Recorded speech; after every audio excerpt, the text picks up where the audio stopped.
2025 has seen some thrilling battles and dramatic twists. With a full 4 hours remaining, I guarantee you you've got lots more fun in store. It's time for the Porsche Endurance Challenge North America Series. I'm Joe Peak, and with me in the booth is sports car racer Ashley Freiberg. Later, we'll be joined by former racer Joey Atterbury. Ashley, multi-class endurance sports car racing is going to be right at home here at Road Atlanta. Yeah, it will be. It's going to be a super exciting day, a full 4 hours of action, and you could see everybody's out here lined up, ready to go. It's going to be a lot of fun. The longer races are always interesting because strategy comes into play quite a bit today, so it's definitely much more of a team effort, although even the sprint races are a team effort, but now we have pit stops involved, driver changes, and all sorts of fun things like that to add to the mix. And it sounds like we're ready to introduce Joey Atterbury. He's down on pit lane and has found some of our persons of interest. Yeah, we're down here on pit road right now, but it's a little bit empty. We're asking all the fans, the drivers, to come on down and join us. Absolutely, and you can see that there's a lot of very beautiful looking cars just sitting, waiting and ready to go for this 4 hour enduro. Like Ashley was talking about, there's a lot that's going to be different in this race compared to what they typically have to go through. Of course, they started this series last year, Ashley, the endurance series with Circuit of the Americas, and then they had lots of various tracks, finished it up at COTA. This time, finishing up here at Road Atlanta. Bit of a different feel compared to COTA, where they had the season finale last year. Right, COTA is definitely a totally different animal. It's a Formula One purpose-built racetrack, so not nearly as much elevation as we have here at Road Atlanta, where this track has been built around the elevation, around the hills, and it's a little bit more narrow here, so passing opportunities are a lot more challenging, but no, it's definitely going to be an exciting race today. We also will have Therese Lalu as our pit reporter all day today. She's down on pit lane with some of the JDX team. Good morning from a beautiful and sunny Road Atlanta. I'm here with Greg Jones, lead engineer of our JDX racing team, along with Zachary Vanier. This car, the 255, along with Mike Mim, is currently leading the Pro-Am championship. Greg, how do you feel about this longer race? I think it's going to be a lot of fun. Some challenges for sure. This is one of our first times for the series to do this length of race, so it's going to be really exciting. Zach, how's it been driving with Mike all season, and how do you think this is going to go with the longer format? Yeah, to be honest, it's been an absolute pleasure driving with Mike. You know, it's our second year driving together. His development, his commitment, and just everything that he's put into this program has been absolutely amazing, and a true honor to be a part of. The pace this week has been absolutely amazing. Unfortunately, with the Reading qualifying, we weren't quite able to show that, but we got a long race ahead. We got 4 hours to win a championship, so that's the focus. Greg, do you feel like you have the car to take the fight to Riley Dickinson and John Gilliland, who are trailing right behind you? Yeah, for sure. Not only do we have the car, we also have the driver combination. So if you look at the lap times overall for the week with Mike, where he's been doing his stint time, it's been really great. Like Zachary said, the development for Mike has been really good. First at Watkins Glen, now here at Road Atlanta. It's going to culminate into to a nice podium and a nice win at the end for the championship. Well, thank you so much, guys. Back up to you guys in the booth. Thank you very much, Therese. Now, Ashley, talking about that JDX team, that's one of the teams that we see, a whole bunch of cars out here. I feel like Kelly Moss is another one that you've had experience with that brings a lot of drivers out onto the grid. How much does that affect, especially in this style of endurance racing, where there's probably a lot more data? Yeah, I mean, a lot of these drivers have paired with a pro driver to develop their skill, so it's definitely cool to see pairings like Zach and Mike Mim, and we've got Alan Metney out there as well, so he's a Kelly Moss driver paired with Scott Blinn, who has his own race team. But yeah, there's a lot of drivers that purposely pair with these pros so that they can continue to build on their racecraft. We're hearing that Joey is caught up with somebody. Joey, what you got? Yeah, standing by here with Andy Lee, who's going to be co-driving with Brandon Hankins today. Unfortunately, starting from the back, but that kind of opens up some strategies for you. Yeah, it's not the worst thing in the world with a 4-hour race, so we'll do the best we can with it, with the situation. Unfortunately, just a little electrical gremlin arose during qualifying for Brandon, and he tried to drive through it, but it kind of bit him in 10A. You know, it's a long race, so qualifying is important, but not everything here. Everybody at Loftus Motorsports did a great job of, you know, jumping on the car that got wrecked, and they got everything swapped over to a backup car, and so got to thank all those guys for hustling and getting us on the grid just to do this thing. And we always talk about strategy during an endurance race. Brandon's obviously starting. Are you guys going to be swapping back and forth, or just kind of one driver change today? You know, that's to be determined. We'll see. We have a couple different plans, you know, but you know what plans are like in endurance races. They never go to plan. So a couple scenarios we're looking at, and hopefully one of those lines up okay. Awesome. Well, good luck out there, Andy. Yeah, thanks, guys. And it sounds like Therese is also caught up with some very fast shoes. Therese, who have you got down there?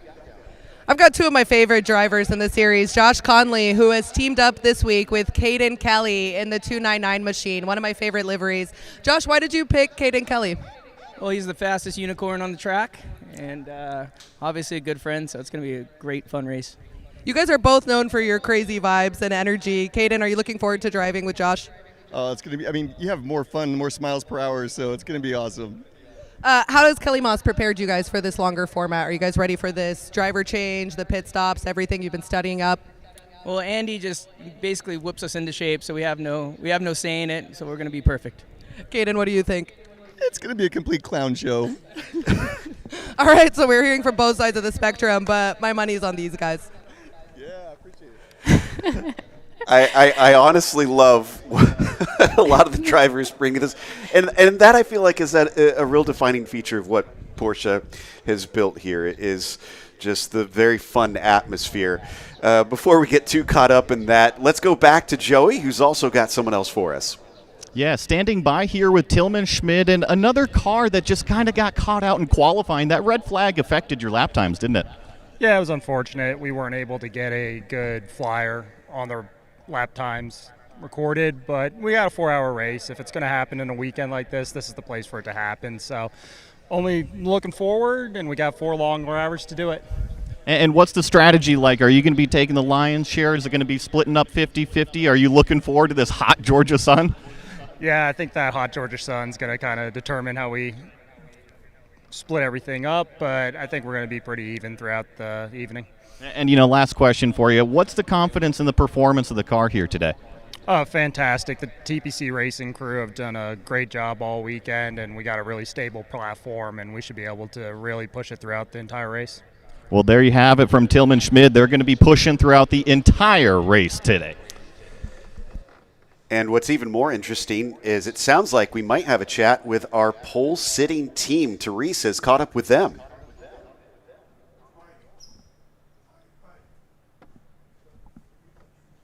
Oh, we thought maybe Therese had some interviews. Pole sitter. So sorry for the delay there. Scott was actually doing some interviews of his own. He's multi-talented, just like myself. I think that's why we get along so well. Scott, you've teamed up with an absolute rock star in Alan Metney. You usually Ironman these. Are you excited to share the car? Oh, I am, and this was really cool. And you know, my first Cup car I ever owned was it happened to be Alan Metney's car. I didn't know it. I found it later, and that's probably why it was so fast. But no, it's super exciting to have him. Everybody knows, you know, Alan's got a reputation for how good he is on track. So it'll be my first time to share a car, and I'm proud to do it with him. And I think, you know, we waited to kind of. I think we had a few photo bombers in there. We're going to take a break, see if we can clear out some of the roughhousers out there. But we'll be back after this short message.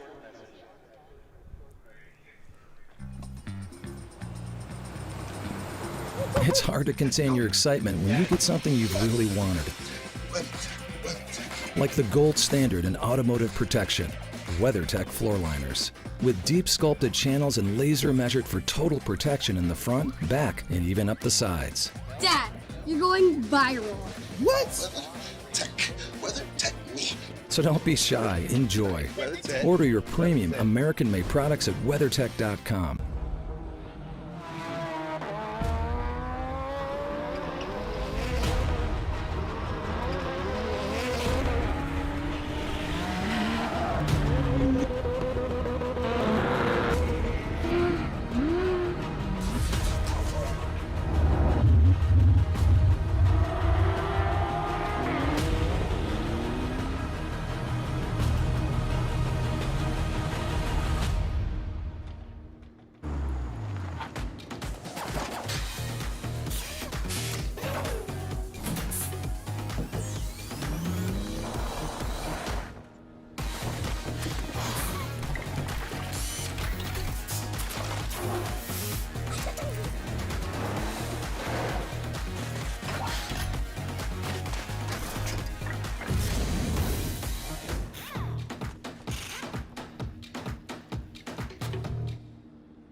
Get the cars gridded at the 4-hour endurance race to wrap up the season in Porsche Endurance Challenge North America. I'll get that name right. Does sound like, while we've been talking to some of our Cup drivers, Joey's caught up with our pole sitter down on the Cayman grid. We're here with the pole sitters of the Cayman class, standing by with Brandon Chappell, driving the number 73. Now, Charles Espenlaub qualified this car on pole position. Do you expect him to give it to you there in that P1? Well, hopefully that's the plan. Yeah, very good lap this morning. It's first time driving in cool conditions on stickers for us, and we made some adjustments to the car last night. Turned out great, so we're really happy with the result, and hopefully that's the way it stays through the race. But it'll be interesting with all the Cup cars and all the traffic, so we're looking forward to it. It should be an awesome event, 4-hour event that kind of goes to our background. So yeah, we're looking forward to it.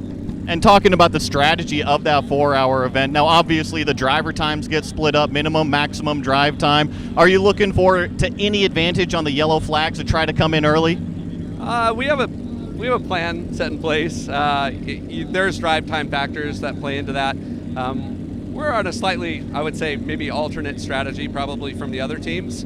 I'm not going to give it away, but yeah, the yellows will be interesting. Hopefully I hope for everyone in front of us as well in this big Cup field that they have a clean race, and we have a clean race as well. But this is a lot of cars, and when things get hot and heavy towards the end, we're expecting some yellows. Well, good luck out there, Brandon. We'll be watching you. Thank you. Appreciate it. Glad that we could get some input there from our pole sitters in the Cayman class, as the last of the crews that aren't supposed to be on the grid have been leaving. We're just preparing for the final moments before we get to the big show here, of course, and you can see just a few notes being exchanged between some of the drivers as a few chat, maybe just trying to settle some final things before they head out there and be happy to try and take on this race. Why don't we take a look, though, at what's going to be happening next year, since this is going to wrap up this season for Porsche Endurance Challenge. Starting off with Sprint Challenge North America by Yokohama. I love what we're seeing. Pretty similar, Ashley, to last season, but personally my favorite is the fact that we're going back to Barber Motorsports Park.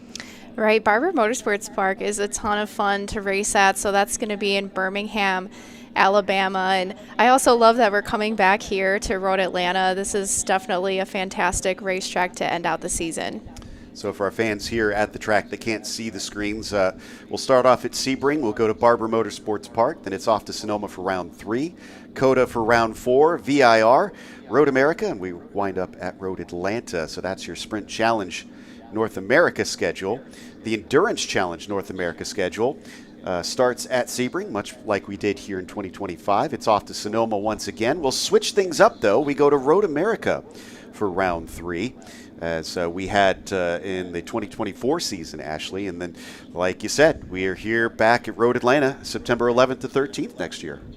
Yeah, and a lot of these tracks are really high-name, well-known tracks, so these drivers that are developing in this series to start with, it's a great place to begin so that when you jump up into the higher series, you already have experience at these tracks. And then finally, our Sprint Challenge USA West Series will start off at a new track that we haven't raced at Apex Motor Club in Arizona. Then they'll head over to Sonoma Raceway. They'll also go to Circuit of the Americas. They'll make a second visit to Sonoma in May. WeatherTech Raceway over at Laguna Seca will host the penultimate round, and then they'll also come back here to Road Atlanta to wrap things up for the season. So really love what they've got. And for those that haven't been around for all the various events that we've had, we also have what's called Porsche GT Track Day. So if you're not a race car driver, you can actually get out on track in a Porsche. And that's going to take place at Apex Motor Club, Sonoma Raceway, Circuit of the Americas, and here at Road Atlanta. That's going to be a real doozy getting to drive around this place and get to experience it. This is my first time getting to ride on this track here, Ashley, this weekend. And how did that go? Did you like it? Or I loved it. I absolutely loved it. I've been on it in Sims, but it is something else being out there on track in real life and getting to experience the elevation change. That is really what shocked me. Sounds like we might be heading back to Therese. She's about to introduce our singer for the national anthem. Beautiful and sunny, Road Atlanta. I'm here with former American Idol contestant Jordan Sasser, who will be singing our national anthem. Jordan, what's it like to be on this grid? Grateful to be here. I've got one of my 4 kiddos here. He's 7 years old. He got to sit in a race car, so it's already been the best day possible. Well, we're so honored to have you. What are you most looking forward to in watching this race? Grateful to just watch people have fun. We're also blessed to live in this country and be able to do such awesome things, so it's an honor and privilege to be here. Well, I think we've put together a great race here. We've got our supporter troops car out here representing our nation's flag. So if everyone will please rise and remove your caps for the national anthem presented by American Idol contestant Jordan Sasser.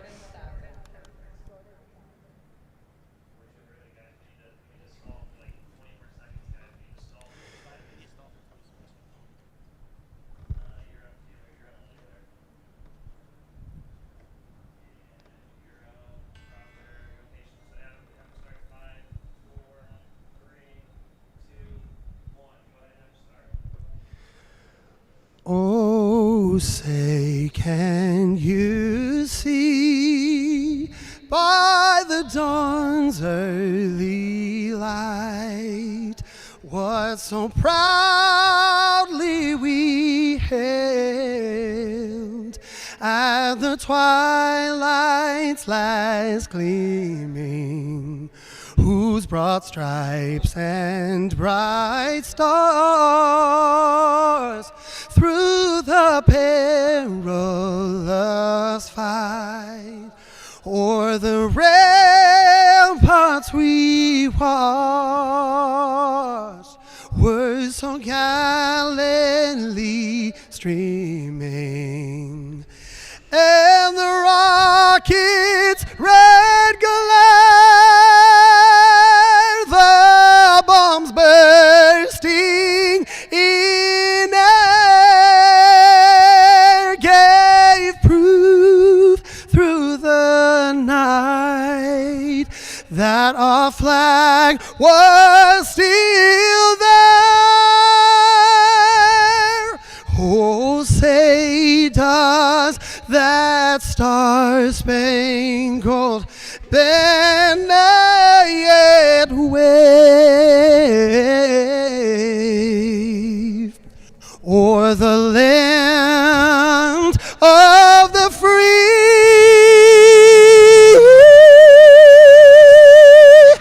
and the home of the brave.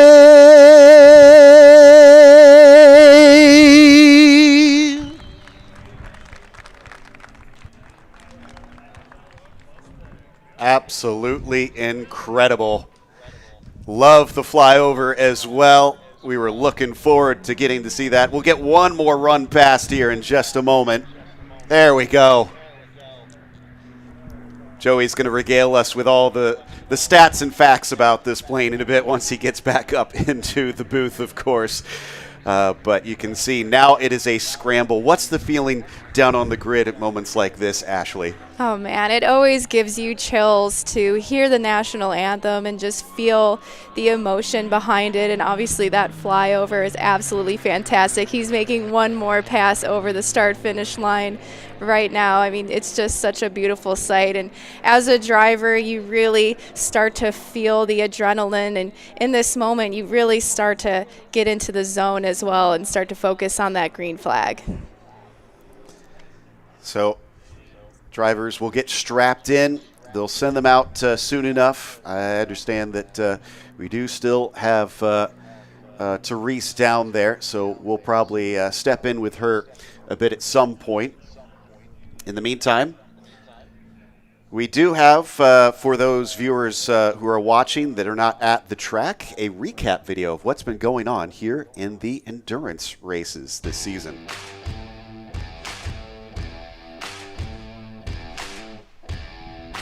pick up pace coming into this fast left-hander. It's side-by-side blend on the outside coming down into the first corner, but Kron is going to try and challenge him for that lead as they exit out of turn 1. So far, so good as they come up into 3 with Scott Blend still side-by-side. He's going to lose second place as they slide into that corner.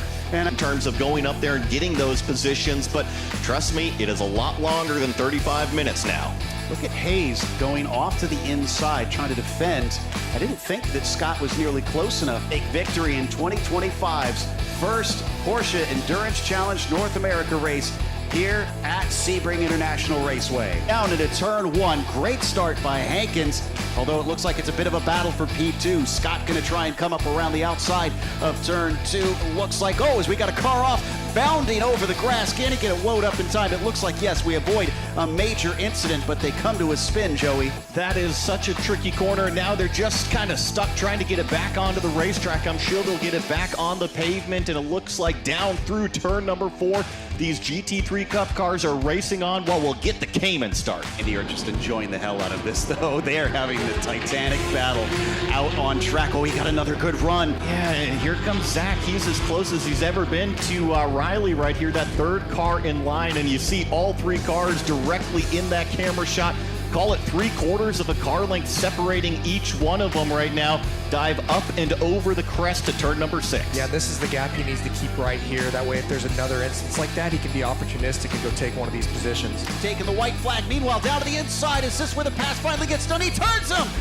Riley gets into the side of Andy, and he's going to wind up at the side of the road, and now Vanier is there to try and pick it up. Will that be a penalty for Riley Dickinson? Green flag is out.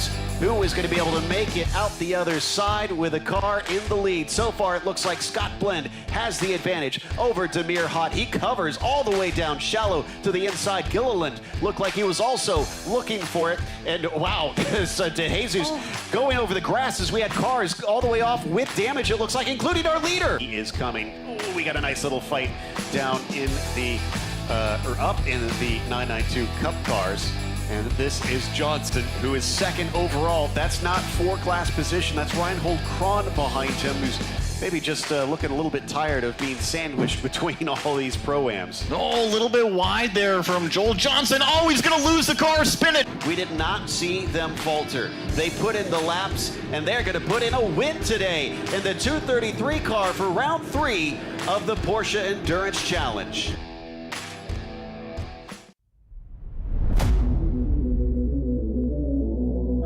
And work their way out of that narrow exit. What's this one going to look like? Somebody going way wide in the background. It's Kleck that's escaping out front, but look at this. We're 3 wide going into turn 3. This is a very busy place. It seems like for the most part, no door banging, no fender rubbing. Porsche Sprint Challenge USA West by Yokohama hits the track at Spring Mountain. There it is. He's on the accelerator. Green flag is out. It's down into turn 1, round the outside, trying to hold on to that second place. Hankins not wanting to give up that track position. Luke French, and he opens the 2025 season with back-to-back wins here at Spring Mountain.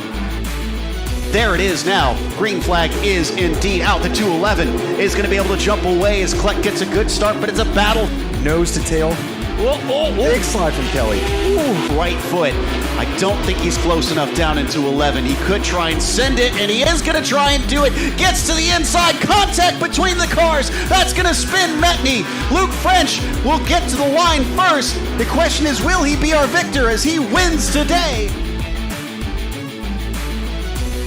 Now as they finally give the green flag and send them on their way. Metney with a good jump. Third spot in class, but Therese is going to try and sneak up the inside into turn 1. Could have a go, and she just half-heartedly thinks of it, but decides it's better to bring home the points. Jens Hansen is going to take the win. Down the inside, can he get by Blend? Remember, Blend racing in the Masters class, so for Hankins, this is important.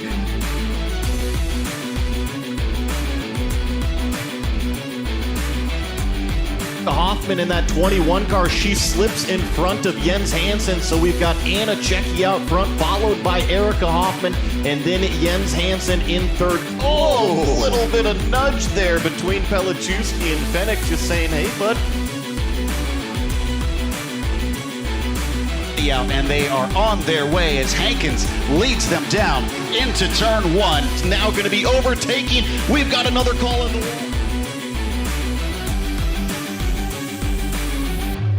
Underway here at Road America. Boy, there is a lot of cars that are having different starts out here. Some are looking much quicker coming down into turn 1.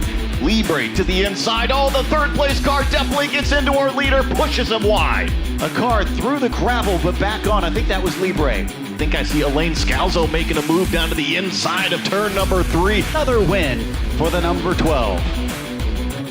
Racing at Watkins Glen, but look at the jump from Jens. To use that slipstream, she's closed it in. For Scalzo, he's left Pelichowski, who might actually lose second position to Kopczynski. We're going to go side by side for the overall lead. Lonnie's got a run coming up into the inner loop. They'll go wheel to wheel. She's got a nose ahead, and she is now our new leader. Johnny Unser is going to win for the first time in the Cayman Series for Porsche Sprint Challenge.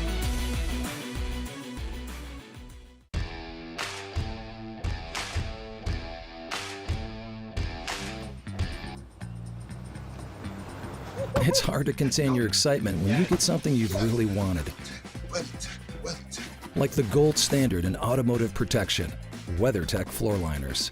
With deep sculpted channels and laser measured for total protection in the front, back, and even up the sides. Dad, you're going viral. What? WeatherTech me. So don't be shy, enjoy. Order your premium American-made products at WeatherTech.com.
So we have cars on the grid. Drivers are strapped in.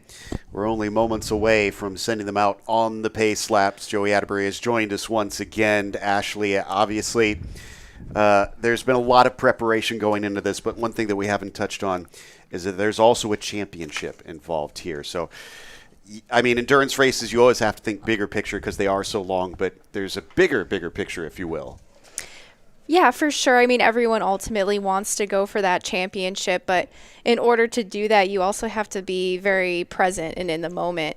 And there's still 4 hours ahead. So, I mean, really all these teams are focusing on this immediate race in front of them. And obviously you want to be able to finish. So staying out of the melee is super important. And a lot of these drivers mentioned as well that, you know, qualifying position didn't necessarily make a huge difference here harder because it is such a long race and you never know what can happen with cautions and pit stops. So there's always an opportunity to kind of reshuffle or end up a lot higher in the grid than where you started.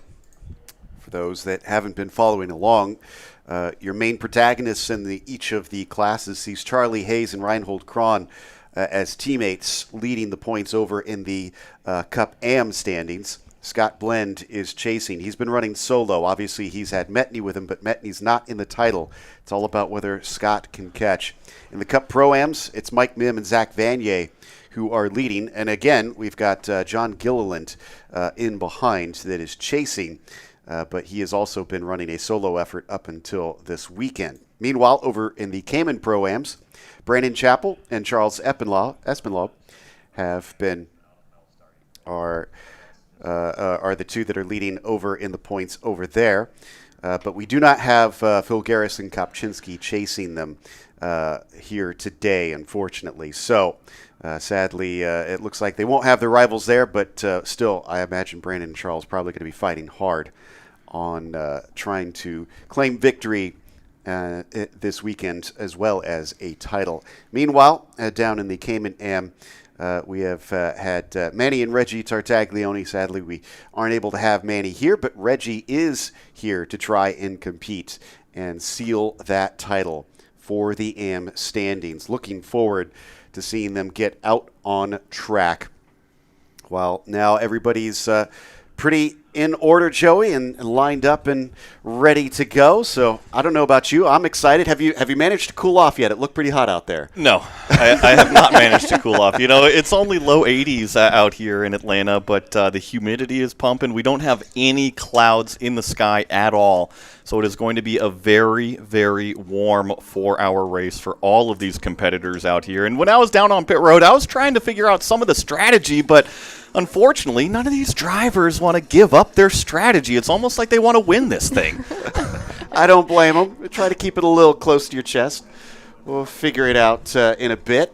In the meantime, we've been here all weekend, but just in case, Joey, why don't you talk us through Road Atlanta? Yeah, it is a 2.5-mile, 12-turn facility located about an hour outside of Atlanta, and it is a roller coaster ride. Turn number 1, incredibly fast and uphill. It leads you to the top. To turn number 3, a blind overcrest apex, which then plunges you down through the S's. One of the coolest shots in all of motorsports.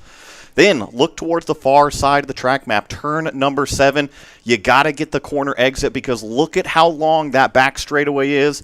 And then, of course, the huge brake zone from 165 plus miles an hour. A great passing opportunity at turn number 10. Then it is simply up and over the hill to turn number 12 to round out a lap here in Atlanta. Cars now warming their tires now that they've taken off to the track. And we'll have those 4 hours starting soon. In the meantime, why don't we go through the starting grid for today's race?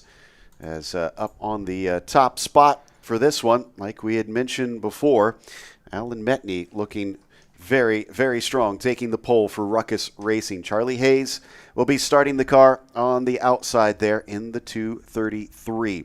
Then in third place, it is Todd Perriott for Kelly Moss, starting from third. Fourth for Chris Hutter and JTR Motorsports Engineering. Caden Kelly starting from fifth overall in the 299 Kelly Moss car is going to have some work to do to catch up. John Gilliland will be starting next to him in the 280. JTR Motorsports Engineering has Dave Musial Jr. in the 231, starting from 7th. 8th goes to Dan Ammon in the number 268 Vintage Racing Company car. From there, in 9th place, it is Eric Lapp starting in the 297 JDX car. Lonnie Pechnick will be starting in 10th in the number 216. And from there, we go down to 11th, and it is Sean McKay starting in the TPC number 234. After that, on his outside, Joel Johnson will be racing in the JDX number 227, starting from 12th position. Mike Mim, another JDX car, the number 255, starts in 13th spot. Matt Dusek in the CHR machine The number 251 starting from 14th. 15th goes to Tillman Schmid for TPC Racing in the number 277. Loftus Motorsports has Brandon Hankins rounding out our field of 16 in the GT3 Cups 295, Joey. And then it's off to our Cayman cars. Yeah, it is Charles Espenlaub in that number 73, your pole sitter in the HM Road Racing machine. Starting in second in those Caymans is going to be Bill Pelichewski in the Cookie Monster-themed number 62. And then we've got the pair of C Knights in the number 3 car from JDX Racing. They're going to be starting conveniently in third. And then we've got Roland Crines back here in fourth. Greg Checky going to be starting from fifth. Greg Herback from 6th place, and then Reggie Tartaglione is going to be rounding out our Cayman GT4 field. All right, we're already out to turn 7. No, excuse me, it looks like we're coming. Oh, we've got a separate start. Excuse me, the Cup cars are over at turn 7. It looks like the Caymans are down through the S's now and working their way up towards turn 6. Down the back stretch, and we should, I think, be going green this time by. So, Ashley, what's going to be the critical part based on what we've seen so far this weekend on this start? Yeah, this first lap is just making through cleanly. As we have seen, it gets pretty narrow once you come up through turn 1 and all the way down through the S's and through turn 5. And we've even seen action all the way up through into turn 7 on that first lap. So really, ultimately, it is just starting this race nice and clean because there is 4 hours to go. And as we watch them come into that final chicane, Metney in the car, starting things off. Fastest man all weekend here at Road Atlanta, taking numbers of poles. And he's taken it once again here in the Endurance Challenge. They come to the start-finish line, the engine's rumbling, and now they scream as the green flag is out for our 4-hour endurance race. Coming down into turn 1 at Road Atlanta. Good start for Metney, and he is going to be able to clear and hold on to the lead. Behind him, it is a clean start through turn 1, up towards turn 3. Couple cars still side by side towards the back, but thankfully, everybody staying patient through there. Now we, Joey, head over to the Cayman start. Charles Espenlaub in that white number 78 is going to be leading the field to the green flag, that white and red 73, and now he's patiently waiting. Now stands on the gas, gets an excellent jump over Pelichewski. We have got racing in our Cayman GT4s as they head down into turn number 1. Looks to be single file for the first 2 cars, and the Knight is taking a poke up the inside. Room is given at the apex, but doesn't quite get the pass.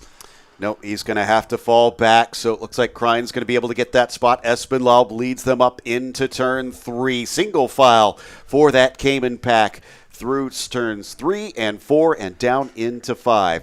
Riding on board with Alan Metney up at the top in the 245, clear track and ahead of him. Charlie Hayes trying to stay hot on his heels. Meanwhile, the 299 absolutely sends it. Caden Kelly has moved into 3rd overall. Perriott gets demoted. It's kind of like what we've seen in those sprint races, right, Ashley, where early on that track position is really important. Yeah, Caden is definitely on fire right now, and I was wondering about that in qualifying because we had that red flag early on if he just didn't get his flyer in, because I was definitely thinking he would have some speed under him, and he's definitely showing that right now. Yeah, Alan Metney, I'm so used to that yellow car being Scott Blend in it doing the Ironman, but Metney is doing a terrific job so far leading this pack. He's stretched out over a second now over Charlie Hayes, but then this 3rd, 4th, 5th battle is nose to tail as they go through turn number 5. Good start to this race. Glad that everybody's playing it nice and cool so that we don't have any early incidents, just getting settled in. Watching our Cup cars come up through 7 and onto the backstretch once again. Metney leads Hayes with Kelly up to 3rd. That is our AMs that are currently leading the race. The Pro-Ams, though, see Todd Perriott in that 213 leading that way, although looks like that is quite close as we watch them come down out of turn 7. And I think Perriott might be under a little bit of pressure here. That's Dusek in that bright orange copper color car, but actually take a look at Johnson in the draft, and now this is a little bit further forward between the 268 and the 216, going through what is turn 10A and 10B. That's Dan Ammon in that number 268 car, followed up with Pechnik as they complete yet another lap. Yeah, battles all up and down the order here in these early stages, trying to make track position. We saw how important it is to try and get that, even though you do have more racing to try and make your way by your competitors, and you've got strategy. Being up at the front of them early is going to be a big advantage. Through turn 3, this trio certainly looking like they are pushing a bit in these early stages as we watch them weave their way through the S's. The 213 leading this group still. Musial 2.0 with Hutter chasing. Gilliland in third in line behind them. I think we might see Musial take a poke. As close as he is, he's not able to make anything work into turn 6. Yeah, these guys are racing hard right off the bat, and Todd Perriott got a little bit squirrely there in turn 3. I was worried he might lose that position, but then he reeled it back in. Now he's right back to driving on the racing line. And behind them, they do have to watch out because Dan Ammon is starting to look like he's getting ever closer to this group. If they start battling more, that'll make it easier. And speaking of battling more, I think Musial wants another go at things. He's going to try and show himself down into turn 10. A does not work behind him. Suddenly, he's got to worry about Hutter, who is getting very, very close, but unable to try and out-accelerate him coming off the final chicane. Past the start-finish line once again. Hutter remaining glued to the heels of Musial.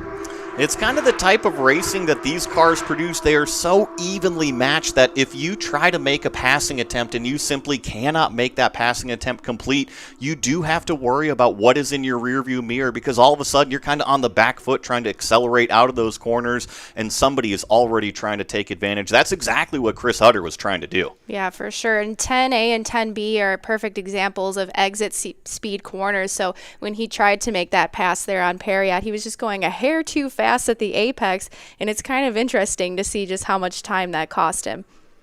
The car with the stars and stripes on the side is Gilliland, now starting to encroach upon them as well.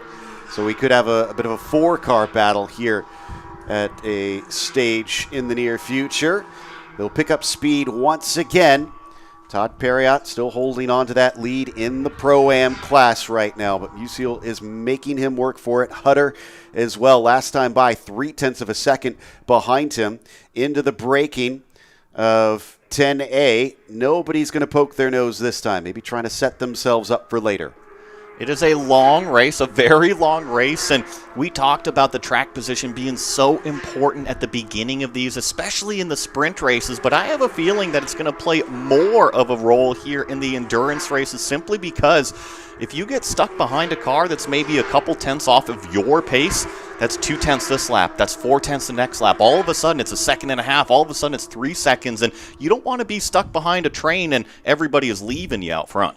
Yeah, and to add to that as well, this is multi-class racing. So when the GT3 Cup cars catch the Cayman GT4s, you want to have that track position ahead, because then you have a little bit more of an advantage when you're getting around those slower cars.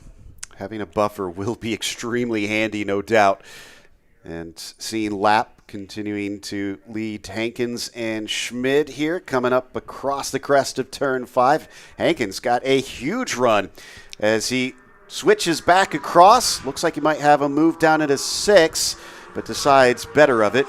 Hankins' car looking slightly different, as they actually did have to swap chassis before this race after troubles they had in the qualifying. That started them from the back, but it looks like it's not slowing them down. The 295 is making their way forward. I was talking to Andy Lee pre-race here, as it looks like Musial is finally going to get that position on Perriott at the end of the back straightaway here. So the 231 up into 4th place overall and leading that class. But I was talking about the 295. Remember, they had that issue in qualifying, like you said, had to swap around the car. So they're definitely a faster car that's going to be coming from the back. The same thing with that 277 of Tillman Schmid. Talked with him just before the race, and they were heavily affected by that red flag. So there's a few really fast drivers at the back of this pack trying to make their way forward.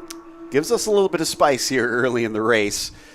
Behind them does look like, I think that's Pechnik that we saw trying to chase on Gilliland, but this is Dusek being followed by Johnson. Ammon looking awful close to Mim as well. And then we switch back once again now that Hankins has gotten by. So that is lap being demoted to 14th overall. He's not out of the woods yet because Tillman Schmid is close on his heels. Looks like they're going up through down towards turn number 6. Let's see about any sort of aggressive passing attempt. You saw a little bit of a poke at the nose, and then all of a sudden it was covered off by lap right there going into 6. And let's see about the run coming out of turn number 7. I always call this the most important corner here at Road Atlanta because it leads you out onto this such long back straightaway. These drivers are full throttle down here. Look at this, already the top of 5th gear. Click it up into 6th as soon as those rev lights all light up, and nearly 165 miles an hour before they got to jump on the brakes down there at the chicane. And I just realized that we had lost sight of the fact that Musial is actually part of the invitational class. So that was not for the Pro-Am lead. It is still Perriott who is leading that class. Granted, now he no longer has a buffer between himself and Hutter, who is in that Pro-Am class. And you could see how quickly Chris Hutter has decided to use this as an opportunity to put some pressure on.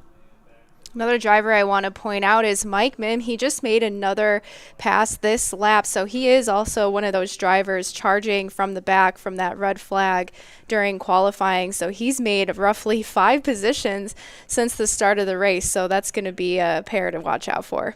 And Mim, I mean, speaking of pairs, Vanier joining him. So, yeah, once Zach gets in the car, he's going to pick up where Mim is left off and show even more speed, and Mim is no slouch, trust me. Meanwhile, we're down looking at the 62 of Pelichowski. He's second in the Caymans right now. Charles Espinlaub has been able to drop him by about 4.8 seconds in these early stages as Hutter actually gets by for the lead, but only temporarily. He goes deep down to the chicane, back up to the front of the Pro-Am class for Perriott.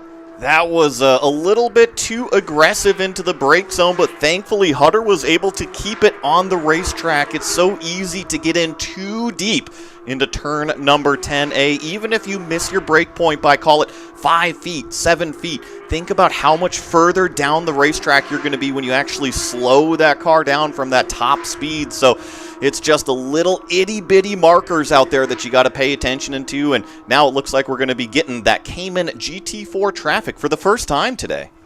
And that was a very good pass by the 231 of Musial, managing to get by before the S's. Look at how much this is just plugging up those behind, and this gives more opportunities to those cars as well. Down into turn 6, and yeah, that Cayman's just trying to pick a side and figure out where to place the car that he's going to be least in the way, but it looks like it may have caused a position change there. Yeah, Gilliland got stuck behind that Cayman, but thankfully it wasn't for class. But yeah, that's just the tough part of being in the wrong place at the wrong time when you catch these Caymans. Good point. That was Lonnie Pechnick, so that's up to 7th overall. She's trying to catch up to Caden Kelly. Up the road. Has to overtake Hutter, Perriott, Musial just to get there. So it's a bit of a distance, but clearly there is some speed. Coming back down through there, Gilliland would like that spot back because now he's been separated from Hutter and Perriott in his class, although it looks like he made a small mistake off the chicane. Chris Hutter's got a nice run down the front straightaway here as we watch the car stream by start-finish. You see Hutter in that silver car kind of show it in the middle of the road to his competitor directly in front of him, and even though that's not necessarily a passing attempt, what he's trying to accomplish is simply taking that driver's eyes off of their markers. Look at how aggressive he was over that turn number 3 curb. It's all about introducing variables to that competitor in front. The more you can throw at them, the more they have to handle. Yeah, it looks like Perriott got a little bit wide there in 3, and then that also made him wide coming down through the S's. So I'm sure from Hutter's perspective, he knows that Perriott sees that he's in his mirrors. He sees that he's trying to make this pass, but Perriott, if he can just make his car seem a little bit wider and not try to discourage these passes, he'll be able to hold on to that position. So far, so good. Hutter's not been able to sneak by. Pechnick catching them quickly, though. So interesting I had alluded that she has quite a bit of speed, but seems like more than even we anticipated. We'll have to check her lap times to see if she is running down Kelly at all. up the road to try and get onto that podium. In the meantime, big move, very shallow down to the inside by Hutter. Somehow he makes the corner despite coming in almost on the inside of that entry, but he's not done yet. It looks like that slowed up his exit, and Perriott, who tries to go underneath him through the final corner, has to back out. Here comes Pechnik. Yeah, Pechnik's going to be taking a look down to the inside of what is turn number 1. That's close, almost contact, and now we've got a car up and over on its lid, settling back down on the wheels. An incident in turn number 1. Oh, naturally, a full course yellow is out immediately, and our thoughts are with Perriott, hoping that he's okay. Thankfully, these cars are usually extremely safe, but that was an incredible ride through the first corner. And we're only 15 minutes into this event. This will back everybody up, slow everyone down. Too early for any scheduled pit stops, without a doubt. So this should at least stay straightforward on strategy. Yeah, that was a rough one, although I do see the safety crew already at Todd Perriott's side there. I mean, man, when you touch wheels in these cars, it does sort of tend to launch the car into the air. But as Joe was saying, these cars are very safe, although we're going to hope that Todd's doing okay there. We'll wait for word before we give any news on that. Want to make sure that we only give accurate information. It does sound like that we have Therese near the Kelly Moss pit, so let's kind of get their thoughts on what's going on.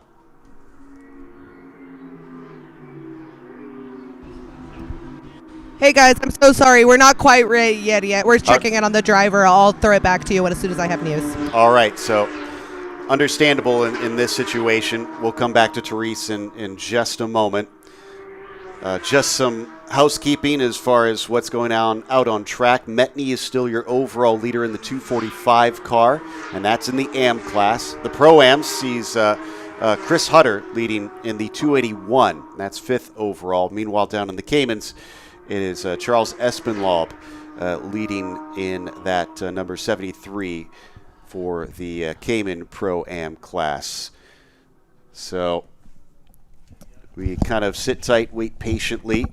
We never want to see big accidents like this happen, but sometimes that's the nature of the beast. This is such a fast track out here that sometimes it's just going to happen, and you're going to have to deal with some very scary incidents. As safe as they do try to make it, the G-forces will certainly throw you for a loop out here. So we see the safety car has picked up the field, is leading them around as they continue to attend to the car of Todd Perriott.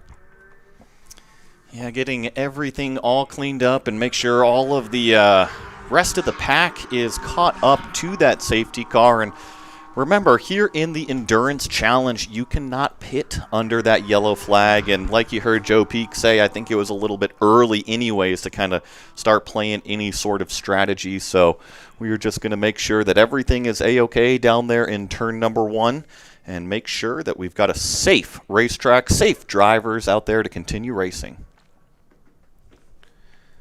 All right, so 17 minutes into this race, we expected to have some action. Didn't quite think we'd be getting this kind of craziness this early on. They're sending the tow truck over to the location. No doubt that car is going to be a right mess after going end over down into turn 1. I'd only caught just the very end of it. I don't know if you had saw the start of it, Joey. I would assume it was maybe a touch of tires? Yeah, so I believe it was the 216 car just going down the inside. And if you remember, that 213 was already kind of on the back foot from being too wide in turn number 12. And it looks like representative from down there says the driver is okay. That's what we want to report on, that everybody is safe out there. And it looks like we're going to actually get a replay, Joe Peak. So this is going to be exactly what happened. We're going to see the car go down the inside, and they actually turn in all right. I thought they were going to go side by side, but it's actually more towards the curbing where they make contact right there. And it's just the front left to the right rear just sent that car all around. But this is exactly what caused it. Just unfortunately, Perriott getting checked up, Pechnik down to the inside, and then we all know what happens. was just a single roll, it looks like, so it could have been a lot worse. And the gravel trap did its job. I don't think it even reached the tire barrier, did it? I'm sure it did. The turn number 1 is incredibly fast. But like I said, everybody is A-OK down there. I do have word that the driver is en route to infield care, normal evaluation over there, so that's exactly what we want to hear. Now, just double-checking, but I think we might have Therese at the ready, making sure that that's the case before we send off this time. Yep, looks like she's down with Victoria. I'm here with Victoria Thomas, co-owner of Kelly Moss. That was a really big hit for Todd. How were you guys able to check on him so quickly? Well, fortunately, we had the in-car to be able to see that he was okay and getting out of the car. And so, yeah, it's just something you hate to see ever on the track. Do you think that that's part of this endurance kind of coming out of a sprint challenge series where people are used to being a little more elbows out? Do you think we'll see a little more of that, or do you think people will settle down? I think it was just an unfortunate placement with the tires. They just happened to hit at the perfect way to unfortunately launch Todd. Yeah, those exposed rear tires are known for sending cars over, but really thankful to Porsche for these super safe cars and really glad that Todd's okay. Yeah, super safe cars. Thank goodness. Yep. Big thanks there to Therese digging up the info for us. And, can't agree more that really proud of what Porsche has done for prepping these cars. I think that in my 2 years covering their sprint challenge and endurance races, there's only one other instance I can recall where we saw a car go over in one of the races, and the driver also walked away from that one. So they do fantastic work just prepping them. Well, and to that point, I mean, it's not just the GT3 Cup cars. It was one of those Caymans that kind of had a similar incident at Sebring earlier this year. And like you said, the driver was able to walk away from it. So it doesn't matter what car Porsche is building. They build a very, very safe race car. As we ease up, back on board with our leader, Alan Metney. Since there are no intended pit stops here, they're going to make this a quick yellow once everything is cleared. And I think they are still doing some pass-arounds since obviously they had a few cars that were lapped. So that's its own process, and I'm sure it's a nightmare from all around trying to get it all sorted. Sounds like we can get one more look in case you're just tuning in and missed what put us under yellow so early. Ashley, can you talk us through kind of what the experience is like in these sort of crazy moments? Yeah, I mean, this corner here, turn 12, is very high speed. So coming down the hill, Todd lost a little bit of speed there being side by side. And yeah, the next car just thought they had an opportunity, but it just wasn't. They weren't quite there, and Todd didn't know it, turned in. And then, yeah, once you clip wheels, it does unfortunately kind of launch the car up into the air. So it's kind of a combination of, Todd maybe thinking, oh man, I didn't get as good of a run, I maybe should check my mirrors real quick, but also that driver behind maybe shouldn't have taken that really high risk pass there in turn 1, especially with so much time left on the clock. I'm very curious what state Pechnik's car is in as well. It looks like, though they did get clipped, they've driven away. I don't think they've been in pit lane. Yeah, I'm not seeing any visits yet from them. And to your point, it is the steering side of the car that kind of hit the right rear of Perriot down there. So, yeah, I would be a little bit interested. See how the alignment is on that thing. See if the steering wheel is pointed straight. But turn number 1, just talking about turn number 1, there's not much of a brake zone going into turn 1. It's more kind of like a balancing act. You do decelerate the car and probably downshift once, maybe twice in these cars. However, you're still rolling about 100 miles an hour through the apex. And when you're going that fast, the cars tend to move around a little bit. Yes, they're glued to the ground. However, there's still those slight yaw moments, still those slight understeer moments if you got air taken off of the front end. And those cars were very, very close, and just those little movements can cause that contact. All right. The car is now being wheeled away. And we talk about how safe they build them, but there's some cool tech, that goes into that, Ashley. I understand that they have FIA-grade seats in there. Obviously, the safety cage has probably had a ton of research into how that's put together. Yeah, no, I mean, these cars definitely prove time and time again how safe they are. Sadly, I've experienced that myself, getting crashed out quite a bit this year. And yeah, thankfully, I've always walked away. And yeah, I mean, huge kudos to Porsche for that aspect. And I mean, it is a fantastic race car as well. And yeah, I mean, you're rolling really high speeds here. I mean, at this track, I think one element to this racetrack that's really fun for a lot of drivers, and also a little bit sketchy, is that there is a big element of danger here because it is so high speed. So, I mean, if I was in a race car and going through something like this, I would want it to be a Porsche. Sounds like Therese has caught up with Jared Thomas, who's going to be stepping in the car later to maybe talk a little strategy. Joey, we'll see what she can pull out of this. Hang on one second. Jared just got a call on the radio. He'll be right back with us. Okay. Joey, I know you're pretty eager to finally learn a little bit more. It sounds like the lights are out on the safety car, so at least we'll be going back racing. But I guess now that the race has started, maybe they can reveal a bit more than what we had before? Probably not. No? Okay. Wishful thinking. They're going to keep the cards close if they can, for sure. And so we just have to remember also there's the minimum and maximum driver time out here. We've got the minimum and maximum stint length, so the drivers can't be in the cars for, I believe, more than 50 minutes at a time. And this yellow flag, it definitely makes some interesting strategy, because you got to remember the fuel burn is not what it is under yellow flag conditions as it is under green flag conditions. With the minimum pit stop time, it kind of equalizes everything out, but it's just something that the teams and the crews just have to be on top of. Indeed, and so we'll go over the minimum and maximum in a bit once we get to those pit stops and try to make it as clear as possible. I know sometimes that stuff can get a little bit confusing, but thankfully one thing they have done in this series is try to make it a pretty clean and simple. So we should be able to get it across to you. In the meantime, this is a lot more easy to understand. We're about to go racing, and they'll be led by Alan Metney in that 245. My brain just keeps automatically wanting to call it Scott Blend because he's in that bright yellow car, but he's going early, and he is on his way, leading Charlie Hayes down to turn one once again. Since he got on the throttle pretty well out of the chicane, it is very single file at the front, but at the back, it is all sorts of side-by-side coming towards that first corner, and they're going to go wheel to wheel, I think, up towards the Caymans. Yeah, now we got the 59 car off in the grass at turn number one, but he's not going to make it to the gravel. I think he's going to continue on the racetrack. That was the 295, as well as another one of those GT3 Cup cars, forcing the issue on the restart into turn number one.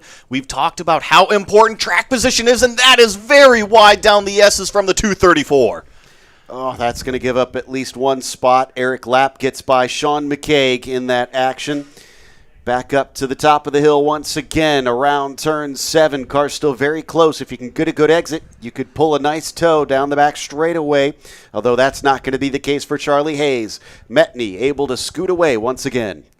Nice run out of turn number 7 from that bright yellow 245. Kind of puts him at a stiff arm distance between himself and Charlie Hayes. In fact, all three of our top runners now kind of equal distant apart.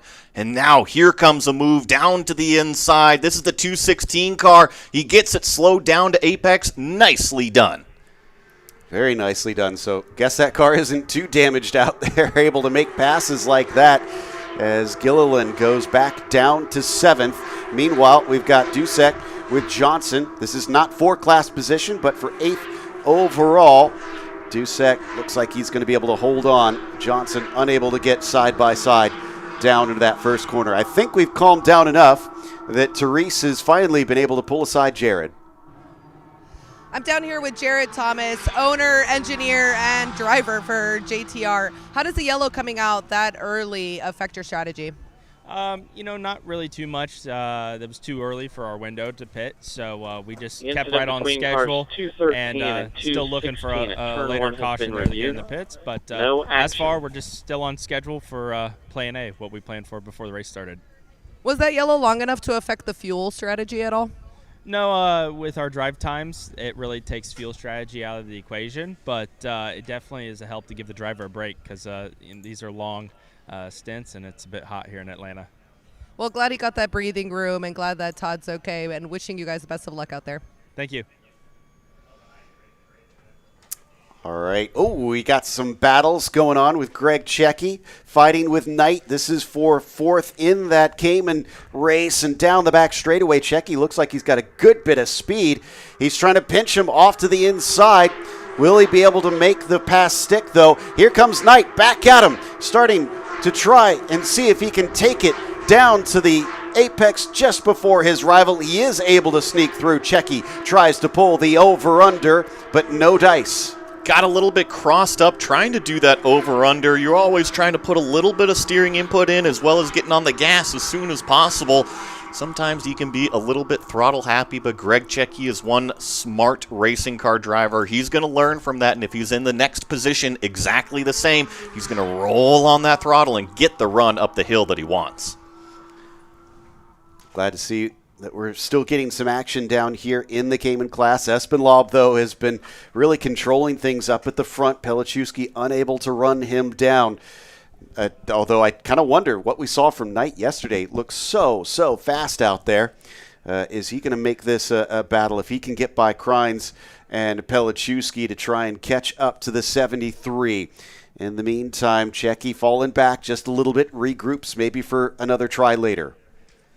This corner up here, I always call it the most important corner at Road Atlanta because it leads you out onto this incredibly long back straightaway where we've got fans out here today. It's awesome to see fans scattered throughout the infield here at Road Atlanta. Lots of campers out here. Always wonderful for these Porsches to have an audience to perform for. For sure. And the fans have been awesome, honestly, getting to chat with a few of them throughout the weekend. Really into this series and enjoying getting to see everybody out and watching the race cars circulate. As meanwhile, we come back to Musial, still leading in our Pro-Ams. Musial ahead of our Pro-Am leader, Chris Hutter. Musial, of course, an invitational car, so not racing for class position with any of these other drivers. And Pechnik has obviously moved up ahead of Gilliland, so Pechnik's starting to get a little bit closer to the 281. Yeah, and crucially, that 216 car, it was reviewed, that incident, and there's going to be no further action. So I think that Pechnik has got the visor down right now. Says, all right, there is nothing an issue down there in turn number one. He's going to keep his strategy up and keep moving forward, only about 3/4 of a second behind Chris Hutter. Got a little bit of a battle with Dusek getting close to Gilliland. Been a bit on the back foot at the start of this race. Dusek has a nice run down the back straightaway, but not enough speed, unfortunately, to make this one happen, although he kind of shows himself down into the mirrors. He's got to watch out. Joel Johnson is still behind there, and if he takes a wrong line out of the corner, he could be vulnerable the next time through. They'll complete another lap. We're halfway through the first hour of this race at this stage. Dusek sharing with Aaron Jansaw, who knows how to win these endurance races. It's always great to have a wonderful coach here on the weekend, and when that coach can actually hop into the race car as well, even better. The reason why I say that is that sometimes you don't get the absolute maximum out of, let's say, turn number 1 or turn number 3 or something out there. And if you're able to put one of these professionals in the car, it gives you that baseline to say, okay, well, here's the brake marker that I need down here for this corner. This is actually the minimum rolling speed through, call it turn number 7. And as long as I can match them on the data, it should get closer and closer and closer for those performance levels. I mean, Dusek was a lot closer to Gilliland. He was nearly pushing that bumper forward up and over turn 5. This is where he really needs that speed, though, getting that good exit off the corner. Johnson watches in the multicolored number 227 in behind them, but he is not in their class. This is for the final podium spot in the Pro-Ams, and this is a lot closer than what we saw last time through, though I'm still unsure if Dusek is able to make it stick again, just kind of moving down to the inside, but it's not going to shake Gilliland yet. Yeah, I think what Dusek is trying to do here is just get into the mirrors of Gilliland. And as we're learning, this track is just really difficult to pass at. So when you're a very similar speed to a competitor in front of you, one of the best ways to try to make a position is to get the person in front of you to make a slight mistake, to focus a little bit more in their mirrors than out the windshield. So you could see he's not really wanting to make that pass happen, but he's just sort of making himself known. For those that are curious, Race Control has taken a look at the incident that brought out that first yellow, and no action is being taken. So that has been deemed a racing incident. Still, let's stick with Dusek and Gilliland. They've got a little bit more breathing space back to Johnson this time, but Joey, it does seem pretty consistent there that Dusek is a lot better coming up through the S's into 5. He's got a little bit more speed, and typically when you've got a car that's catching you at every single corner, they might just be a little bit faster than you, but as we've heard Ashley say, it can be incredibly difficult to pass somebody who is very similar on performance levels. And Ashley, I actually got a question for you, because we see Dusek kind of popping out but not actually making that pass. Is the front end able to grab that clean air? Is that a little bit more braking performance for him if he's not following in line? No, for sure. I mean, these cars, oh, he's actually going to go for it this time. Nice job there making that pass. Very clean. Nice job by Gilliland as well to leave him space. But yeah, no, these 992 Cup cars definitely develop a lot of aerodynamics. So if you're right behind the car in front of you, it does take away some of that downforce. So if you can pop out, it does give you a little bit more grip under braking and also a little bit more grip in the front end. However, sometimes in these slower speed corners, it's good if you're not going to make the pass to pop out and then tuck back in line so you can maximize your radius through the corners. Dusek with an extremely decisive move there from a long ways back, and has brought himself up into second in Pro-Am. Now Pechnik still splits himself and Hutter, who leads our Pro-Ams right now, so he's got a little bit more work to do. Gilliland now down to third. Thankfully the car behind Johnson is part of the AMs. If he loses that spot, it's not going to drop him any points. Mike Mim, though, is right behind. We've seen that Mike Mim has been very good at the start of this race. I'm pretty impressed with how much Dusek is already able to pull it out over Gilliland here in this 280, and kind of to your point now, under threat here directly behind. So I wonder how this is all going to work out down the back straightaway. Certainly seems like there's a good enough distance between these two cars that a passing attempt isn't necessarily going to be made down here into turn 10A. We've seen a lot of the drivers very aggressive on that brake pedal pressure, but the 280 is settling in nicely. That is Joel Johnson in that multicolored 227 directly behind him as we jump over to our Cayman battle going out onto the back straightaway. Knight chasing Krines, Pelichewski just a little bit ahead of them, but it appears they have lost track of Espinlaw once more on nearly 6 seconds up to our leader. There is Pelichewski and the sort of silvery blue car, and then we have Krines behind in the darker blue and white, and the white and red, that is Knight in the number 3 machine. Nobody able to do anything down to the chicane that time through. All about equidistant from one another. Now start another lap here at this 2.5 mile facility. Roller coaster like in every single car you drive out here. However, these GT3 Cups as well as these Cayman GT4s are so rapid around this place. I was making the comment, minimum speed in turn number 1 about 100 miles an hour, and coming down through the S's here, these Cayman GT4s well over 100 miles an hour as the car is severely loaded up on the left side, then back to the right side. Got to jump on the brakes here for turn number 5, jump it all over those exit curbs. There is a lot going on inside these race cars. Without a doubt, you've got to be multitasking inside these machines, all while going hundreds of miles an hour at the same time, so no big deal. Sounds like we might actually have a potential pit stop soon. We'll see whether or not anybody takes, as we're about just under 40 minutes into this event. Well, speak of the devil, and it looks like Greg Checky is our first to bite, and they have a driver change. Anna should be getting in the car. Yeah, they've at least got the driver door open, so that usually signifies that it is a swap. You see the crew already tightening up all of those tires, and they'll plug in that fuel. The driver is getting hopped into that car, and I also see the 297, the first of our GT3 Cup cars. That's Eric Lapp on pit road. Excellent stuff. He's sharing with Alex Sedgwick. Love to see Alec back in the car this weekend. See whether or not he can try and continue the charge forward from the 297, who had an excellent start out here on track. Pechnik catching up to Hutter.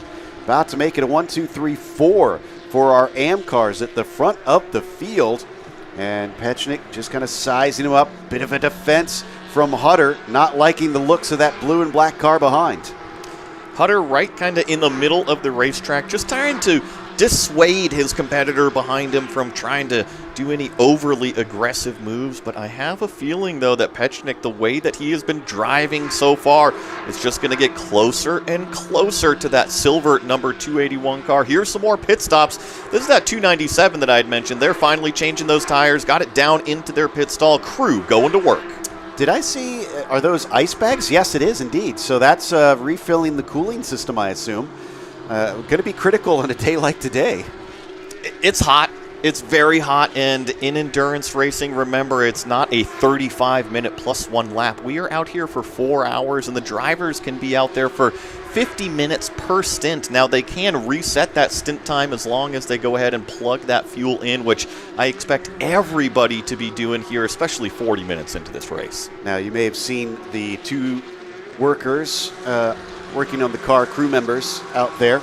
They are only allowed 2 over at a time, and based on how the rules work, that means that they can not be refueling at the same time that they are changing the tires. So it does add to that pit stop time, but it still should fit well within that minimum pit stop time.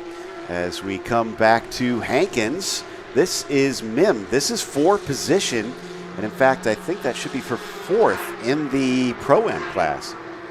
Hankins has done a terrific job. Remember, this was one of those cars that had a little bit of an issue in qualifying, and the team was able to scramble, get everything at least prepped for this other car to get it out there on the racetrack, and now Brandon is doing a terrific job. I was talking with Andy Lee, his co-driver pre-race. He's got all the confidence in the world in his co-driver.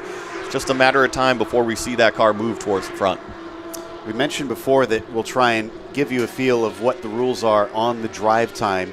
The simplest way to think of it is that the Pro-Am driver has a minimum of 110 minutes over the course of the race that they can run. All drivers have a maximum of 165 minutes. And then, of course, your maximum stint length is 50 minutes, which it gets extended to 55 if we do get interrupted by a safety car out there. So that's the easiest way to think about it. I'm sure there's all kinds of other intricacies that come with it, but keep an eye on drivers for that minimum and maximum stop time. We get a little bit of action down into turn 6. Someone managing to go around the outside of there, and that's Johnson. Yeah, really nice move there around turn 6, and that gave him the advantage coming out of 7. You can see him pulling away here, and he is still tucked up right behind Gilliland here. Gilliland doing a really nice job, though. I know these two have been battling it out for the last few laps, and to kind of go back to what you were talking about there, Joe, about the strategy of the drive time. So thankfully, as drivers, you don't have to keep track of that while you're driving. That is the job of your crew behind the pit box. So you will have a strategist, or maybe it's your engineer, either way, but they're keeping track of all of that stuff. So what everyone's drive time is, what your pit stops are, how many yellows there have been, and everything like that. Here's the Knights swapping out. So they're taking their service. Remember, we said maximum of 50 minutes, so we've got about 8.5 minutes left before they are required to come in and swap out, or they will be over the rules. It looks like we also have Mike Mim, who came in for his pit stop as well. We'll see if they're going to do a driver change or not. Exactly, and that is Sedgwick, I believe, in Lap's car now, trying to get up to speed, although Hankins coming around through turn 6, going to put him down another position. 7 now. We still have Metney staying out. Charlie Hayes as well is still out there, but there is Mim, as you mentioned. Yeah, it looks like there's not going to be a driver change for Mim, so he's going to do a double stint here.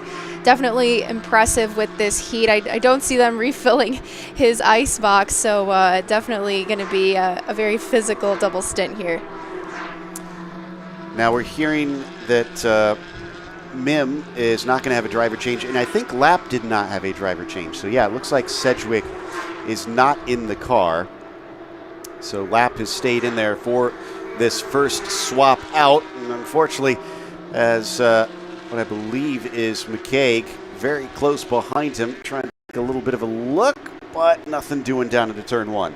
But that is a good run up the hill here. This is going to be a little bit nervous. Typically, turn 3, not side by side, so you see the drivers fall back into line. Don't want to be too aggressive early on. Now we're going to ride on board here with Schmid in the 277 car, down through the S's. Maybe a little bit left off of the driver's line, but now gets it slowed back down. The run through turn number 5, jumping all over those exit curbs. And actually, here comes a nice run time. Here he is back out onto the racetrack, and you just have to be careful about driving in the racetrack, and you just have to be careful about driving in the grass like that. You can pick up all sorts of stuff on the tires of the car, and then also you got to think about those front grills. You don't want to block those front grills to the radiator. Joel Johnson just brought the car in. Remember, we have that 50-minute maximum stint, and we're now 5 minutes left until we hit that first buffer here. Drivers will need to make sure that they don't go beyond that, as Musial also stays out, but Charlie Hayes is in, so the 233 is coming down the order here. Is he in, or is that a transponder issue? We'll check on that in a little bit, but sounds like Therese has caught up with one of our drivers that has been in the car already, Greg Checky. One of our favorite father-daughter duos, Greg Checky just handed off the wheel to Anna Checky. The entire CHR team is having a really great fight out there, the 992s and the Caymans. What's it like out there, Greg? Oh yeah, it's been great, a lot of fun. I haven't been in the car much. It's been a good month or so, so it's a good way to get warmed up again and just have some fun and hand the car over to Anna. What's it been like driving with Anna all year? I know that you haven't been able to do the sprint races, so do you really look forward to this chance to get back out there to kind of duke it out with her, or more to support her? Oh yeah, it's just super fun to do together and to have the camaraderie and the stories on the way home. And did you see that me almost spin? Did you see me in turn 5? Oh yeah, whoa, yeah, did you see this? And it was just super fun to talk about those things on the flight home and later on. Well, you guys are definitely always bringing that family vibe, and we love having you here in the paddock, Greg. Yeah, it's been wonderful. Thanks so much, and thanks CHR, and thanks everybody. Yeah, Greg and Anna are always an absolute joy to talk to. You can tell they love being here at the racetrack. Meanwhile, I think this is her back out here. We're seeing having to deal with some of that Cup car traffic. Whoa, and gets awful loose off of turn 7, thankfully. Keeps the car pointed the right way and keeps it off of the barrier. So he'll carry on. Greg currently running 4th amongst our Caymans.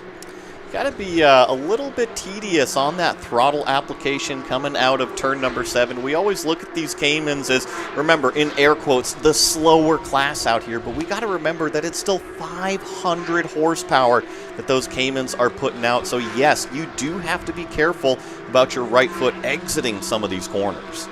I also want to add, I mean, it's pretty hot out right now, so I'm sure the track is starting to feel what us drivers call greasy or pretty slick. So as the temperatures heat on the pavement, it starts to get a little bit more slick. The lap times start to drop a little bit, but still plenty of performance you can get out of these cars. Just to kind of add to what Joey said, you just have to be really, really smooth and precise and understand where the grip is on the track. We got some information that Todd Perry is back out of medical, has been examined, and he is okay. So that's the best news that we've got. We'll see if he feels like talking a little bit later. But understandable if maybe he wants to decompress a little bit after experiencing that. Meanwhile, Anna Checky we see on the circuit. Well, it might be the 72 car might be running towards the back of the field. That is because they have already finished their stop, and we are still waiting on a number of other Caymans to come in, although I think, yeah, it looks like Crines has just entered. And speaking of those pit stops, I mean, look at the time. We've almost passed that 50 minutes. We're at 48 minutes right now. So if you were trying to stretch that stint length, you're going to have to be coming in probably this time. The GT3 Cup cars do lap times of about call it 124, 125 in race pace, and the Caymans are down here about 129, 128s, depending on who's in the car and how it's performing out there. So given that we only have a minute and 50 seconds left, you probably got to get into pit lane here pretty soon. It's going to get pretty busy because I'm looking at our timing tower.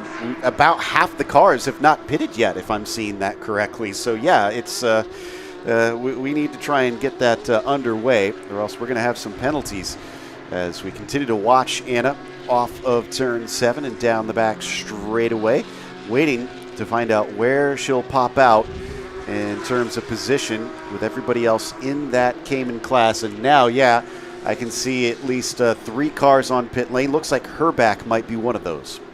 Yeah, and crucially, look at the time, 1 minute, 10 seconds left until that 50-minute mark. So plain and simple, if you cross the start-finish line right now, you are not going to be able to get back around unless you've already obviously done your pit stop time. I see the 234 down in pit lane. I see the 277 coming as well, and I think we've got a host of new drivers hopping into a lot of cars. I see Andrew Davis is going in, Riley Dickinson is going in, Aaron Johnson is getting in the car, so we're about to see some really fast times. We've been following lap on the screen, still running 18th overall. One of the few cars that had completed their pit stop. Right now, the highest car that I've seen that has completed the stop is Pechnik in the 216. Looks like Metney is in, Cron is in, or Hayes, I should say, is in. Yeah, Kelly, there we go. Hutter as well. A lot of cars are in. So, yeah, this was the last chance, and look at it. My goodness, it is like a line queuing up at the drive-thru. Yeah, this is going to be a busy pit lane. You can see 15 cars in pit lane all at once. So releasing your car out of the pit box as well is going to be an adventure. So again, look at the whole crew is going in on this. Some driver changes as well. So this is definitely going to be where the team and the crew come into play, making sure that all of these pit stops are done nice and clean. Charlie Hayes for the eponymous Charlie Hayes Racing going to allow Cron to get into the car and take over for him as we saw some driver changes. This is what the crews have to do to refuel them. I do always find that rather unique here with the Porsches that they actually climb on top of them. It's totally okay, though. They built these cars for not only sprint racing, but endurance racing. So when you see those fuelers jump up onto the hood, trust me, they have practiced that. They know exactly where to stand, but that is how they refuel these cars, is usually out of the front end of them, and they prepare for all of that. Oh, now we're going wheel to wheel up towards turn number 3. Looks like Knight is going to grab that position. Indeed, and we already saw from yesterday that Knight is brave, so no doubt he'll be willing to make many more moves like that throughout this weekend, and that gets another spot. I believe that was over Crines to try and take what looks like third in class, although we still need to see Espinlaub get back out on the track in the 73. Something to note to all of our leaders, look at timing and scoring right now. Ashley was pointing it out just a minute ago. We have got pretty much everybody in pit lane, and they're just waiting for those pit stop times. Remember, 2 minutes 30 seconds on that pit stop time window. I get word that Scott Blend is hopping in that Ruckus racing machine, and now I'm seeing a lot of cars release out of their boxes. It's the race down to the end of pit road. And let's not forget that getting as close to that minimum time as possible is going to be so critical out here. If your rivals get closer than you, that's tenths or even full seconds that they have. On the counter to that, if you find yourself as, did they get jumped? I think we had a reverse of what was our leader, and there's a good illustration of my point. No, actually, they did keep position. Correct. Blend has just jumped in for Metney. But, yeah, I mean, it was a race out of pit lane for the lead that time, that's for sure. And, I mean, they came in bumper to bumper. They were almost pushing each other down pit road on the entry. So that's how close it was. And then all of a sudden, that Ruckus racing machine did an excellent job. However, huge shout out to that CHR crew as well. They were on top of that 2 minute 30 pit stop time. And now they've exited that pit lane and out on the racetrack pretty much nose to tail one more time. I think it's a lot closer than it was before the pit stop, if anything. Look at that. He is right there, and they've got traffic in front of them, including what I believe is our race leader in the Caymans, Charles Espinlaub, in that number 73. He's working on perhaps lapping another car, if I'm seeing this correctly, so hopefully this shouldn't be too much of an issue, but he's got to be heads up. And with Charlie's extensive experience, I'm sure Espinal will know what to do, although that was close under braking down to the chicane for the Cup cars. Ooh, this is a tough spot to catch a slower car here in turn 12, as we saw heading down into turn 1. This could give P2 a bit of a run, but it looks like because that lap car is there, it gives him an opportunity to hold that position. He's going to start laying that pressure on. Cron hopping fresh into the car. Same thing with Blend, having to pick it up immediately with a race for the overall lead. And I'm sure these two are absolutely reveling in it right now. But Cron is laying the pressure on. The 277 just in front of them. That's Hinkle that they're trying to catch up to. So that was for Tillman Schmidt's car that he has replaced him. He's got to be heads up so that he doesn't wind up influencing this battle. They'll approach turn 7. Everybody going to set up for the exit off of there. See about that run out of that exit that you were just talking about. It seems like everybody kind of equal on that power down traction event to leave that corner. You see Blend just trying to pick up any sort of slipstream, any sort of tow from that car in front of him. Try to get rid of Cron directly behind him, but that is going to be one tough ask. With it being a little bit warmer, I will say that probably the tires do come into temperature maybe a lap or so sooner. So I think, call it after their first out lap, they should be plenty ready to go. In the meantime, sounds like Therese has caught up with a few people down on pit lane. Therese, who have you got? I'm here with the best looking crew in Porsche racing. I've got the Ruckus race team here. Metney just put in a great first stint here at Ruckus, and we've got Mike Johnson, master strategist. Metney, how did you feel about that stint? It was fun. Really good stint. Car was strong. Managed the traffic well, and everything worked out. Are you excited to have handed the car off to Scott? Do you feel like this is a good matchup? Yeah, I think we're a great pairing. I think we're going to have a lot of fun this afternoon. I couldn't agree more. Mike, what do you got working on the strategy side? I know there's got to be something. Well, right now it's pretty straightforward for everybody, I think. I think what's different between this race and the other enduros that we did is that in the previous races, they kept the pits closed throughout the yellows. So this one's totally different. Having a lot of WeatherTech and Michelin Pilot experience is going to help for us because we're used to the closed pit strategy. So we just need a yellow to fall the right way, and I think we'll be in good shape. Does the flexibility of having the AM pairing help? I don't know, because neither of these guys are really AMs. I mean, they beat up on all the pros out there on a regular basis. So, yes, we want to win AM. Yes, we want to win the championship, but we're here to win overall. And I think that's totally possible, especially with rock stars like Metney and Blend. So good luck to all of you. Thank you. Thanks. Thanks to Therese for that heads up. I'm not surprised that Mike didn't give us too much information on that one, but he's always very, very clever. He's very well known in this pit lane for being great with the strategy. So Blend continues to lead Cron as this race carries on, and they have to start dealing with the traffic. In the meantime, Joey, it sounds like we've had a guest join us in the booth. Yeah, joined here by Tim Rishbeater, who's the ground crew of Quicksilver, the P51 that we had the flyover here during our national anthem, during pre-grid. Happy to have you join us here in the commentary booth. Thank you so much. This is just simply fantastic.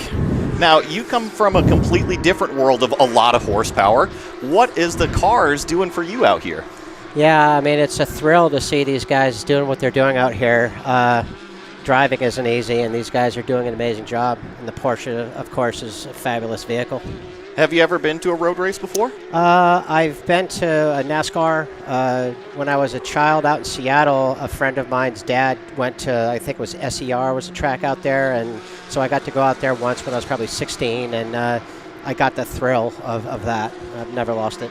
I will say, though, that during the air show schedule, it's kind of similar to a racing schedule. It always seems like you guys are hopping around weekend to weekend depending on where the air shows are. It still seems to be a pretty busy schedule, very similar to racing. Yeah, and the thing that's amazing is the fans. I mean, the fans travel from all over to go to these shows, and it's just a thrill to go see aircraft and see the pilots and hear the stories and be an American. And I wanted to ask you a little bit more about the airplane Quicksilver, the P51. I mean, how much horsepower does that thing have? Boy, I'm going to blow the answer. It's okay. I'm going to blow that. I don't know. I want to say 1,200, but that sounds wrong. Depends on how much boost they're putting in there and that manifold, huh? Yeah, it's it's a supercharged motor, Merlin. Yeah, it's incredible. I mean, when you hear it, is the thrill. Amazing power. And I got to ask you, there's always such large road racing events, endurance events out here. What's the biggest event that you guys get to go to for the air show schedule? Well, yeah, Oshkosh is one of the biggest ones. That draws everybody. Sun and Fun down in Florida is also huge. Yeah, and then there's lots of them all over the country. I mean, people show up for these from all walks of life, and yeah, I mean, the air show circuit is fantastic.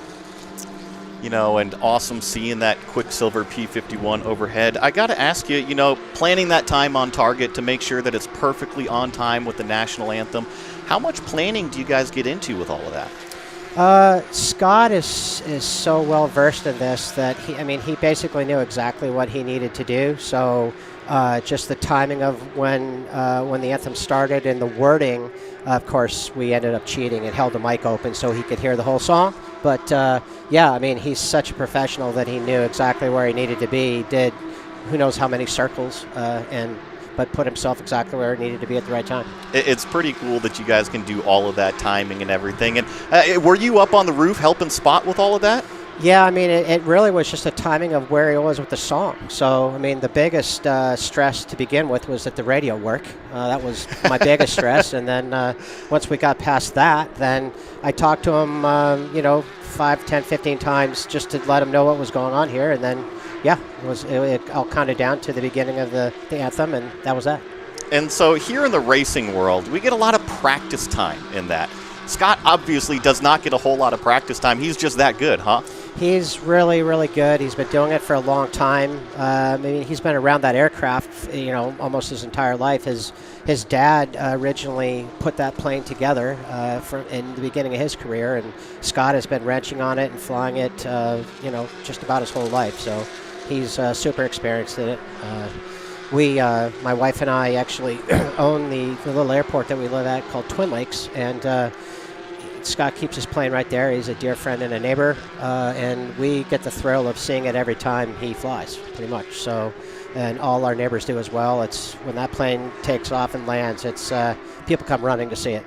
Well, and quite honestly, how often is an airplane like that in the air? You have to keep it plenty airworthy, and just like a race car, if you let it sit, that's not a good thing. Yeah, Scott is probably in it just about once a week, I would say. Maybe every couple weeks at a minimum, going to the air shows during the air show time. And yeah, even when it's off, he's busy working on it because the aircraft requires an enormous amount of maintenance to keep it airworthy and do what he needs to do with it. So yeah, he spends his life working on it pretty much.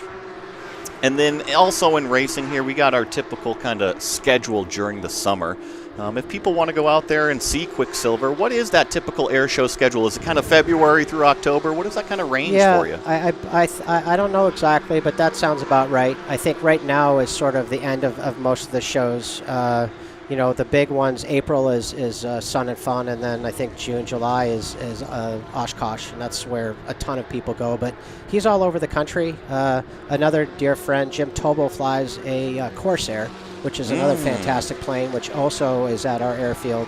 And so they go together. They do a lot of shows together. The Corsair flies actually in a lot of Navy-related events. So together they go all over the place. It's unbelievable. It's pretty cool to see those wings fold up with how large they actually are. It's pretty cool to have that Corsair. And I got to ask you, where is home base for you, and how long does it kind of take you to get the airplane to where you need to go typically? Yeah, so the home base for it and the Corsair is our airport, Twin Lakes. So we're just right near Aiken, South Carolina. We're a privately owned public airport, so it's Sierra 17 is the identifier. And that's where Scott's hangar is. Somehow he manages to fit the Corsair, a P51, Jeeps, Army Jeeps that he's working on. He has he's got all kinds of toys in there, and somehow he manages to fit them all in there. So that's our little airport. And speaking of all these super cool warbirds, do you have a personal favorite? Oh, P51 for sure. I mean, that thing has just such power. It's so beautiful. It's unreal. I mean, the racket it makes when he takes off, you sort of have to cover your ears because it'll blow you out. And then a question from my brain, because I love aviation. You know, my dad was a pilot his whole life, so I've grown up around it. I saw him doing those overhead brakes above pit lane here. How many G you think he was pulling? Probably 3, 4 G? That sounds about right. Yeah, 3 or 4 Gs. Yeah. It was so cool to watch him just tip that thing over and just yank up on that stick. It was some pretty cool performance out of that thing. Yeah, the plane's performance is unbelievable. It really is. And of course, we're talking about Scott Yoke out there, as it looks like a lot of action down here at the end of the back straightaway. Dusek involved with that as well, Joe P. Yeah, Jean-Saul just overtook third place from Conley, and Dickinson got through as well. Also, just want to give a heads up that the Conley car does have a 0.2 of a second added to the next pit stop for a short pit stop penalty. Go ahead, Joey. Yeah, no, it's awesome to have Tim in here, and I just got to ask you, where is the next event for you? That's a good question. I don't have that answer. I'm not sure where Scott's going next. I'm unprepared in that regard. I apologize. No, well, I think let's go with a little bit of an easier one. Where do you think you're going to watch this race once you hop out of the commentary booth here? That's a good question. I need some advice because, just being on top of the building here is fantastic. I guess we need to walk around and witness it. Maybe after a little bit of food and a beverage, we'll go see it. But, I mean, this spot right here is incredible. Where they come down the corner here, get on the gas down the straightaway is really awesome. And, of course, if you're just now joining us, sitting here with Tim Rishbeater talking about the Quicksilver P51 driven, I should say, yeah, it is a driver inside that airplane. It depends. Some people call them pilots, but I think they like to call themselves drivers up there. That is Scott Yoke driving that P51 that we saw doing our national anthem flyover. Just want to say a huge thank you for joining us here in the commentary booth. I hope you have some fun here at Road Atlanta today. Thank you so much. It was a pleasure. I love Porsche, and this is a fantastic event. Thanks for having me. And, of course, special thanks to PenFed for helping out with the organization, bringing Quicksilver out here to have us an awesome flyover today. Great stuff to get to learn all about those impressive machines. Really was cool to see it fly overhead multiple times. But yeah, as we were having that conversation, we saw that Jean-Saul has moved up to third overall. Dickinson is chasing him through very close on that rear bumper. Now, for those wondering how the penalties work for those short pit stop times, this 0.2 of a second is actually a little bit unique.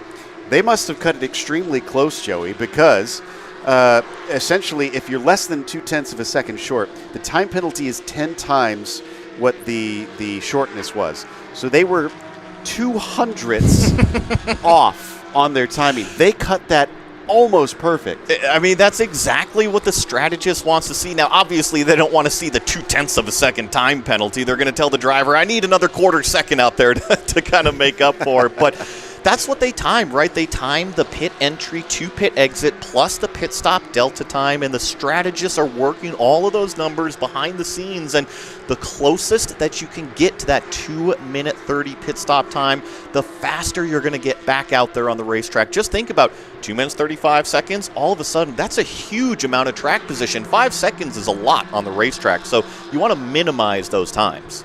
In the meantime, let's throw down to Therese. She is caught up with our championship leader. Yes, indeed. Zachary Vanier is our championship leader here in the Porsche Endurance Challenge. He's paired up with Mike Mim. Mike's been doing a great job in his first stint. How do you feel about to go in? Yeah, of course. I mean, I'm feeling great. Like you said, Mike has perfectly executed his stint, and he's doing everything that we've asked from him. Keeping the car in one piece, a strong start, and honestly just keeping us in the game. Still a very long race to go. I'm feeling good, really excited to get in the car and just start to get this race underway. Obviously, big picture is a championship, so hopefully we can go secure this thing. What do you need to do in order to clinch this championship? Based on our strategy and all of our calculations, all we have to do is finish one spot behind the 280 car. So obviously, we're still here to win, and we're still going to go for it, but the ultimate goal is to win the championship today.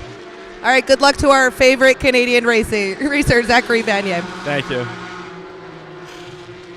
Great to get to catch up to him once again after getting to hear his thoughts last night leading up to today's racing. Jean-Saul and Dickinson, here we go again. They had a heck of a battle back in Sonoma as well. And they once again return going at loggerheads. This is for the lead in the Pro-Am class. In the meantime, this is Anna Checki on the 19, and that is for position. Kreins is currently sitting in 4th place in the Caymans, and Anna ready to try and attack. That last lap from Anna Checki, about a 1/10.5 a second faster than Kreins, directly in front of her.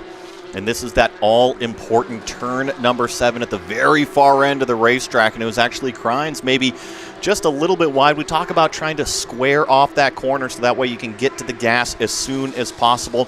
I think that's more the line that he was looking for. And now that top speed starting to kick in down the back straightaway here. You see that yellow and white number 72 car just kind of sitting in the slipstream. She's just going to try to get that little bit closer. Like I said, about a 1/10.5 of a second faster the previous lap. If she can take out another 1/10 of a second, it just brings her to that bumper a little bit more, applying more pressure. And Therese gave us a very interesting note. This was apparently Eric Lapp's first ever double stint that he's done in racing, but we'll have to touch on that in a moment. Defensive coming down to the chicane. Janson now in a real battle with Riley Dickinson, unable to get by this time. So he'll regroup and go at it once again. Like I said, these two have been able to fight one another earlier on in this season. And I feel like these two absolutely relish this. They're smiling ear to ear inside the cockpit right now. Yes, they are fierce competitors. However, this is what everybody loves to do. We're here at a racetrack because we love racing. And if you get to race it out with one of your buddies out there at Road Atlanta, it is so much fun. That's exactly what these drivers are doing. And I do want to point out that these two are reeling in our top leaders like a ton, about a 1.5 per lap right now. 24.1 out of Janson, 26.2 out of Kron. So they are reeling in those top two. Okay, so this could get very interesting. Blended Kron, no doubt, even though they know they're mostly fighting for that class win, would probably love the overall as well. But there's still lots of racing left to go. We're in only an hour and 10 minutes into this event. There was a little wiggle coming off of 7 from Janson this time. He's in the orange car ahead. Dickinson in the red, white, and blue with a silver nose as they break down into the chicane. He's not close enough, doesn't go for it this time into there. But he continues to be an absolute pain in the side of Aaron Janson. Back around, they complete yet another lap. But yeah, back to the point that we were talking about with Eric Laps. Another thing that I hadn't considered, because this is, as we've mentioned, kind of the first introduction for a lot of these teams and drivers to endurance racing, that some maybe haven't had to go back-to-back from one stint to another. It can get a little bit warm inside the race car. So when we talk about a single stint, that's 50 minutes, and a double stint is going to be 100 minutes out there. Call it about an hour and a half inside the race car. And inside that race car is well over 100 degrees. And here was that battle that I was just talking about. Janson has officially caught P2 overall. That is Reinhold Kron directly in front of him. Janson presents the car into turn number 6. Does Riley Dickinson take advantage, or did he just decide to kind of push Janson along the back straightaway here? They're going to have a run and try to sit in the slipstream. I have a feeling that that's an easy answer to the question on Riley Dickinson. If he sees any opportunity, he's going to be pouncing on this. He'll see this as a great chance, and this is definitely going to be a chance because that's a good run from Janson.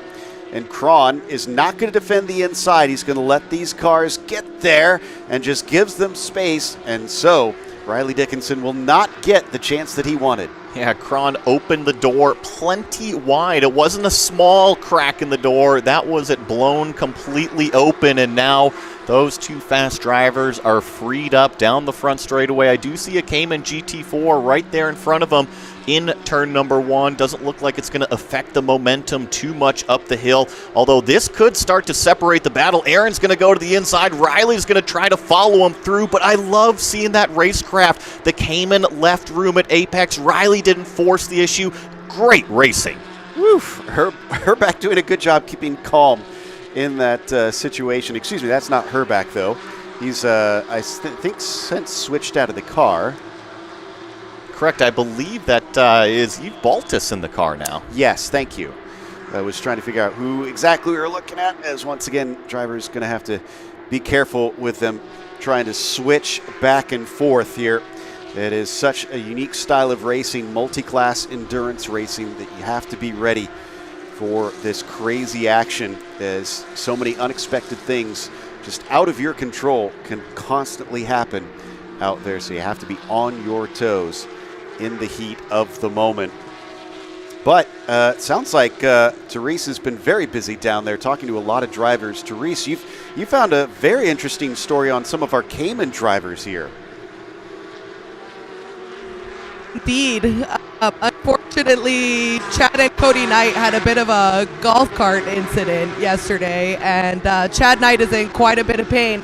But he did a great job on his first stint, and he's out there limping but still crushing it. He's getting ready to go back in. Not something that you want to have happen, obviously, but, you know, it's a race weekend. You're here for the long haul. Oh, and I think Lap having to deal with Bill Pelichewski trying to go by him. He does sneak through, and look at this absolute traffic jam. And Crines is trying to stay ahead. And Janson has overtaken for the overall lead. You see Scott Blend in that bright yellow machine is now sitting P2, and Dickinson is trying to go to the outside of one of these Caymans, keep up with his buddy Aaron in that bright copper machine. But now Aaron Janson puts a car between himself and Riley Dickinson. And apologies, that's our leader in the Caymans, Davis, actually in the car right now. So hence why he wasn't wanting to give up much time. He's trying to fight for what could be a victory down there. In the meantime, we ride on board with Cron, seeing Dickinson, no doubt taking notes as he follows those leaders through. Janson, now your top runner. And there goes Anicheki with another move by, bounding over the curb. The 19 of Crines having trouble through the chicane. Yeah, it certainly seemed like she left plenty of room, but there is contact, and now there is smoke out of the left rear of that 72. Going to have to slow that thing down, because that is usually a sign of a problem into the back end of the car. Oh, we've heard that these curbs can sometimes be a problem. I wonder if maybe there's been an issue where it just hit one the wrong way. It looks like she is aware. She's trying to get off the racing line. And just past the pit entry. That is the worst place for this to happen. You're right. It started to kind of show itself down the hill into turn number 12, and that's exactly where pit entry is. So she's going to have to go 2.5 miles around this place. I think the only good caveat around it is that she has been so gosh dang fast out there. She's made up a ton of positions. Unfortunately, going to have to dig themselves out of a hole now. And for these drivers, that's not what you want at this stage. Although, if you're going to have a problem, they always say in endurance racing, you want to have a problem early, because that can give you a chance to get back into it. Man, that tire must not be in a good state, because it looked like she had trouble just getting around turn 7. Oh, and there was flames apparently, so that's not a tire. I'm not going to be quick to jump on this one, because we simply don't know. All we're getting is the video images on that one. But yeah, definitely a problem in the back of that yellow and white number 72 car. A little bit of a shame, because Greg Checky and Anna Checky, always one of our best competitors out there, and it's great to see those family teams. 227 is in. Hinkle looks like he is hopping into the car. No, excuse me, Johnson in that car. I was looking at 277, getting a little confused there. Car, yeah, well, maybe it might be a tire. I wonder if that's just the rim, maybe on we're going to get a good look, because we're sitting here right at start-finish, and that car is coming down pit road right now. So I thought I saw it out of the left rear of the car. Yeah. And it certainly seems like all the tires are up. So, yeah, that's a little bit of a mystery right now. The car was not in a good space, though, so she was having to slow. And I'd hate to see them have to retire this one just an hour and some change into this race. I want to see them at least get to the finish. So we'll cross our fingers that whatever's wrong with the car, they'll be able to finish it quickly, fix it quickly, and get back out there as we watch the 281 of Chris Hutter. But this is on Josh Conley for 6 overall, but Hutter is trying to catch up to Dickinson, who is the next in the Pro-Am category, but he is separated by a lot of cars. Hutter has been showing very good speed in this endurance race. I've been very impressed with the way he's been showing. Yeah, and of course he is in that silver number 281 car, kind of the caboose on this 3-car train on the back straightaway right now, but he's got a terrific run on that 299. That is Conley in the car, so now he's going to pop out driver's left, attempt this pass deep into the brake zone. Now all he's got to do is get it woed up by the apex. Conley was plenty generous right there, so move the 281 up into 6th overall. Sounds like the 72 is back out on track, and we'll get some more word on that in a second. Therese is digging her nose around to try and see if she can get some more information. We'll send down to her once she's got that at the ready. In the meantime, my goodness, we got a lot of fun here. Coming up into turn 1. We've already had one crazy incident into there. Car's probably a little bit more cautious. Oh, but maybe the problem was not fixed as the 72 is again slow. Yeah, and this is going to be a little bit kind of nerve-wracking for Anna out there to have to go so slow with all of these race cars coming up in the rearview mirror. She has been so heads up on the racetrack all season long, and there she is off of the racing line. Although the momentum is coming to a stop, I wonder if she's going to be coming to a stop on the outside of the racetrack. If she does, then surely that's going to have to be a full course yellow unless she can find an opening. It does look like she does. If she can maybe back it up into there. Yeah, I just don't know if she can back it up in, if it still has to be retrieved from over there. We've got the run from Chris Hutter. Check this one out. Hutter looking to the inside, coming down into the chicane. If he can outbrake him, he should be able to take that apex away. But as we've seen, the over-under is very effective in this sequence of corners. Back up the hill, the 231 going to be doing what he can to try and get back into it. But no dice, as unfortunately it looks like he has been overtaken. I see Owen Trinkler coming down the front straightaway here. This is this white car giving chase to the 299. He had a terrific run out of 10B. Now he looks down to the inside of turn number 1 on his competitor of Conley. Deeper onto the brakes. Trinkler grabs the spot. All right, so coming around now up to turn 3. Trinkler sets his sights forward. Looking to see if he can catch up to Musial, maybe Hutter. He's into 7th overall now.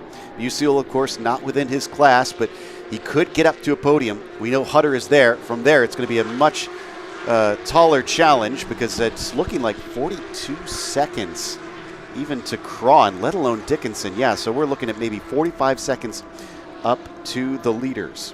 And I still see that 72 stranded on the outside. I should say the driver's left side of the racetrack going towards turn number 6. And I have a feeling they're going to have to retrieve that car at some point. And here we go, full course yellow flag. Oh, well, and what's sad about that is we just got message from Therese that they were going to try to bring her back around. It was a gearbox issue of some sort. But I guess that that must have changed since then. As it looks like you said, she has not been able to get going once again. So our second yellow of the day, nearly an hour and a half into this race. I like this call from race control because that car, it's not necessarily in a super dangerous area. However, if somebody else goes through turn number 5 and maybe loses the back end, it can definitely be an impact zone. So I'm happy to see race control throw that full course yellow. I don't think this is really going to affect any strategy. I do see that Brandon Hankins in the 295 car may have been able to get down onto pit road before we got that full course yellow. However, our next pit stop window, we're probably looking more about 2 hours, 20 minutes remaining. So another, call it 15, 18 minutes or so until we finally hit that max stint length again. And, well, this is a good time because we've got Jordan Sasser up with us, our singer of the national anthem. Jordan, I mean, welcome to Road Atlanta. It was a beautiful performance out there. It sounds like you've already had a lot of fun even before the race started. Yes, I am so grateful to be here. Jeremy and Paul and your whole team have been incredible, and I've got one of my 4 kids are here with me today. Brennan, he's over with my friends up on the roof right now, but 7 years old, he got to sit in a race car, so his dream came true. So thank you guys for allowing that. I'm glad we could make it happen. What's your overall impressions? Like I said, we're about an hour and a half into the race. Is this your first time at an endurance race of this length? This is my first time at an endurance race. It's incredible. I mean, when you're standing outside, as hot as I might feel, it's nothing in comparison to these people in full body suits and these race cars going 130 miles an hour. Yeah, it's awesome. I'm just impressed. I mean, anytime you get to observe somebody doing something that they're passionate about, how can you not just have some respect for that? So I know that my 7-year-old, his mind is being blown every 10 seconds watching this. So I love watching it through his lens. Yeah, I mean, I loved racing as a kid as well, so I can only imagine just how much this is hooking another one into this great sport. I mean, and you've had to deal with pressure being a performer as well. I mean, do you think you could see yourself hopping in like this and having to perform in front of these people in these sorts of conditions? Yeah, this is something that I started to do when I was 13 years old, and I was just telling Jeremy, I used to sing for 30 people at a volleyball game, and so anytime I get to do something like this, I'm just blown away that God would open these doors for me, and I've had the privilege to sing at a NASCAR event one time a few years ago, and that was extraordinary, and this is super cool in its own way. Also, I live in Duluth, Georgia. I'm 30 minutes from here, so to do something local like this and do things in my hometown, and I always just feel honored. Well, obviously, folks might be more familiar with your American Idol exploits. What about the future? What's coming up for you? Yeah, my wife and I, we are so grateful. We get to sing at a lot of different churches and ministries here in the greater Atlanta area. North Point Community Church and their campuses, we kind of rotate around with a bunch of musicians and in a rotation there. And and then as mentioned, we get the fun honor of singing the national anthem. Sometimes for Atlanta United, the soccer team here, my wife and I will do duet anthems, and we've been able to sing for the Braves. And so it's, in the midst of raising 4 kids, we're not super focused on booking anthems, but when we get the call, we always say yes. Well, I mean, singing at that sort of level versus raising kids, which is the bigger challenge, I have to ask? I'm going to say what I've always said about having a family and having kiddos. It's the most rewarding and the most challenging thing all wrapped into one. It's extraordinary. I've got a 10-year-old girl, and then we have 3 boys who are 7, 4, and 2. And it's for sure the greatest thing that has happened to us. So I think, just being able to even show them, as adults, for us to come out here and sing, and for Dad to do what he loves, I want him to know that as he grows up in all stages of life, you can always make time to do the things that you love, and you can work hard at it. So hopefully that's inspiring him. I've never played a sport in my life, so watch him be like this star football player, but I won't have any advice to give him. I'll just tell him I'm proud of him. Maybe I'll sing at his game. There you go. I love that. That would be beautiful. So we're watching under full course yellow conditions, so things a little bit slower now. Have you had a chance? Has there been an offer to hop into one of these cars at any point? Yes. So around 11 a.m. I got to do a pace car lap, and I think it was the purple Porsche, I think it was the safety car they were calling it. Yes, yeah. I'm learning my terminology. You're doing great. And it was awesome. I think the driver, I'm trying to remember who I was in there with. The driver, Drew, he was horrible. No, I'm just kidding. he was such a good dude. Yeah, no one told me in my ear to say that, Drew. Nobody. But Drew was such a good dude. We were honestly just chatting it up about where he lives, where I live in Duluth, and having a conversation at 135 miles per hour is different than just hanging out at a coffee shop. But it was so cool. I mean, just having that experience, I love to realize in the moment, some things are a once in a lifetime experience, and I'm just grateful. Such a beautiful day to do it too. It is. We've had a gorgeous weekend out here. If you see Drew again, you'll have to tell him that you need a proper lap from someone like Joey. Yeah. I think Joey could have done better. I almost said, "Hey, Drew, can you pull over? Can we switch?" But I didn't think that would go over very well, so I just said, I need to tell Drew thank you for this. No, dude, he was perfect. I wasn't nervous or scared at all. I mean, I can't imagine if I had to drive those things. I'd be like, let's keep it at 25 miles per hour and just roll the windows down. But yeah, Joey, next time, okay? Well, I can't thank you enough for coming and joining us. Like I said, really stellar performance out there, and enjoy the rest of the race, sir. Yes, thank you for letting me be here. Everyone on the Porsche team and here in motorsports world has been so kind to me. And this country, even with all its flaws, it's an amazing place to live, and we're so blessed. So thank you for letting me honor our nation and sing the anthem, and thank you guys for letting me be here today. Very much. That was Jordan Saucer. God bless. With us here for these caution laps while we get the car cleaned up. We did see that Anna Checky's car was towed back, unfortunately. Now we see Scott Blend hopping out of the vehicle and going to put Alan Metney back into it. So looking like a bit of a back and forth strategy that we're seeing for them, Joey, that they're going to try and keep a fresh driver in it.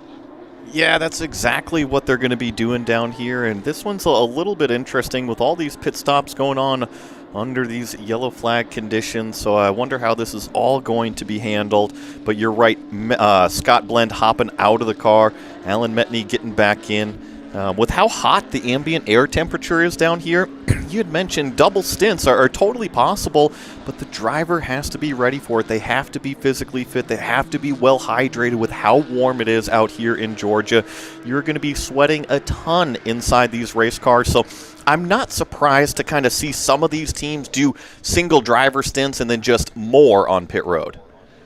Yeah, and even though it was only a 90-minute race down at COTA, it was even warmer than what we have here, but it's so much longer. You're right. It's probably for the best that we just kind of keep fresh legs in there and make sure that drivers are really focused. And this is what we've been talking about, that minimum pit stop time. So this crew member is holding the car.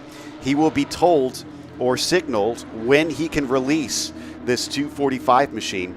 And no sooner will he lift that hand and let him go and get back out onto the track. Not our overall leader anymore, though. And they shut the door. There it is. Oh, car kind of lurches forward. And now finally able to get back on the circuit. Did he accidentally hit the mirror? It does look like the mirror is knocked off of the car, and now they're on the radio simply saying, oh, you might have left the box a little bit too soon. Wait, and I'm not sure if that car got out, and yes, it did. So move that CHR car up a spot, and that was just maybe a little bit of miscommunication on when to launch the car versus that minimum pit stop time. Now, that was for the Cup cars. They do separate pit stops here under yellows for the two different classes, and the Caymans are in next. They're coming in for us and getting ready to take their service as well. I assume we might have a few more pit stops there now.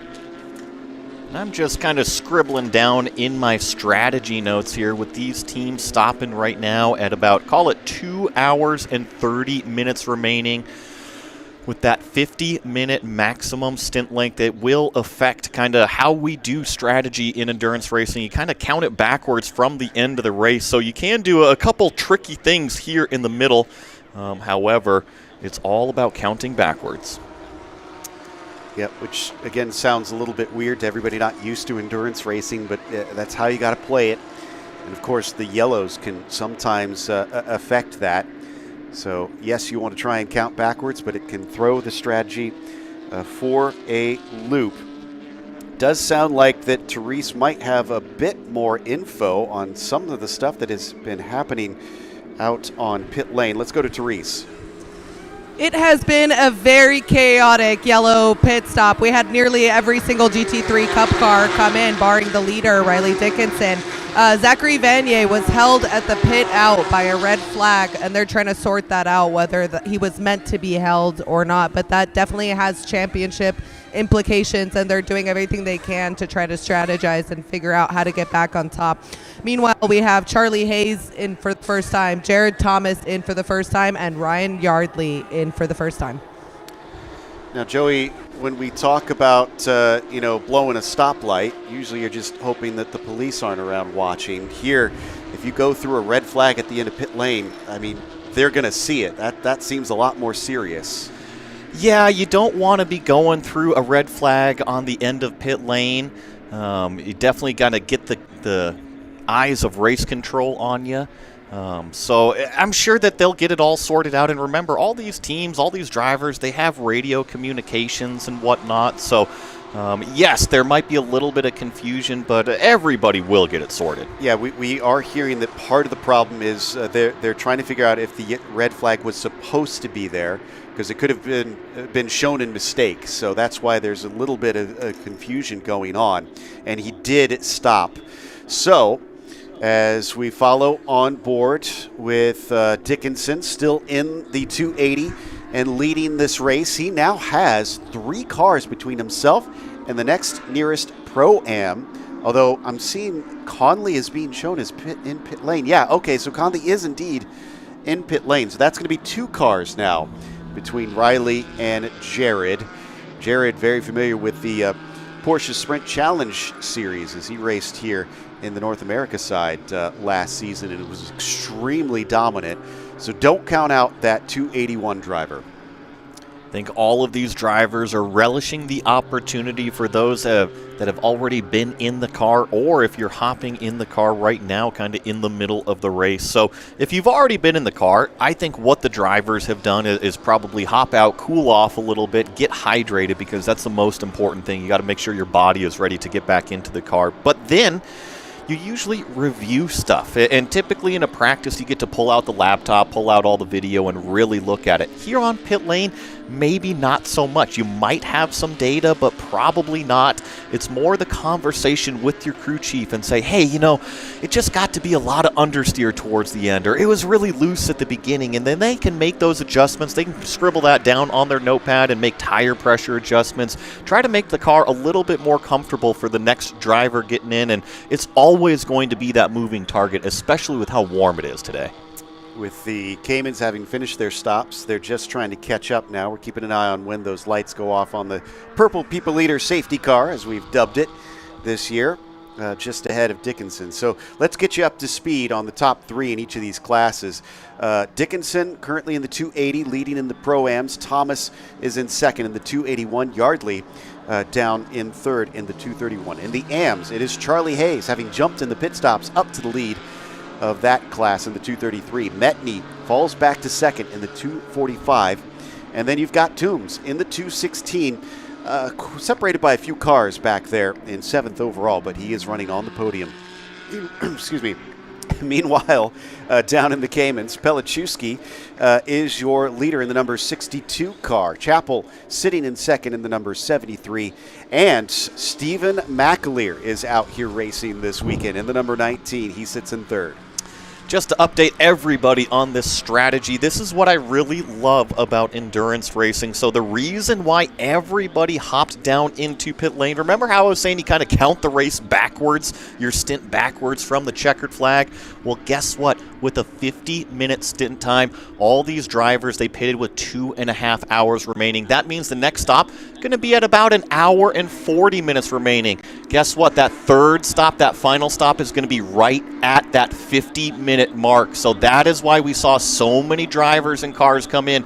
It's pretty much maximum stint length times from here to the checkered flag. Interesting.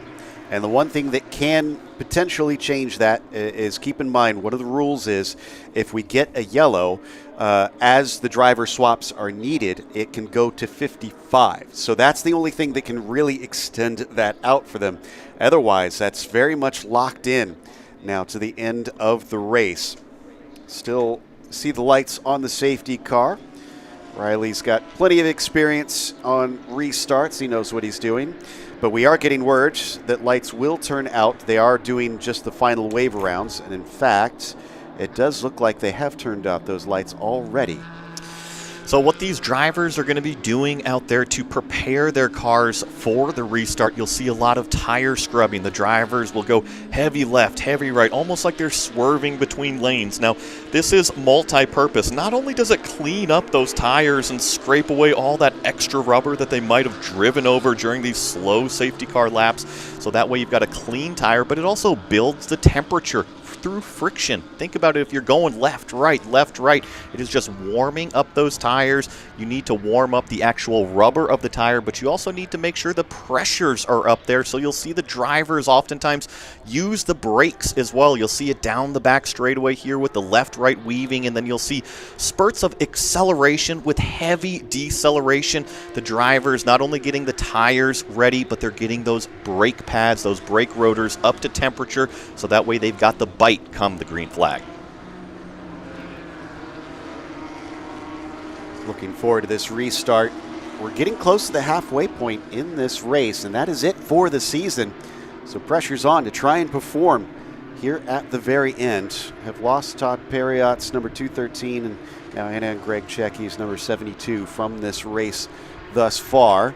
There's some of that weaving you were just talking about back in the background as the 297 tries to get some heat in the tires. Meanwhile, they're coming out of that last chicane, and it looks like they have started because, yes, at speed, Riley Dickinson is now taking off. Meanwhile, it's a battle for second behind him. And no, I think that might be Conley going slow. Drivers having to get around him. That might be a lapped car, and it's causing a 3-wide situation down into turn 1. Are we going to get through that one clean? Somehow we do. Yeah, now it's going to be side by side going up the hill. Look at Metney. He's in the middle of 3 wide. This is going to be a little bit of a nervous moment at the top of turn number 3. See the CHR car go around the outside. So when we're talking about that lead in class, those are the 2 cars we're looking at. My goodness. That was a lot of movement down the S's. That's wide. And now this is a forceful move from the 231. Slips back into line. Woo. Drivers are really taking advantage of the opportunity. Like we said, aggressiveness gets ramped up on starts and restarts around here at Road Atlanta. Still chasing as Metney wants to try and take the class lead back from Roland Cron. Reinhold Cron. Look at the accordion effect going into turn number 7, and now we unleash this entire field. And you're right, we've got a slow car with the hazards on going down the back straightaway. I'm not sure which car that is, but we are wheel to wheel, door to door, and that is Metney now on the outside here. He is going to have a tough time going into the brake zone. Coming down into that brake zone, and it looks like they're going to be able to get by that lapped car. In the meantime, still causing some consternation in front of them. Meanwhile, Dickinson leads now. Ooh, am I seeing that right? 8.5 seconds. How in the world did he make up 8 seconds? When you get the initial jump and you have that track position and everybody is choked up racing behind us, that was a slip down to the apex of turn number 1. I believe that was Cron going for that pass. Got it done nicely, so he is now through to some clean air. But to your point, Joe Peak, if everybody's stacked up behind you, especially with that 277 car kind of in the way who's now on pit lane, Riley Dickinson took advantage. Meanwhile, the 295 also kind of in amongst the mix, but I believe that is a lap down Hankins. Oh, as we go wheel to wheel, Charlie Hayes is going to have to allow Musil by, and that is, again, an invitational car. So just losing track position, but not points paying positions. Looking like we're pretty single file going out onto this back straightaway.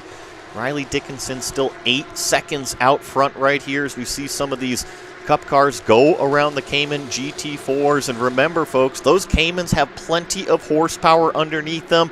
They have that kind of same base motor as the GT3 Cup cars, just these GT3s kind of uncorked a little bit more. Meanwhile, we have a penalty for the 255.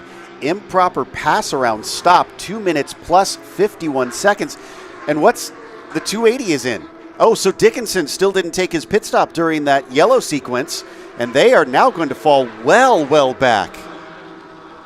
Yeah, and the 245, like you said, down there in pit lane here. So we're just going to have to see how this strategy is really going to play out. So Vanier currently in the 255. He'll have to come down and sit patiently for a long time. Jared Thomas still now leading since the lead has been inherited. Yardley up into second. Cron now third overall, but is leading, continuing to lead in that AM class. We're looking at Chappell still giving chase, as up at the front of that class it is McAleer up at the front. That's Belichewski. This is for P2 in the Caymans, and this has just absolutely thrown the cat amongst the pigeons. It is certainly a scrap, and we kind of got the heads up on how this race can kind of go before we even started it all. There's going to be some moments where the cars really spread out, but then we're going to get these moments where it is just absolute madness out here on the racetrack, and that's kind of what these restarts can bring. Looking down at the front straightaway here, I see 3 cars nose to tail trying to work their way forward as well. We've got another penalty. The 245 is showing as having had a short pit stop, and so they are being given 2.142 seconds to their next pit stop. Same thing for the 216, except theirs is 4.8 seconds added to the next stop. That is a doozy. Yeah, and as we watch these cars go around, you know, Joe, we were noticing something with one of those Caymans going out there in the paddock, and I believe we also have a little bit more news on it as well. I think we were talking about the 49 car. Yes, indeed. It sounds like Therese has caught up with them. Therese, what's going on with that 49 car?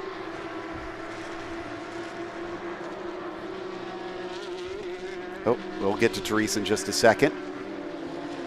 But I know she's been checking out that team and has found a little bit of information, it sounds like, but we may have lost another vehicle from this race as drivers continue to try and jockey for position up into turn 6. A 3-car battle here coming out onto the backstretch. Let's see how anxious these drivers are to get those passes done. Remember, they are accelerating up through 5th gear right about now, clicking up to that top 6th gear. I see almost side by side coming down through turn number 12 here with that 281 car still pushing the issue. And now, oh, that's a little bit of a late move from the 299, but thankfully backs out of it at the very last second. Nice heads-up driving from Caden Kelly. Excellent job. Sounds like Therese just with a couple technical issues, so she's handed off the information. There's a hole in the radiator of the 49, she's saying, and they are going to try and fix it, but it's sounding like it's going to be pretty difficult, so they're not anticipating being able to get back in there. The 281 with a huge moment off of 5. And now Ryan Yardley is through to P1 overall, so that's going to be very, very interesting. He was able to get through on Thomas. It was just the 281 car getting all sorts out of shape. Did you see how much counter steer he had in at Apex? I saw the car dancing around. That's all I needed to see on that one. So Yardley, like you said, has now managed to jump another car and move up yet another position. Remember, their whole goal is the overall in this one. In the meantime, watching them coming down into the braking. That other battle that the trio we saw before, still wheel to wheel, being chased down the back straightaway.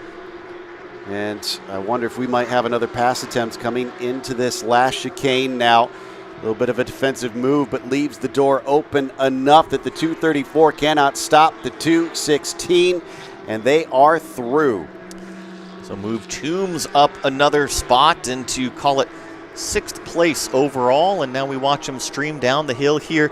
It is such aggressive elevation changes at Road Atlanta. Lots of times these camera angles don't necessarily do it justice how steep this place really can be. In fact, Joe Peak, you got a ride around here in the safety car, just like we were talking with Jordan. Now, how was your impression of this place first time around?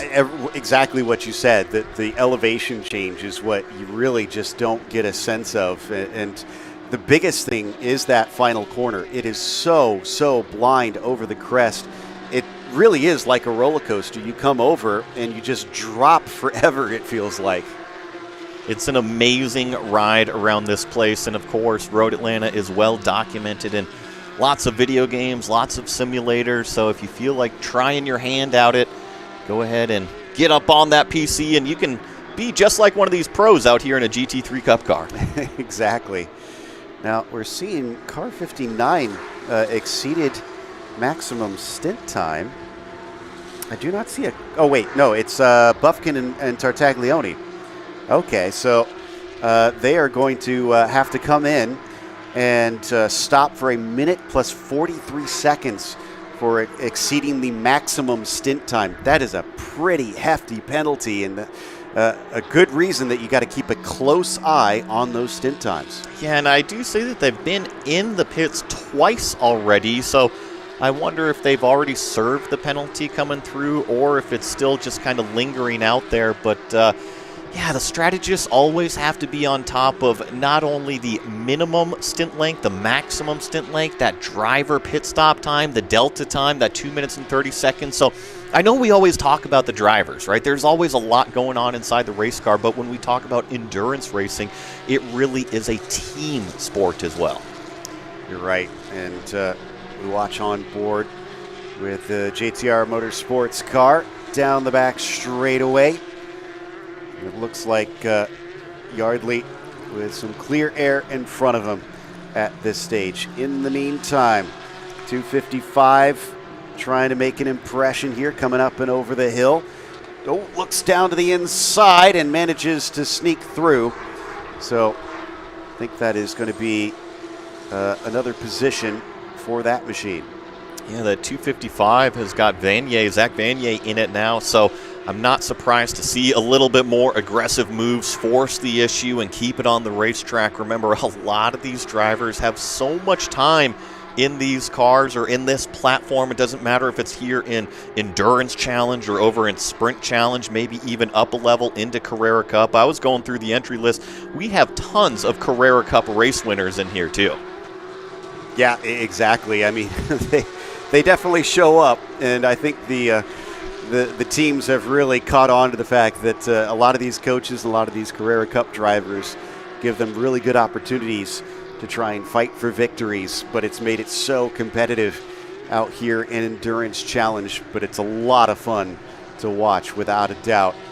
And Vanier with that move, because of the penalty, they're trying to make up essentially for what they have lost. They're currently scored down in 8th in class, 19th overall. In fact, yeah, Vanier is the last car running right now, so he's got a fire lit under him, no doubt. Yeah, and unfortunately, though, for that 255, they are several laps down, right? Our leader, Yardley, has on lap number 65 right now, while Vanier is only completing lap number 62. So a little bit unfortunate to see one of our star drivers out here a few laps down, but trust me, he will put on a show and hold that car at the absolute limit so everybody can watch one of these fast drivers haul around this place. Just wanted to note that the 59 car just now served that penalty and they're on their out lap, so they have returned and are once again on the circuit. Back to the 297 here, up the hill. That's Alex Sedgwick now in that car. He's a bit of a unique case. He's another one of the Carrera Cup drivers, and quite a good one, I might add. But we always love to bring up that he's someone who has also raced in ARCA and done oval racing over here, which is unique not just because of him being a road racing driver, but he comes from the UK. So he kind of came to the States, and when we asked him about it, he said, you know, I want to get the full experience. So I will race anything that you throw me in. It wasn't... That sounds like a driver. Yeah. Well, and I think the bigger thing is that not that just he got out there and did ARCA racing. He did it at Talladega for his first one. That's pretty cool. And I mean, in the South out here, you got tons of fans that love the oval racing. So I'm sure coming across the pond and having that experience was probably a really memorable moment. But it just reminds me of a driver. It doesn't matter if it's a go-kart, a circle track car, an off-road car. I think they might draw the line maybe when it goes to 2 wheels instead of 4 wheels. That's maybe when the drivers start to kind of say, I'll think about it. But other than that, they're going to hop into any race car they can. In the meantime, we've got our eyes on Metney here. Because of them serving their penalty, they've fallen down to 4th in the AM class. And I don't believe that is for position, that car behind them right now. They're trying to catch up to Toombs, who is about 2 seconds up the road. Oh, make that 1.3 as they just cross the line. So they are gaining. Hop on board with another one of our in-car cameras here. I believe this is the number 19 car. Right on board. This is Stephen McAleer behind the wheel of this Cayman GT4. This is another one of these drivers that is extremely experienced, extremely decorated out there. Tons of race wins in various series.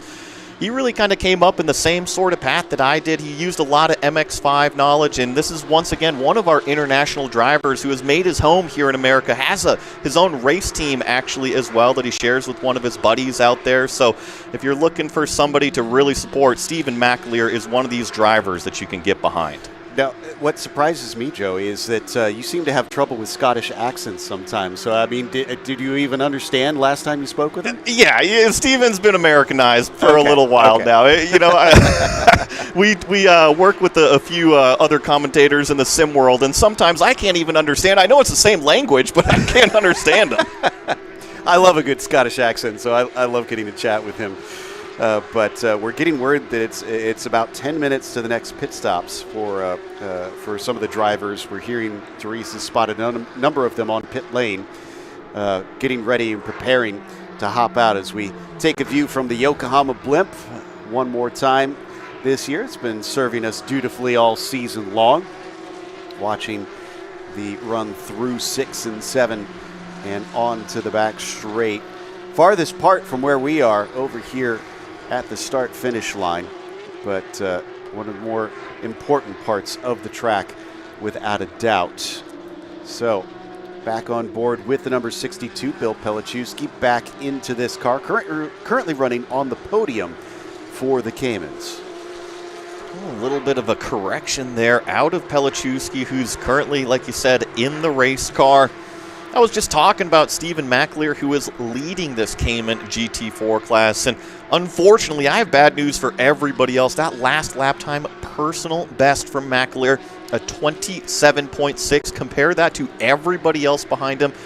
Oof, he's about 2 seconds a lap clear of that number 62 car that we were just riding on board with. So Stephen McAleer out here showing why he's a true pro.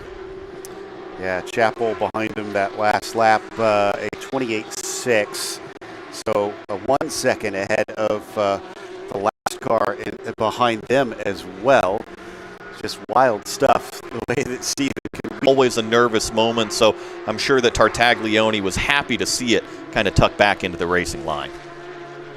As for our overall lead, for those curious, Yardley is about 5.4 seconds ahead of Jared Thomas, and that is 2 Pro-Ams up there. But in the AMs, Cron still has what looks to be about 10 seconds between himself and Caden Kelly, so he's sitting pretty down there in the AM category. Charlie Hayes and he have been putting on a very good race, jumped up to that top spot over Metney in the pit stops, and what was a great bit of execution from the pit crew. I'm analyzing our timing and scoring window right now. Our overall leader is the fastest car on the racetrack with a 1:24.2, so he is continuing to extend that 5.5 second lead over the number 281 car driven by Thomas right now. The last lap time out of him, 24.6, as it looks like we've got some action. This is the 295 car still making their way up through the field. Brandon Hankins, I see, is still in the car right now, so I think it's going to be kind of that 50-50 driver split between himself and Andy Lee. Both of them pretty darn fast.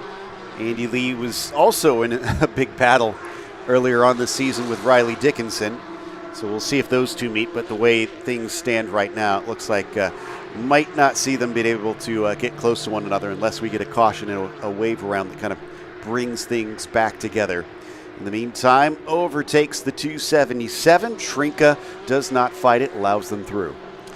Aggressive on the brakes, and now we see the 223 car also line it up, trying to get by that other car out there. So It is all just once the door is open, you try to maximize that radius, and hopefully you can insert the car into that spot in that open door and get the pass done. I have a feeling that that's the type of racing we're going to see, is that if you don't get the pass done, all of a sudden you're on the back foot and somebody else is filling that rear view mirror trying to take that open door spot.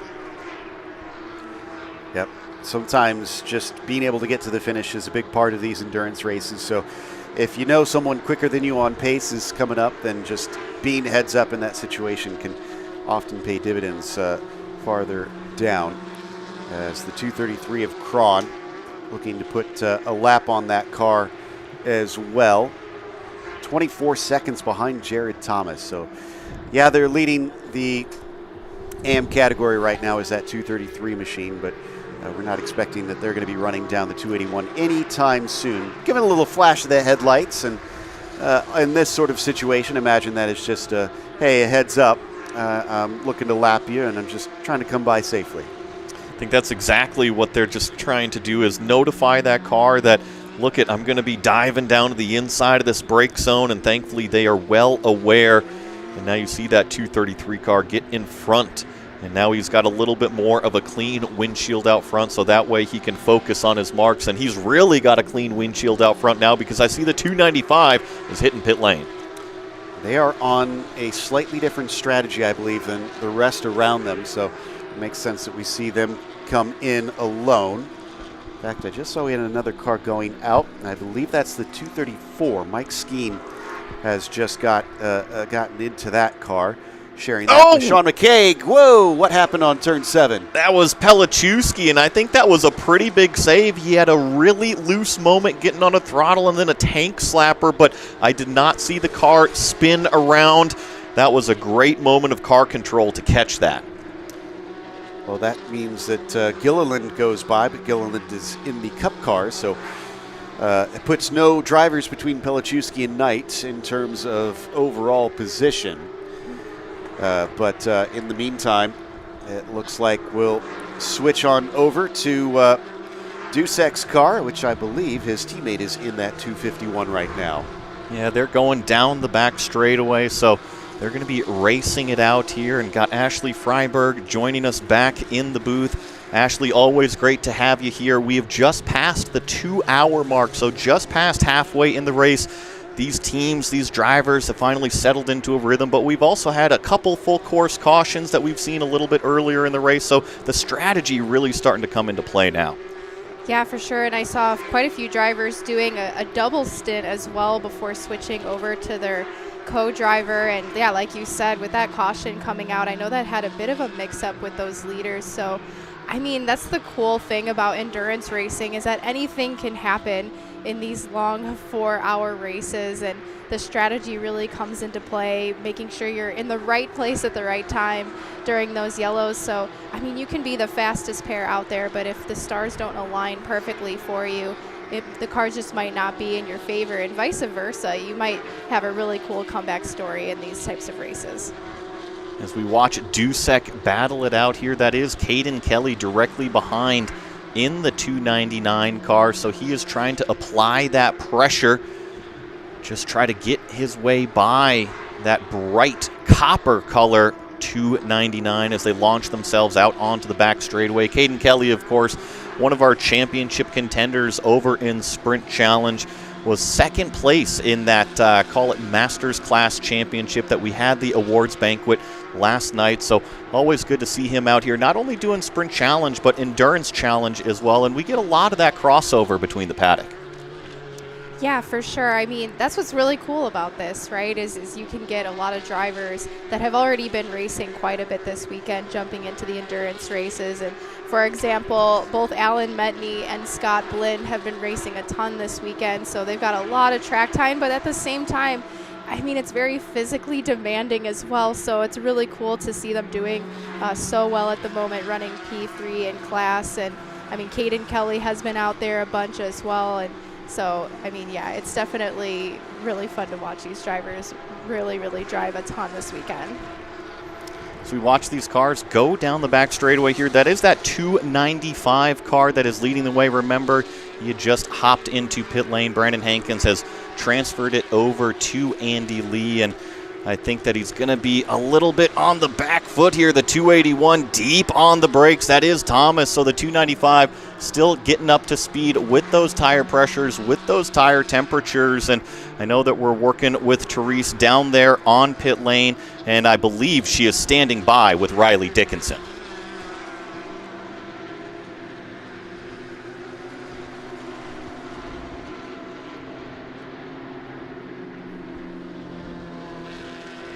Sounds like we might not have her quite yet, so we'll hope to get her back here shortly. So as we continue to watch the 227 now up the hill, Darius Trinka currently in that car, sitting 12th overall and in 5th position right now.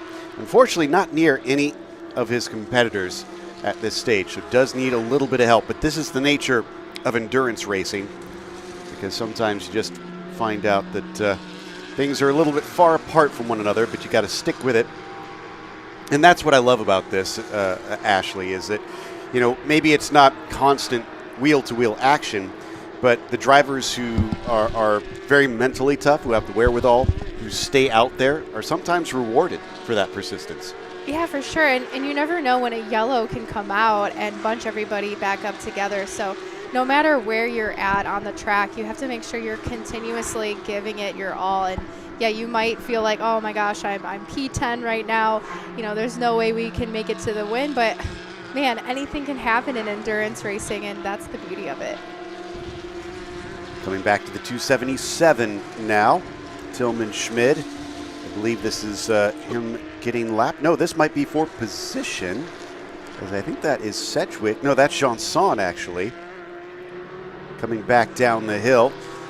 It's going to be Dusek still in that car right now. They did a pit stop, and yeah, that was a little bit nervous with that 277 turning in. I think he thought that the orange car was clear, but thankfully some heads-up driving.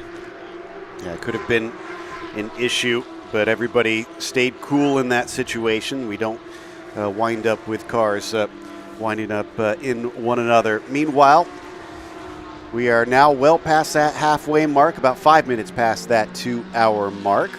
And, of course, we might have some pit stops later on.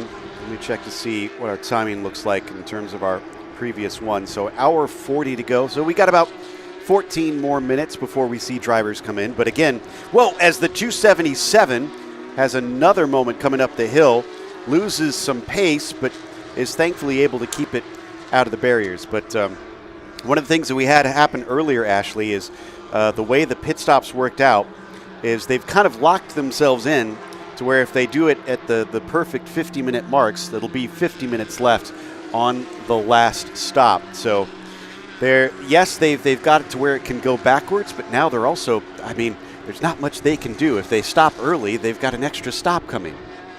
Yeah, I mean, strategy definitely comes into play, and it also comes down to whoever you've got in that pit box that has the experience. And they also look back at previous races and say, okay, you know, how often does it happen where a yellow comes into play around this time? And remember, it's really hot out here today. Some of these drivers, like we talked about earlier, have been running a lot this weekend. So, I mean, you never know when a yellow could come out. And yeah, timing your pit stops is really important. You might have to do some fuel saving as well. And when you're fuel saving, you're just lifting off that throttle a little bit earlier, heading into those brake zones. And it actually does make quite the difference. So there is definitely a lot at play here when it comes down to endurance racing. And the only thing that changes that stint length, of course, is if you refuel or if you change drivers. So as we watch Johnson, looks like they are hopping out, switching drivers at 227. Going to have Trinka just buckle his teammate in, make sure that everything is where it needs to be, safety first on these. Hence why we also have those minimum pit stop times. 251 versus the 299 as well. This is for position, overall at least. This is Dusek in the orange machine. Caden Kelly has hopped back into the 299. he going to try and go by down through the inside? It looks like he will. And job is not done. 251 fights right back. And Kelly is going to be able to take that spot as Dusek has to give it up. Looks a little slow coming over the hill, though, in the process.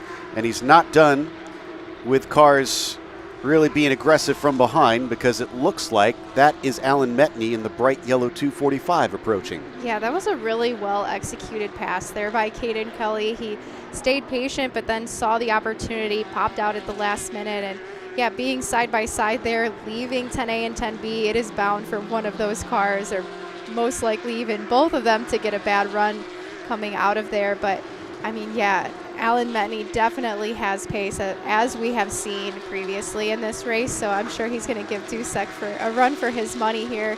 And remember, Alan is in the same class as Caden, so he's wanting to catch Caden quickly.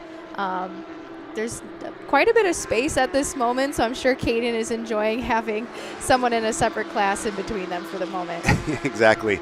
And you know, probably why it was important for Caden to try and get that pass done, so that he could have that buffer. Of course, it might not be for long, because Alan is looking like he's setting this one up, coming down into 10A. He shows himself in the mirrors. He makes a late braking maneuver, and he is by before they even get to the first apex. I don't think Dusek was fighting that one too hard. Yeah, that was really clean, and Alan has shown to be very strong under braking with these cars, and the 992 Cup cars are absolutely incredible on those brakes. So when you have a feel for that and when you trust that brake system, you can definitely lean into it hard with these cars. Just trying to check and see what our Cayman situation looks like, and I think we're somewhere around 26 seconds between P1 and P2 out there. McAleer leading, Chappell currently in second place. So that one's gone well far apart between them, but like we keep saying, anything can happen in these endurance races, so we still have an hour and 50 minutes left. Don't count that one out yet. As long as you're on that same lead lap as the car you are chasing, then you still potentially have a shot. Oh, no. Oh, this is not new. It looks like that is Herbeck's car that we had mentioned earlier, that they're working on various aspects of it, and they're shutting the engine bay. So hopefully that is a good sign that maybe we'll see that car out. Yeah, that's a tough one. You know, hopefully they can get it back together. But yeah, it looks like they're quite a few laps down at this point. But I mean, we've still got, you know, an hour and 49 minutes left. You never know who else can, you know, potentially fall down a few laps as well. So hopefully they can get back out and maybe make some positions along the way. Eve Baltus sharing that car with Herbeck this weekend. There's another overtake. This time, though, on some of that Cayman traffic, as Dusek sneaks on through. Behind him, it is Dan Ammon, but he's nearly half a minute behind. Dan having to bounce back from what has been a couple of unfortunate weekends after he was looking at some really good results earlier on in the season in the sprint challenge. So he'd just like to have a good race out here, I imagine. And he's just off the podium behind Dusek currently. So that is definitely on the board. This is on board with Dickinson, though. Or Gilliland, excuse me. He currently sits in ninth. And remember, Yardley is an invitational driver. So actually that puts Ammon right, just on the podium in P3 in class. And just a couple things to note here as we're catching lap traffic. If we go back to that Masters class, Caden Kelly is on fire. He is definitely starting to reel in Cron. He's about a half a second behind him, and that last lap was quite a bit slower by Cron, but I feel like that's just because they're starting to catch those Caymans. You know, Metney's not far behind either, so those top three are going to start to, I think, crunch together as we continue to catch lap traffic. In the meantime, things a little bit tight there. The 255 going around the outside, coming down out of turn 7, as looks like Yardley is going to try and put a lap on that car. This is not for position. So the 255 just trying to stay, well, not even on the lead lap, but one less lap down. just got news that the number 49 is not going to make it back out on track, unfortunately. So they are currently heading back to the pits. Definitely, a bit of a heartbreaker there for those guys. Yeah, and I hear that the crew is a little bit bummed out from it. It is a lot of work to try to get that thing changed out in a very short time frame. So it is just a little bit hot as well. Literally, I'm hearing that it is a hot race car to work on. Yeah, exactly. Well, and I was kind of thinking about that. We talk about the drivers, out there in these cars. It is obviously very hot inside, but they're at least distracted when they're racing. They're working on all this stuff. As we see the 33 with Kelly, like you said, catching up to him. And maybe we'll talk about that point that I was going to make about the crews in a little bit, because this looks like that things are about to get very exciting for the lead in the AM category. Crossing the line once again, still only separated by a couple tenths of a second. That is Kelly in the 299, Cron leading in category in the 233. This is a great fight going up the hill here. Like you said, Cron, Kelly, and Metney all bouncing themselves up over that turn 3 apex curb, and now we go down the roller coaster. Heavy elevation through the S's, but be careful of every single curb here. You see some of the drivers just kind of creep into that entry curb, avoid the apex curb, but turn number 5, you gotta nail that corner exit just like Caden Kelly did, trying to pressurize Cron directly in front of him. Doesn't get the pass done going down into turn number 6. Kind of got the door shut, and look at how close these 3 cars are. If anything, that was a little bit of a slip up from that bright yellow 245, and all 3 have an equal exit. Yeah, I'm glad you brought up Metney, because until you said something, I had kind of lost sight the fact that he is in this fight. So 1, 2, and 3, the podium of the AMs, are nose to tail at this stage.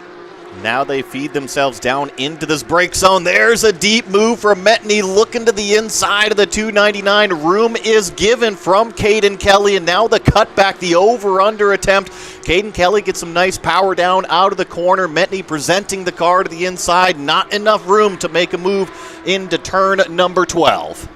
Let's keep our eyes on this battle. In the meantime, let's get an update on what's going on with the 49. Let's go to Therese. Hey guys, here with Eve Baltus. Unfortunately, several of the crew members are headed to medical because of the radiator exploding onto them, and they literally don't have enough crew to keep going. Eve, what happened out there? Greg was doing a great job at the start of the race. I hopped in and the pace was really nice. Unfortunately, we got a hole in our radiator tube and the pressure just went up. We tried to salvage it. We came in, replaced it. 2 of our guys got badly burned. They're over at medical. I hope they're all good. I'm going to go talk to them after this. We got the car back out. Still a bunch of warnings on the dash. And, yeah, we basically just had to call the race because it wasn't worth it anymore. Well, we're so glad that everybody's safe. We hope that those 2 crew get prompt medical attention and that they're okay. And wishing you best of luck at your next Carrera Cup race. Thank you so much. Yeah, just really hoping that those crew members are okay. Joe, I don't know if you were able to catch that, but apparently working on the radiator, hot water had burned the crew, so they've gone to medical. So, again, racing is a dangerous sport. And that plays a little bit into what I was going to talk about, Joey, that drivers are distracted even though they're in the midst of intense heat. But the poor crew on a day like today, they have to be all suited up to be out there, and they have to sit and swelter in this heat. Yeah, thankfully, most of the teams have some easy up to provide some shade, but you're right, they are out there sitting on the pavement. So we talk about the ambient air temperature being about mid-80s out here. Those crews are on the pavement on pit lane.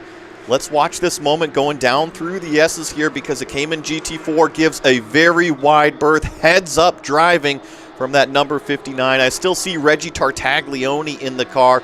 He sensed these GT3 Cup cars behind him and left plenty of room. But kind of to your point, Joe, yeah, the pit crews, they have to sit down here for 4+ hours in this heat with those fire suits on, with the Nomex underneath those fire suits. So if you're enjoying a nice warm Georgia day in a t-shirt and shorts, these crew members have on full Nomex fire suits. It is quite warm down there, and then, of course, have to work on those hot race cars is always a little bit treacherous as well. Yeah, wow.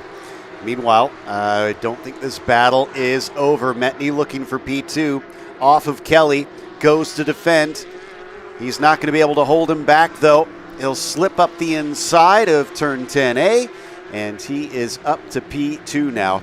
And if Metney gets ahead, that's not good news. We've seen already over the course of this weekend, Joey, that Alan Metney playing defense is very difficult to get by. What did you call him up there on the podium? The brick wall. The brick wall. I like that. Alan, the brick wall Metney out there simply does not let anybody pass him. He will race you every inch of this racetrack out here. So that's what we expect to see out of the driver of now the bright yellow number 245 car. Of course, we usually see him in that iFly machine in the Sprint Challenge, but he is trying to put it to everybody else in front of him right now. He's got Reinhold Kron in that 233 car for that class position directly in front of him. Looked like a bit of a moment there coming up through 5. We've seen a lot of those here during today's race, and he's going to have to be careful. If you throw it off at turn 5, things can really be perilous. Sounds like we might have a little bit of a conversation between Therese and Riley Dickinson, who may have taken a new point in the championship. I am here with Riley Dickinson, our Carrera Cup champion, previous champion, and current front runner, I believe. Riley, with the shakeup with Zach Vanier and Mike Mim getting the 3-lap penalty, where does that put you guys for the championship contention? Yeah, I mean, there's obviously still a lot of racing left to go here, so unfortunate circumstances for them, but yeah, there's still about, I think, an hour 45 left to go in this thing, so a lot can happen, a lot of racing left, and John's doing a fantastic job right now holding down the fort. He's got about maybe 10 to 15 minutes left in his stint, and then we'll put him in to finish out his drive time, and then I think I'll get the last 50 here, so looking forward to it. Should be a good end of the race. What's it like with all the Carrera Cup alumni out there? It's pretty cool, I will say. I mean, we did this race last year, obviously, at the 6-hour format, and this year it's gotten even bigger, and to see all these different Carrera Cup drivers and also other professional drivers coming into this championship, it's pretty cool for sure, and definitely makes it exciting out there. All right, well, wishing you luck to bring it home. Yeah, appreciate it. Thanks so much. Meanwhile, down in the AM category, both of our leaders, or at least 2 out of the 3, are in pitting right at the same time. We kind of expected most of these pit stops to be happening pretty simultaneously, and now it's going to be a race. Last time out, we saw these 2 swap positions. Is it going to be the same thing? Will the drivers actually be able to hit the time right? Will the teams get their stopwatches right?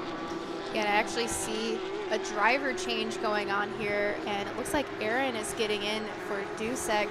And one thing I also want to mention is this pit entry is really, really gnarly, but you have to hit your marks coming into that pit entry, and I saw Metney get really checked up there coming into the pit, so it'll be interesting to see if he lost much time there as he came into pit lane, because you almost have to treat that pit in like a corner, and you have to really late brake coming in there. So it's a whole technique in terms of getting in and out of pit lane. Yeah, I've always thought that sort of chicane that they have in there looks very dangerous, but you got to practice it to get the most out of it.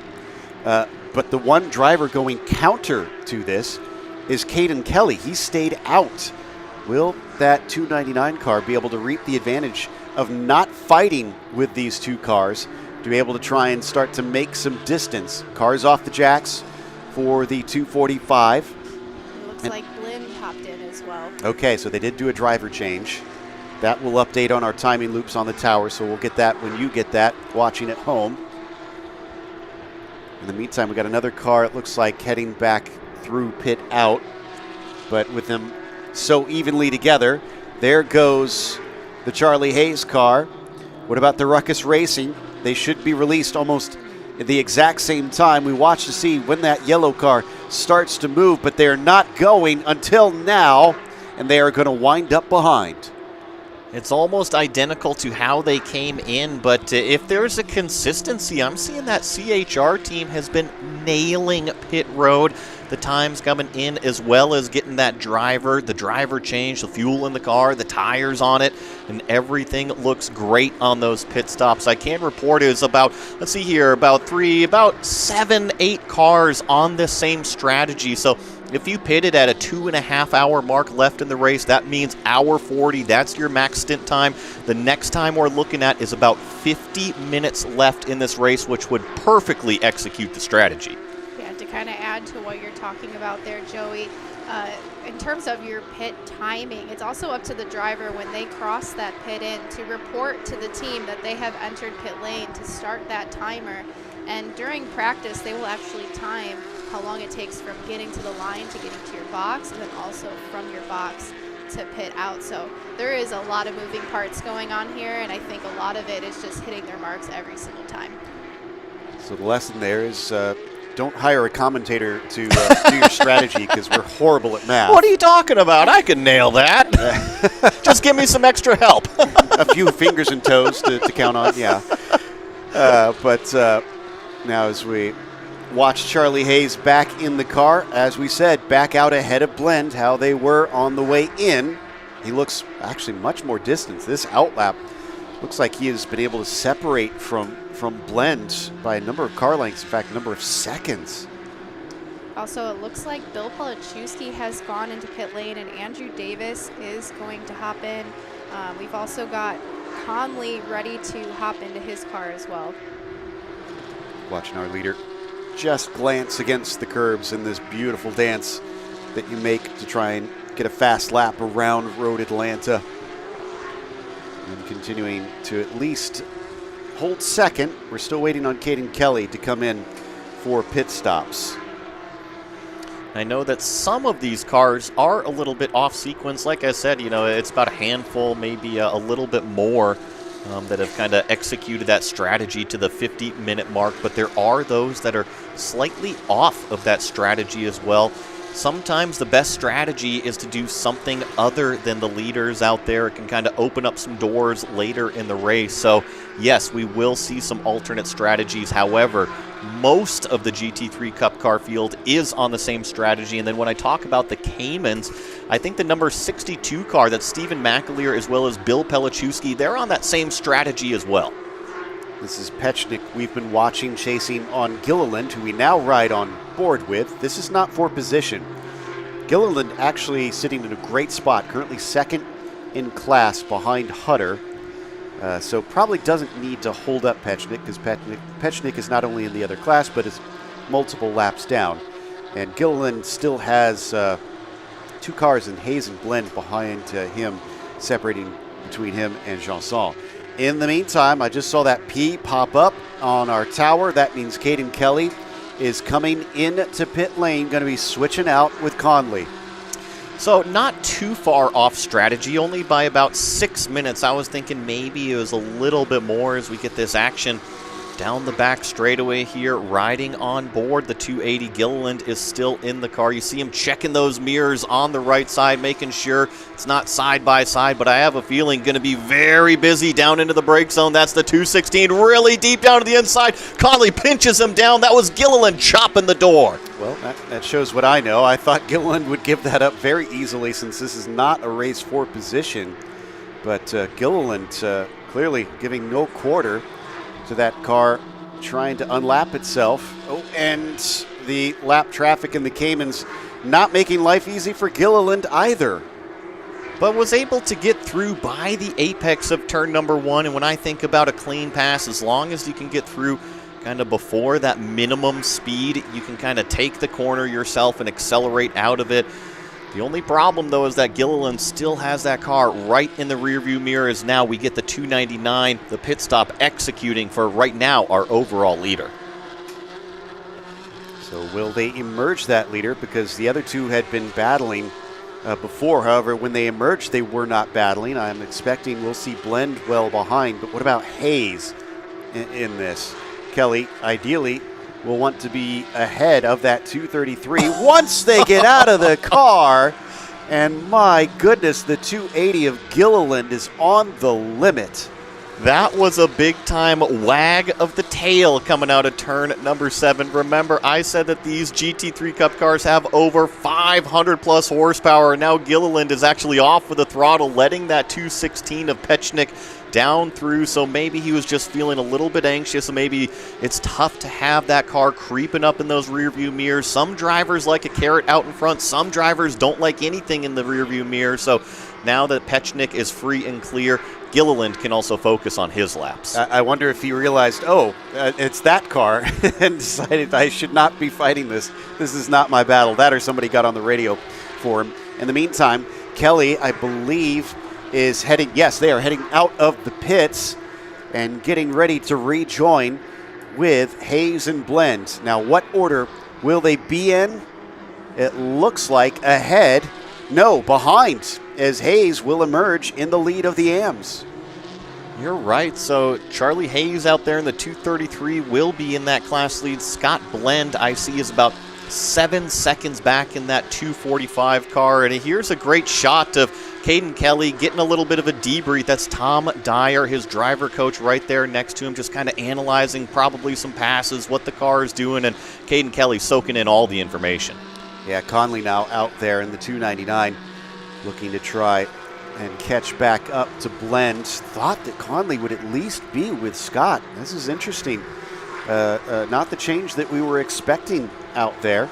There is Conley, and that is Janson. That is all. Actually, is that for position behind? I think it is. Yeah. For overall position, and you're right. Yeah, Janson is about half a second back from Conley, and the thing is that Conley is pretty much on an outlap as we jump back up here. This is the number 233 still giving chase, so that is Charlie Hayes chasing down what is John Gilliland right now. Yeah, Gilliland has no gap between himself, but he does have the comfort of knowing that is a car not in his class, but we've already seen him fight with other cars that aren't in his class. So hopefully he gets the word this time that he doesn't really need to try and hold him behind. Even still, seems like Hayes has no place to go up through the S's, having to wait patiently behind that 280. It's certainly not what Charlie Hayes wants, because I had mentioned Scott Blend only about 7.5 seconds back. So I know this Ruckus Racing crew is watching, and now down to the inside. He's taking a look, almost wheel to wheel in turn number 7. Thankfully, Gilliland leaves room, but Charlie Hayes is able to grab that position, and that's exactly what he wanted to do. Try to keep a good buffer between himself and Scott Blend, but here comes Gilliland trying to fight back. Gilliland's doing a nice job here, and he's currently P2 in class, so remember that lead car is that invitational car. So, I mean, there's still quite a bit of time here, and he's doing a nice job of maintaining his position. Yep, so glad to see Gilliland is able to let go of Hayes now. Does need to worry about Janson, so that is a concern. Blend still acts as a buffer. Maybe he'll fight a little bit harder, and it seems like turn 7 has been the bugbear of many a driver. We've seen spins, we've seen multiple huge slides coming onto that back straight. It's no wonder, considering how much they need to get the throttle down as early as possible for this longest run of the track. And Ashley, what do you find most difficult about turn number 7? I always found that it feels like you're creep crawling into that corner because everywhere else is so fast on this racetrack. It's so easy to overcharge it. Yeah, for sure. I mean, it definitely throws you off your rhythm. Most of these corners out here are really high speed. They have a lot of elevation change as well, so they have a lot of grip with a lot of these corners going uphill or maybe some camber in the corners. So not only is that the slowest corner on the track, but it's also completely flat. So it has no grip, and once you come through the S's, you're really rolling the speed through here. Turn 6 is really fast. There's a ton of banking in that corner. So yeah, having to put the car almost at a complete stop for 7 definitely takes a lot of discipline. Watching the 268, that's Owen Trinkler. That's not for position. That is UCL 2.0 that is just behind right now. And he is currently our overall leader on lap 94 of this race. So UCL doing an awesome job at potentially looking at the overall win. Remember, they're invitational, so they're not concerned about any sort of class position out there. They're just looking for that overall win. Gilliland now brings the 280 down. Now, we didn't see whether or not the drivers had swapped for that car. So we'll find out whether or not, once they go by the timing line, if we'll have Dickinson back in that machine. Looks like Musial still hasn't quite fully gotten by. I just want to point out this 268 car that we've got our cameras on right now. Owen Trinkler is in that car and actually looks to be third in that class, but he is turning laps at a 25.2. I mean, the next couple cars in front of him are actually just a touch slower. Now, he's got a large gap to make up to go catch Connolly, but he's definitely one of the faster cars on the racetrack. Very much is. Up in the booth, though, we've been joined by a friend. Volker Holzmeier from Porsche is come up and decided to bless us with his presence. This is our second year running this endurance series, this endurance challenge here in North America. How do you feel about it at this stage? I know we've been enjoying it. Thanks, guys, for having me. I mean, I pointed it out yesterday that especially the live stream, what you guys are doing and what we developed from beginning of last year to this year is just phenomenal. Just that everybody from not being at the track can follow this racing, family, friends, and everybody. Thank you. Did a great job so far. Well, thank you very much. It's been a pleasure to have you here this weekend and giving us your thoughts and feedback. And from what we've seen so far, we've had a little bit of everything out on this race. If you have a checklist, what else would you like to see happen out there? Would wonder for some rain, maybe. Well, can't help you on that front. For the spectators, rain is always good. No, I think we're doing good. This endurance challenge started. The idea was to get, we are a development series, so also why not bring the whole team involved? Like talking to the teams, the mechanics, they are really looking forward to these endurance races because they are active in the race. Everything has to be perfect. What happened? We have a car slow coming up towards turn 3. I think is that Espenlaub actually? Yeah, that is Espenlaub. So that was our second place, or may have actually been our first at the time, suddenly with some issues. Now the car is still moving. We don't know if it's under power, but it does look like it's somewhat picking up speed. We'll try and see if we can get some information. Oh, it might be a right rear issue because the car does seem to be limping and it seems to be riding lower on that side. Oh, excuse me, left rear. Okay, so, oh man, they've been having such an awesome race. A little bit of that rubber being kicked off. Hopefully they'll be able to bring it back without incident. And we won't have to go full course caution, which is the other thing that I do love what we've seen this season. We had quite a few cautions in the first season. I mean, you expect some teething problems, but considering how clean and green the races have gone this season, we've only had 2 cautions in this one. This has to be a great sign of how this series has progressed. Yeah, of course, clean flag racing, like everybody's responsible for it. It's not so much in our control. But I think we can be happy so far. And exactly now the team comes into play, how quickly they can get the car fixed, how quickly can they get the car out. And I think that's the beauty of endurance racing. It's always a team sport, but especially endurance racing involving the whole team. It's just a beauty to see, and also teams are giving us good feedback about it. We, earlier in the broadcast, went over our schedule for next season in all 3 series. Is there anything that, as we see Janson overtake Blend for the overall 4th position, is there anything you can tease for us that's coming up next year that we haven't heard or seen about, or is there anything that you're particularly looking forward to? I mean, we announced the Sprint Challenge schedule. Carrera Cup is not announced yet, some paperwork to do, but that's why, yeah. The target is always to do it before we finish the season. We will do that, but I don't want to spoil it now. No, that's understandable. But, I mean, you've got to be proud of the way that Sprint Challenge especially has been growing. With that season in 2026, obviously the goal is to switch over to the 99.2 in 27. Is there going to be a good send-off for the 992? Because it's been a pretty awesome car, and it seems like most drivers absolutely love the thing. Yeah, it's always tricky to get the Cup car better because it's already fast. So how fast should we do it? But it's always, the engineers always find things to make it more drivable, but also like more friendly to work on. Running costs, bringing it down is always a target. So the evolution now, 992.2 is an evolution. We worked hard on making the front brakes to get them cooler, so move the center radiator up, get more airflow onto the front brakes. So that's something we can improve. We worked a little bit on the aero side, but a lot of little things, electronics, like you don't need always to plug in with a computer on the car. It's a lot of little details we fine-tuned on the car. This will be a good car. We also made the decision to finally bring air conditioning in the car. It sounds like a little thing, but I can tell you internally this is a big thing.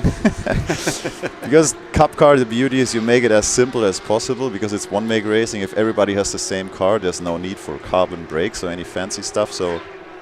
But I think finally this is a good call to bring AC. Also, like we will retrofit it into the 992.1 because it's a gentleman racer series. That shot that we saw was Espenlaub having brought the car successfully down to pit lane, and they've got it on the jack, so hopefully they'll be able to replace the tire, get it back out, and there won't be too much damage on the car from any of that. Obviously, you guys have series literally all over the world in various ladder systems that you set up, which have been brilliant, and I've really enjoyed getting to see all that it brings to the table here in North American racing. What does the North American side of things here in Porsche bring special to the brand? Have you found that the way we kind of go racing over here is a little bit different flavor for you guys?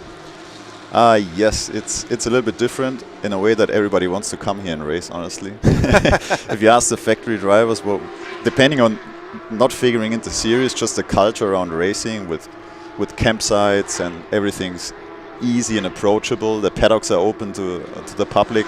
That's enjoyable racing because it's very approachable. If you see other race series, they are getting more and more restrictive, and that's why everybody likes especially going here. But since 2021, I mean, we focused to do a strategy change in the US with bringing Carrera Cup. Of course, valid to ask, why didn't you do it 10 years ago? Yes. It took a while, but establishing Sprint Challenge with USAC, the partnership with USAC in Yokohama, and parallel changing a lot on the Carrera Cup. Not just bringing Carrera Cup, but also bringing it to Formula One races. Was big investment, but risk, but it pays out because we want to develop drivers and also give them the best possible stage to be presented. And that's turning really out well so far, but it needs the whole paddock to be successful. Well, that's great news to see the 73 return to the track there. So we'll see if they swap drivers, but unfortunately I have a feeling they're going to be a couple laps down now, so there goes likely hopes of a potential win. And I can't thank you enough for coming and joining us. Any message for the fans? Because, I mean, you guys have put on an awesome product for them out there, and I've heard nothing but great words from them. Yeah, I mean, I was driving around with the scooter yesterday, and I was amazed to see that there are a lot of people camping here and opening. Normally, these Sprint Challenge races are not open to the public, but this is a first attempt where the Raceway was engaging with us to open it up, and I think it's a good first attempt, and it will grow over the years. So I'm very happy, and it's nice to have Road Atlanta. I mean, this is a beautiful track, beautiful venue. So I think it's also yesterday the banquet is a very nice facility to host the season finale. So I think good call. Well, again, thank you so much for coming and joining us, Volker. Thanks, guys. Volker Holzmeier from Porsche Motorsports joining us here in the booth. So, an hour and 19 left in the season, and the 231 leads overall here on lap 101, but it is Chris Hutter who leads in the Pro-Ams, while Charlie Hayes leads in the AMs, and then Roland Krines down in the Caymans leads in that category. Watching Charlie Hayes here, kind of the caboose on that three-car train, that black and turquoise color, number 233. Trying to get by one of these lap cars directly in front of him, presenting the car, little bits of pieces flying off. That's pretty nervous, getting the door shut down there at turn number 10A. It is hard racing all around right now, including for our front runners. Wow. The drivers are fighting for every inch, no matter who out there. They certainly are giving it their all. It's making for some exciting moments here, closing in on what's going to be the final quarter of this race here pretty soon. Just an hour and 18 minutes left to go. And no doubt Charlie Hayes will try to treat this one a bit circumspect next time. He is our leader in those AMs. He's got Janson between himself and Blend, which is, looks like about 4 seconds down to that second place in the AM category. In the meantime, there's a big look up the inside. That's Pechkin's teammate, I believe, who is out there.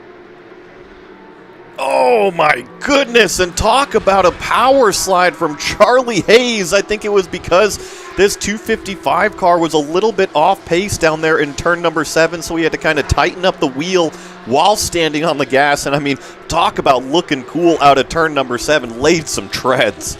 It's funny because Aaron sort of did a very similar thing. I think they were both a little bit surprised there, but it's funny, turn 7's looking a lot more like a Tokyo Drift style corner than a smooth exit speed corner at this moment. Well, and kind of what's got me curious is they went by a slow car on the back straightaway. That was the 255, I believe. That was Mike Mim in the car, and I'm just looking for him to come down pit road, and now he's actually slow coming down through turn number 12. So I'm not really sure what's going on with this 255 car that's on the front straightaway.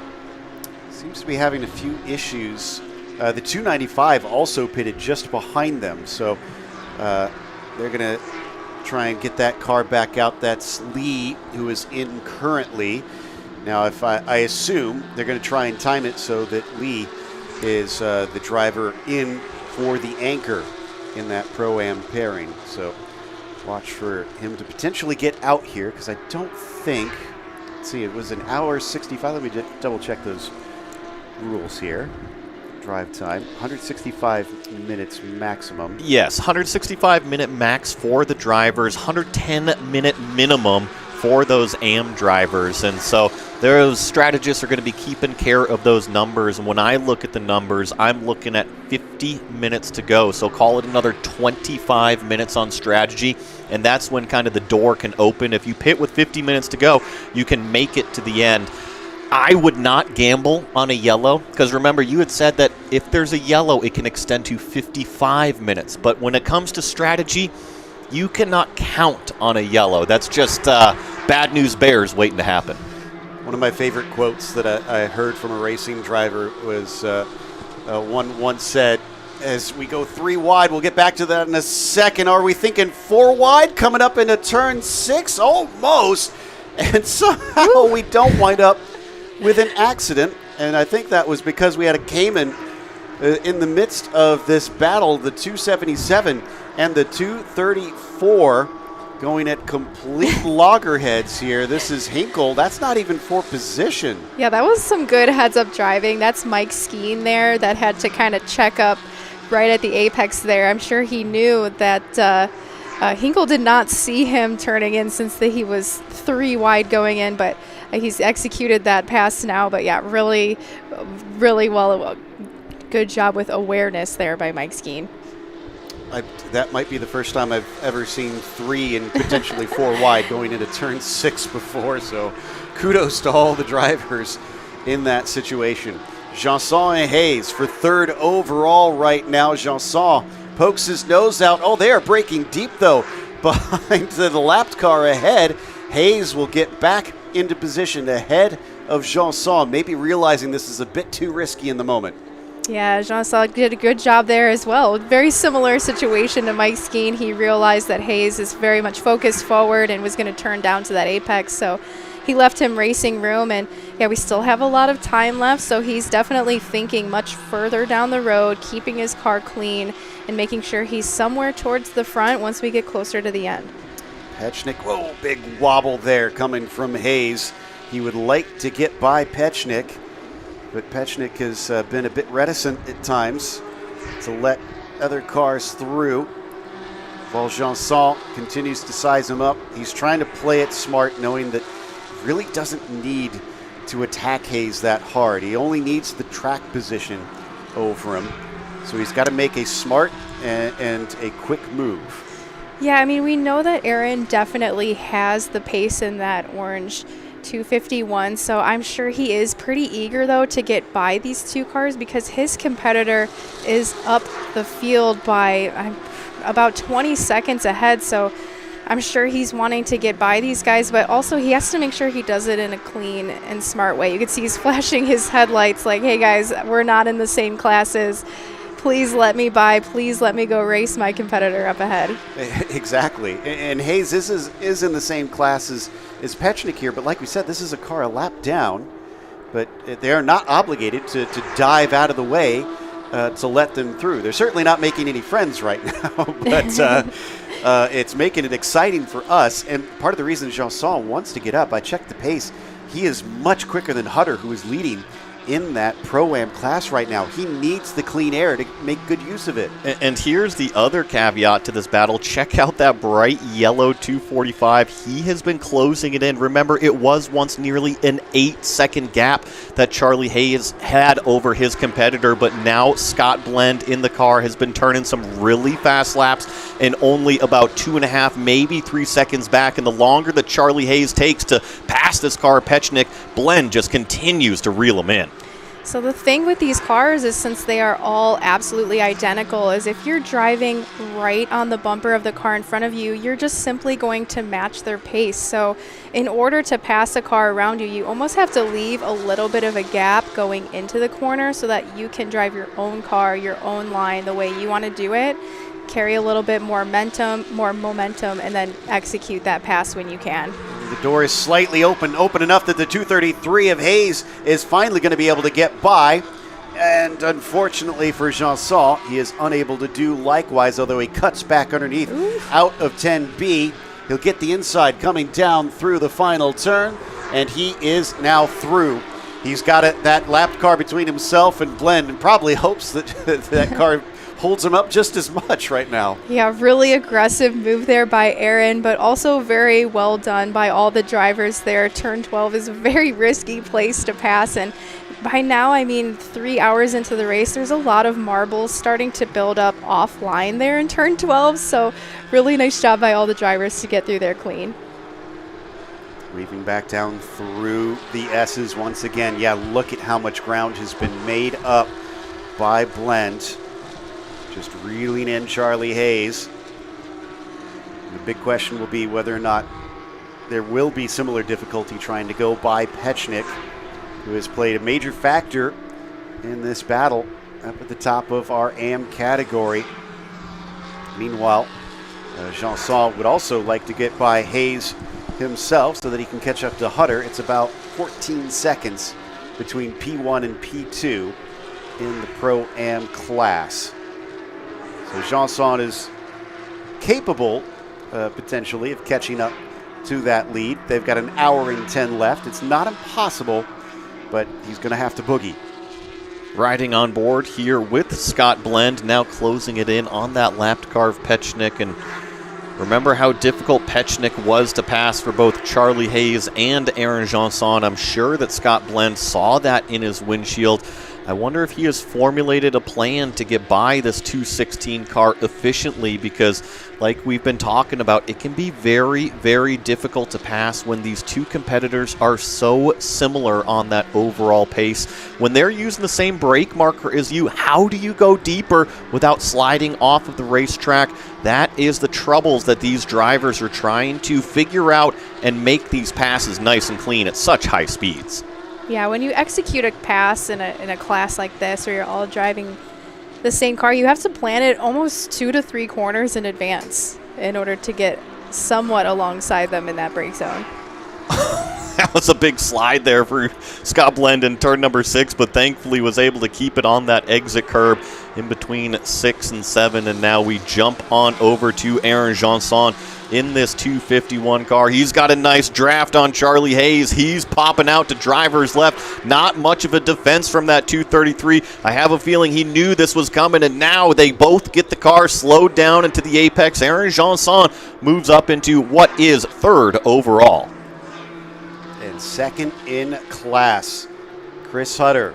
We now get the exact gap, 12.1 seconds, 12.0, as he gains even just in a couple corners here, a 1/10 of a second on the 281. Now, the thing that could affect this as well is we're about 18 minutes away from where we are likely to see a lot of pit stops, since drivers will have a 50-minute max stint time out here on the track. So this will likely play heavily into how everybody affects that strategy. And following the 255, he's also about to try and make a move. So that's Zach Vanier in that car passing Hayes here. So remember, he is quite a few laps down, about 6 laps down here, but he's just trying to make up as much ground as possible, hopefully staying nice and clean as he goes through the process. I guess some crumb of comfort is that Vanier's, I believe, on the same lap as Sedgwick, the next car up, the 297. So could maybe get up to one more position, but they do really need the help of another full course yellow. We're still only at 2 of them over this 4-hour race, and we're just about 3 hours into it. Again, a testament to the quality of racing here in the Porsche Endurance Challenge North America Series, the way the drivers have kept it clean, and even in spite of dramas happening throughout the race. So this last lap, Aaron was just 2 seconds faster than Hutter. So he is definitely, now that he has that clean air, on a mission to catch P1 in his class. But like you said, we do have a pit stop coming up soon, as well as some lap traffic in between those 2 cars. So it'll definitely be a challenge to reach that front runner. Continuing to follow on board with Pelichewski, our leader in the Caymans right now in the 62 car. Massive gap, it looks like, between himself and Knight. No, not incredibly massive. It's still sizable, somewhere around maybe 30 seconds or so. It's sitting in a very, very good position. Even if you are sitting in a good spot, you cannot throw it away. You have to make sure and execute both out on the track and on strategy. I think I saw that the 19 car in the Cayman class, that is Roland Crines out there, has brought that car down into pit lane. I wonder if they're going to be doing a driver swap or not, but they are officially on the outlap, I believe, right now, as they just have completed that service. Still riding on board the number 62. This is our leader in that class, Bill Pelichewski. Looks to have, a healthy gap, actually, over his next competitor, which is the Knights back there in that white and red number 3 car. So this number 62 car, I had jotted down that they're on the kind of the same strategy of counting backwards from this race. So I expect them to be pitting with about 50 minutes remaining here in another 15 minutes. Well, and that makes it very interesting for Crines' team in the number 19, because it looks like they've just put McAleer in the car. I would guess then that they're going to keep him in when they're going to have to make a stop in at least 50 minutes from now. And that leaves them with all of about 14 minutes left if they go all the way to the end of that stint, though they could split it in half potentially. So now we ride on board here with the 231. This is our overall leader in the invitational class, with David Musial Jr. leading the way right now. Has been setting a nice consistent pace, turning lap times almost identical to Chris Hutter, who is the leader of that, call it Pro-Am class right now. It is JTR Motorsports Engineering cars 1 and 2 overall, with CHR cars running 3rd and 4th overall. Something we haven't touched on a whole lot other than briefly is our invitational team. It sounds like Therese has had a chance to chat with the 231 team. Therese, what's the story on how they're going to wrap things up? I did not get a chance to catch up with them yet. I just catched up with Bill Pelichewski and Andrew Davis. Pelichewski's doing a great job out there. They're currently leading that Cayman class. They're just going to let that play out, and Andrew Davis will jump in to finish it off in about 15 minutes. I'll be heading over to CHR shortly to check in with them, and I'll get back to you. There we go. Apologies on that. I was thinking of the wrong team there on that information. But yeah, so there we go. That is amongst our Caymans, the 62, looking to try and just bring it home from here. Back on board with Janson. So the gap to Hutter now at, actually a lot less than that, if I'm seeing correctly. Yeah, oh my goodness. Okay, so I was getting my numbers wrong on this.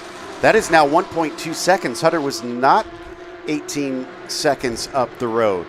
He is within striking range Janson can smell blood in the water, but once he gets to that car, can he make it by? That is not our leader in that Pro-Am class directly in front of Aaron right now that we see, but I believe ahead of that lapped car is Chris Hutter. Yeah, that's Zach Vanier in front of him, so remember he's quite a few laps down there, but if he can get alongside Hutter here in a very awkward place, this could definitely open an opportunity. So they're passing a Cayman here right now, but it could potentially open an opportunity for Janson to pass. Cayman gets out of the way, up the hill into 3, nicely done. Just letting them go. Yeah, there you can see that is Hutter, I believe, in the silver car with the orange rims just in front, but now being separated by another lapped car who looks very eager to get by. In fact, they are going to sneak through. Vanier is going to find an opening, and this is going to leave Chris Hutter a little bit vulnerable. Yeah, you can see Aaron's right up on his bumper now, so let's see. Aaron's probably going to set him up here in turn 7. Make sure he gets a nice clean exit coming out of here.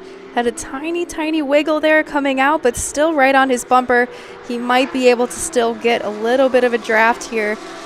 Maybe pass him into the brake zone of turn 10. Watching from on board. They have a nice pull. This is for the lead in the Pro-Ams. Looking down to the inside, he wastes no time. Aaron Janson is able to sneak through and get by Chris Hutter. The 251 is your new Pro-Am leader.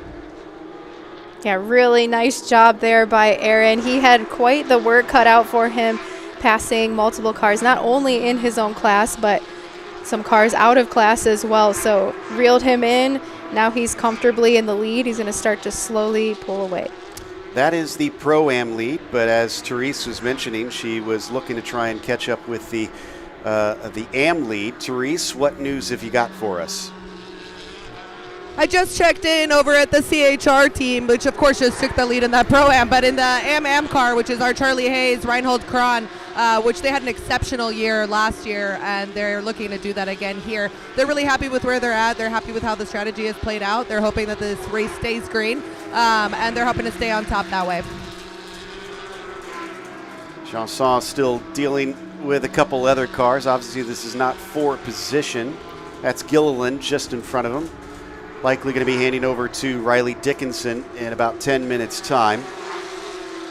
Gilliland a lap down, unfortunately, so not sure we'll see Riley be able to try and fight for a win.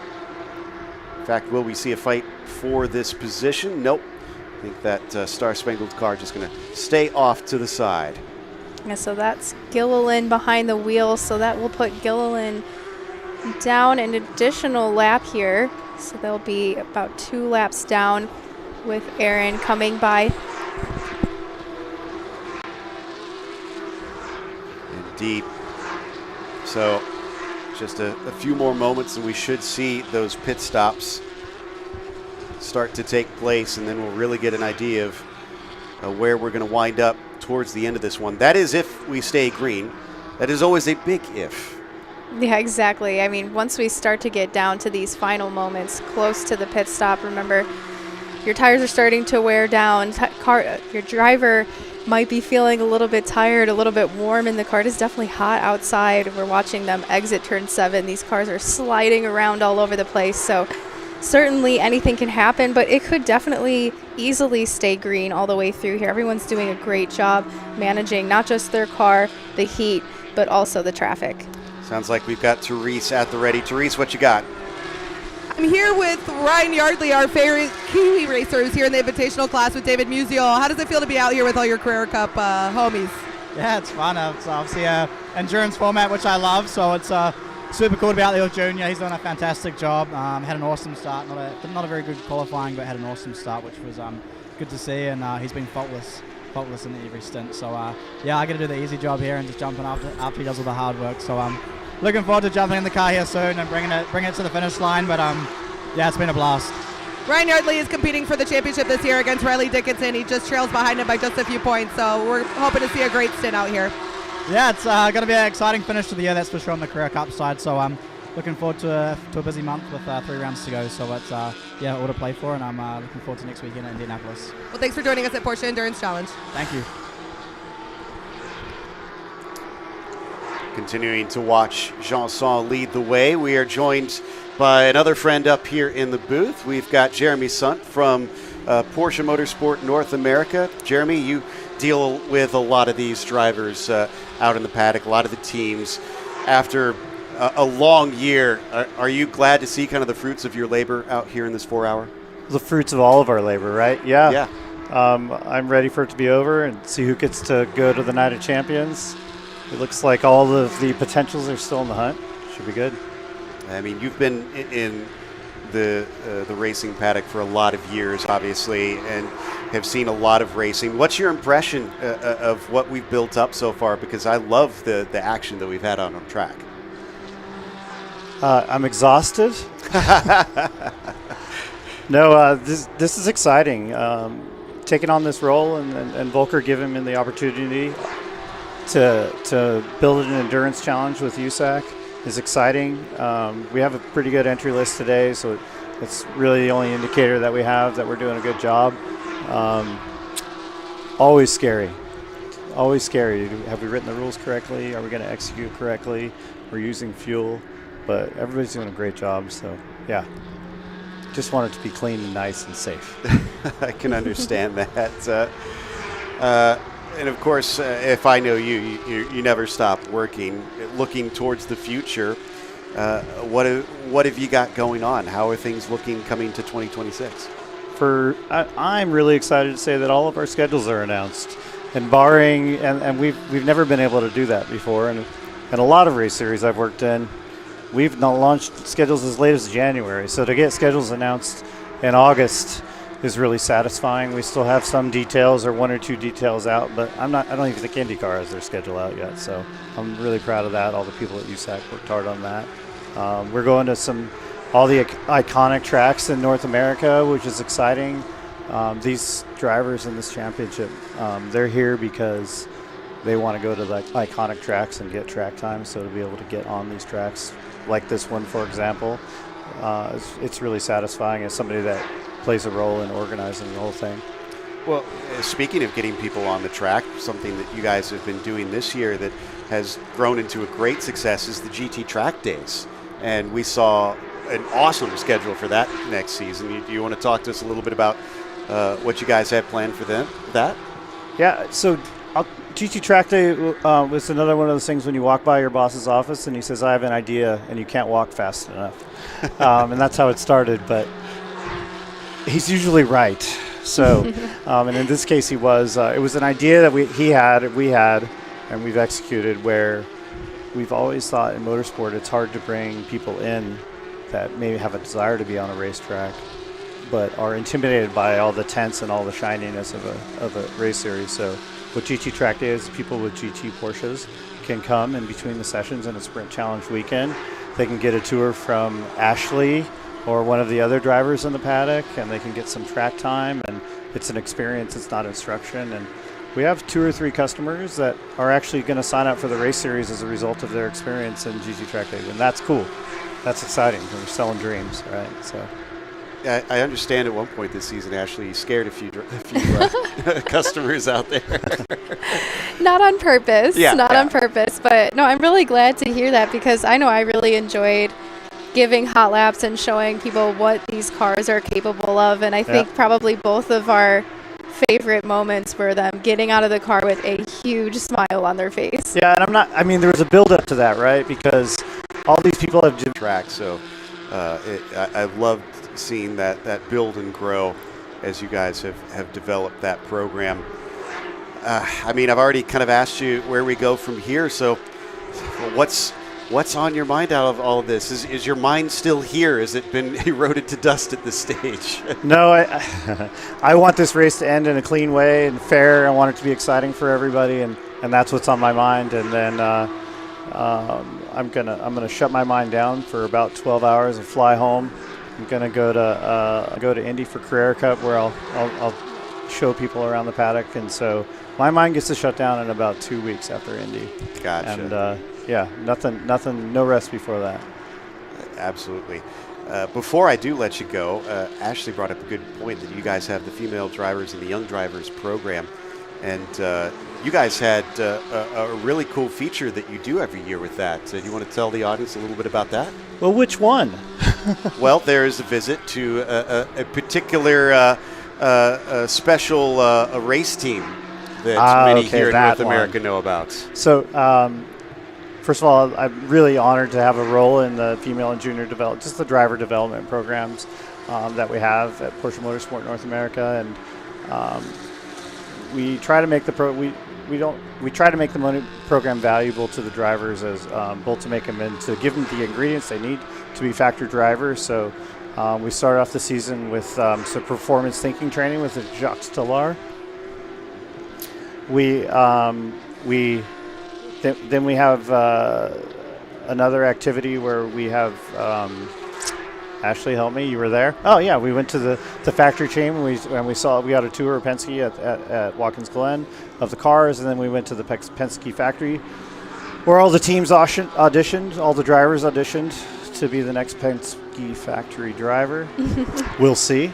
And then we're doing another engineering activity at Indy, which I'm excited about. But the idea with the program is not to just give them support, which we do with Yokohama and Mobile One, but also to give them enrichment activities to make them good humans and good drivers, which is super satisfying for me. I'm going to ride their coattails, all of them, including Ashley's, till the end of their career. So, we need to train to be good, right? Yeah, I mean, I can say from firsthand experience, I've been very grateful for all of the help from Porsche Motorsport of North America, and Mobile One has been very much involved. Yokohama has been very much involved, and it's the training aspect of it is invaluable. Like you said, like the physical training, the training of being just a full all-around race car driver, and then also a little bit of financial support as well if you do well. A little bit. If you do well. I'm about performance. This is America, Yeah. right? You got to earn your financial support. But right, for sure. There's 3 or 4 kids that I've been here since 17. There's 3 or 4 kids that are factory drivers now through our programs and our help, and I'm just super proud of that, and I'm proud of the success that you've had, and yeah, it's good. It's really, really satisfying to help people. No, thanks for having me a part of it and all the women in the paddock. All right, I think I need to go. Yeah, you're good. Before I go, I just want to say thanks to USAC and you guys and the broadcast, and it's such a great family and such a great community. It's so fun to be a part of. We all spend a lot of time away from our personal lives, yeah, it's just a pleasure to be with all you guys. So thanks, everybody. Well, thank you. You've been a huge support system for us, too. So that was Jeremy Sunt from Porsche Motorsport North America. On screen, as we were talking to him, we saw Hutter go bounding over the grass on the exit of Turn 7, and he brought the car in right after that. But I think that was a scheduled stop because we're right at that 50-minute mark.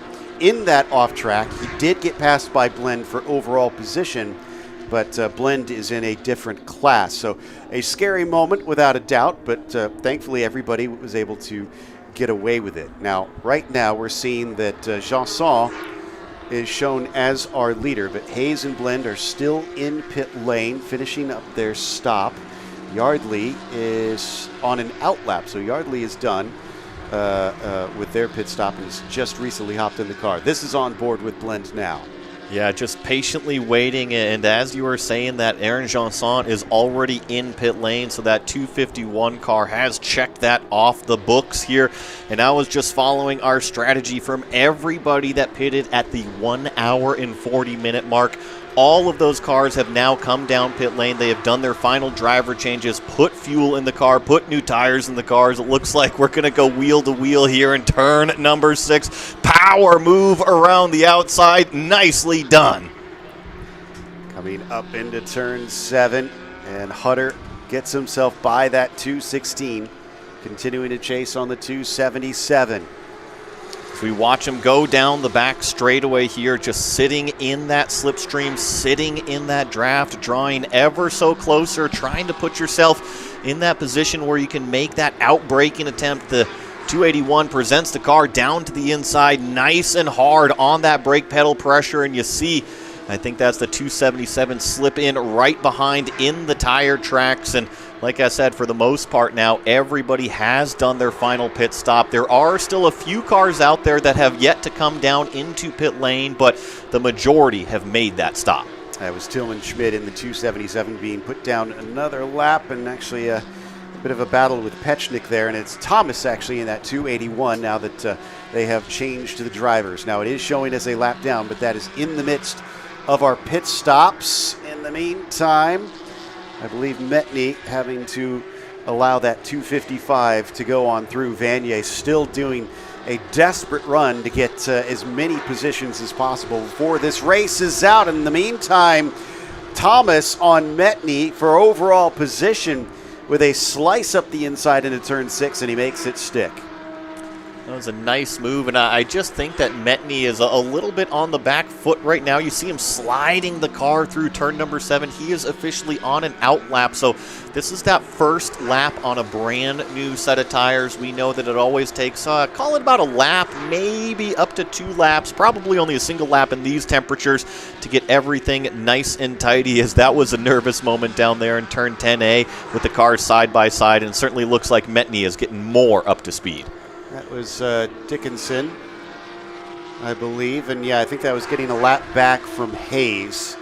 So Dickinson on the charge now that he has hopped into the car, trying to make up for lost time. Dusek has gotten into the 251. They are back out on the course. Interesting that Dusek and Janson have decided to finish with their bronze. You got to remember, though, Dusek has had a really strong kind of close end to this back half of the season. I believe it was over at Laguna Seca where he himself was up on the podium in that USA West race. So I have a feeling that it doesn't matter if it's Aaron Janson or Dusek in the car. They're going to be fast and want to get it to the checkered flag first. Sounds like Therese has got some information on the 73. Remember, we saw them have an incident out on track with one of their tires. Therese, what's going on? Yeah, I just checked in with Charles Espenlaub, of course, owner of Safecraft, keeping us safe out there, especially after the incidents we've seen today. We're really thankful for his company today. But they lost their ABS, and with all of the alarms going off, he's actually blistered his thumb, acknowledging the alarms repeatedly. But they're hanging tough. They're out here having a good time, showing what it's all about. That's a first. I've never heard of someone blistering from hitting a button too much. I've heard of blisters from the steering wheel, but that's a wild one, without a doubt.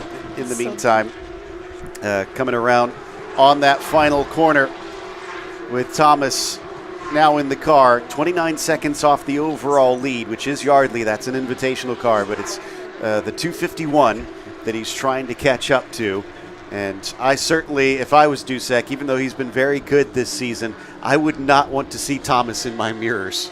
Yeah, Dusek we saw get pretty wide there coming down into the S's, and remember towards the end of the race here, those marbles are starting to form on the outside of the racing line, and once they start to collect on those tires, the tires take a while to scrub them back off. So you can see he's trying to get back up to speed, trying to scrub those tires clean again. But yeah, he's definitely doing everything he can to maintain the lead in his class.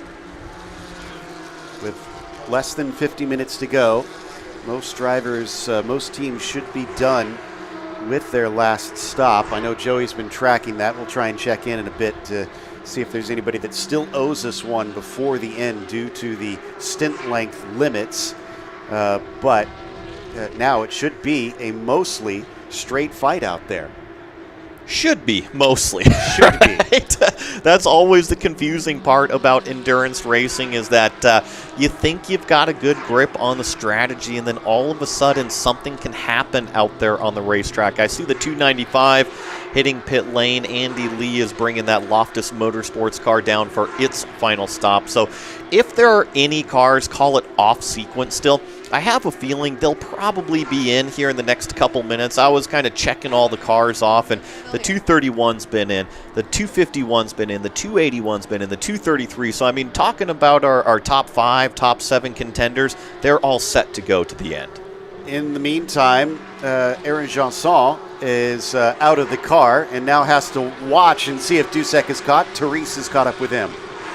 Aaron is one of my favorite drivers out here, of course, coming out of the MX-5 Cup. He's one of my style of racers. Aaron, why did you decide to leave Dusek in for the last stint? Well, Matt started the race. We didn't want to double stint him at the beginning because we wanted him to stay fresh and make the most out of his stints. So I hopped in the second stint. He hopped in the third. Or I hopped in the second stint. He hopped in the third. Sorry, I'm a little tired. I hopped in the third, and now it's his turn to go. He still has to get his minimum 110 minutes. Okay, will you end up getting back in the car, or is that it for pit stops? It depends how the yellows come out. We'll see. Do you feel like Matt has the pace to bring this home? I think he does. If he keeps his head down, we don't have yellows. He's got a good gap right now. I think he can manage it if he stays smart, manages traffic well, minimizes mistakes. He's shown incredible improvement here this weekend and incredible pace. Are you proud of him? Are you proud of Matt? I'm very proud of Matt. This is his first endurance race, and he's only had a few races in a car ever, and he's doing this well, so I'm really proud of him. I've been really impressed with his pace when I was looking at his back bumper in the races, so wishing you guys the best of luck. Well, if Aaron Janson can get confused, then I feel a lot better about myself getting confused from time to time. That said, I just saw Race Control marked that that car is getting a post-race time penalty of 1.75 seconds. Now, it'd have to be a very close battle for that to take an effect, but it's not impossible that that may play a part in this. That was for a short pit stop that they had. Yeah, that's a bit of a bummer, but I mean, it's not a lot of time, so as long as they can maintain a good gap. But I mean, as far as overall position, as well as Jared Thomas, yeah, they are starting to reel him in. So I'm not sure that it's going to be maintaining the lead all the way through to the end. We still have 40 minutes left, and they're both, the two cars behind are both within a second of him. You say 1.75 seconds, and that car for in class is 1.6 seconds back right now. So that's the problem that they've got. So somebody needs to get on the radio to Dusek saying, you got to go a little faster or else we're not going to take this victory. And Hayes behind him, very close, is not within the class, but he could act as a bit of a buffer. And he won't anymore, as overtaken there. Jared Thomas is now up into the lead proper without any sort of penalty. And then Charlie Hayes, the overall, the AM lead as well, there in the number 233. Will Jared Thomas try to fight him for that one? And will Hayes try to fight back? So now Dusek has got to just kind of regather himself out there in that orange 251 after Jared Thomas has made that pass, and Charlie Hayes kind of leading this train out onto the back straightaway. But pretty cool to see, call it 4 of these cars pretty much lined up on the back straightaway. That Ruckus Racing machine is about 3.5 seconds back, so they are just now entering that back straightaway.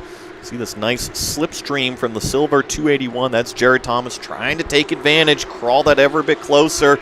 Not quite close enough in turn number 10A. Charlie Hayes, of course, extremely confident on the brakes. Took it crazy deep in there to defend. This wouldn't be for the overall win either, because we still have Yardley up ahead by 27 seconds over these cars. If Thomas thinks he's got enough speed, he could try and go after him, but that's going to be a lot of hard work to catch up to that car. And just 38 minutes left on the clock. I think I just saw McAleer, get into the car, or is that Kreins that got in him? No, I think it must have been McAleer getting into the 19 here, and is heading back out of pit lane to try and wrap this one up. Yeah, that'll be an interesting one because that's a little bit late on that final pit stop. So the 62 moves up into that Cayman lead, and now actually that number 3 also overtakes that number 19 car that you were just mentioning, that Stephen McAleer is hopping into, that DMG car down there. So there's a few cars that are playing the late strategy game. I think I saw that Metney was actually able to get by Dusek just recently, so move Metney up into 4th place overall. Now, in regards to, as we might have a change for overall second position, and it looks like Thomas is going to sneak through. Hayes cannot hold him back. What a stint this has been from Jared Thomas in the 281. An absolute bull out there, and no one can withstand his charge. But in terms of the championship, it is Mim and Vanier, we have to remember, that are trying to hold on to the Pro-Am. So let's see where that puts everybody else, because they are currently down in 13th overall. My goodness, that is actually 7th in class for Vanier. That's only worth 29 points. So I'd also want to bring our attention to the AM fight for the lead here, because now Hayes and Metney are starting to get pretty close to each other. Metney is slowly reeling in Hayes, so we'll see how this goes. I mean, there's still 36 minutes left, and Metney just did his personal best in Sector 1, so he's definitely on a charge forward. Not only his personal best, but that was a full second faster than Charlie Hayes in sector number 1. I didn't see if that 233 maybe got held up by a little bit of traffic, but he is doing an incredible job for how long he has been inside this car. Of course, Metney and Blend have kind of been hopping off back and forth between those driver stints. Here comes Metney in that bright yellow number 245. That gap had grown up to about 5.5, almost 6 seconds, and now he's chopped it back down to 4.2 seconds, that time through the sector clipping point. Also, keep in mind, both Metney and Blend have now run 4 races this weekend before getting into this 4-hour race. So I think they might both be Ironmen. Yeah, maybe they're both brick wall Ironmen. Right? No, it is a ton of time to be in the car out here. We talk about the warm ambient temperatures here in Georgia outside of Atlanta, but these race cars are significantly warmer on the inside. Now, the drivers do have some aids to kind of cool them down, whether it be an AC system or a cool shirt system, so they do have some help, but you got to remember the heart rate is going up. It's still very, very warm inside the car, so the drivers have to be physically fit.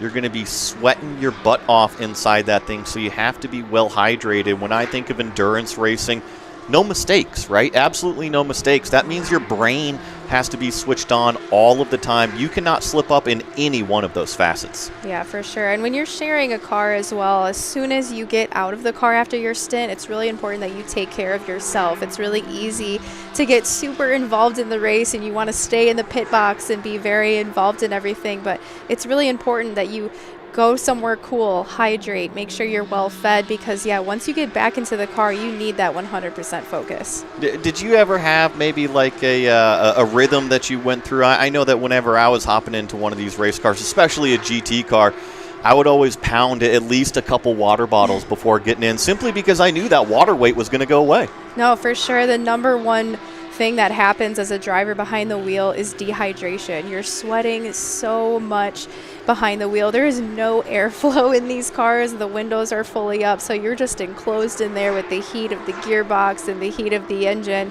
And yes, you do have a cool shirt, but sometimes, I mean, I'm sure by this time in the race, you barely feel it. So it's, first of all, super hot, but it's very physical as well. These cars are pulling a lot of G's through these corners, so you need a lot of upper body strength, a lot of strength in your neck and in your core, and these brakes are absolutely incredible. You need a lot of leg strength as well, especially in these big brake zones like turn 10A. I mean, it's a very, very physical sport. And yeah, the other thing is making sure you stay well fed. So yeah, energy. You need to give your body the proper fuel, just like we have to give the proper fuel to these race cars in order for them to go out there and perform. The body needs that proper fuel as well. So the better these drivers take care of themselves, the better they're able to perform out there on the racetrack. Guys, we have an interesting story developing in the AM Championship here. It's 6 points apart between the Hayes and Cron duo and Scott Blend. And the difference between first and second is 6 points. Oof. So it comes down to a tiebreaker, and that would go to the winning car of those two, because they've each won one race. There's 3 seconds between them. Someone's got to get on the radio to Metney and say, you could be the deciding factor in this title. Help his buddy Scott Blend potentially go up there and get yet another championship. we had those Sprint Challenge Championship awards last night. I mean, how many times was that guy called up on stage? I think they finally passed off the mic to somebody else. It seems like it. I mean, God, he collects trophy like it's underwear. It's just incredible how much he is able to just come home with win after win after win. And it's I wouldn't be surprised if he was able to do this one, but it's not in his hands this time, which is what makes it all the more interesting. So we'll keep an eye on it because that could change around. Also, for those curious about the Pro-Am in the Cup cars, right now that is still actually being won by Mim and Vanier, even though they are all the way down in, well, they were 8th in class. Yes, they are still 8th in class, it looks like. And they're essentially so far ahead on points that with Gilliland, even though he's not up enough. He would wind up 8 points behind.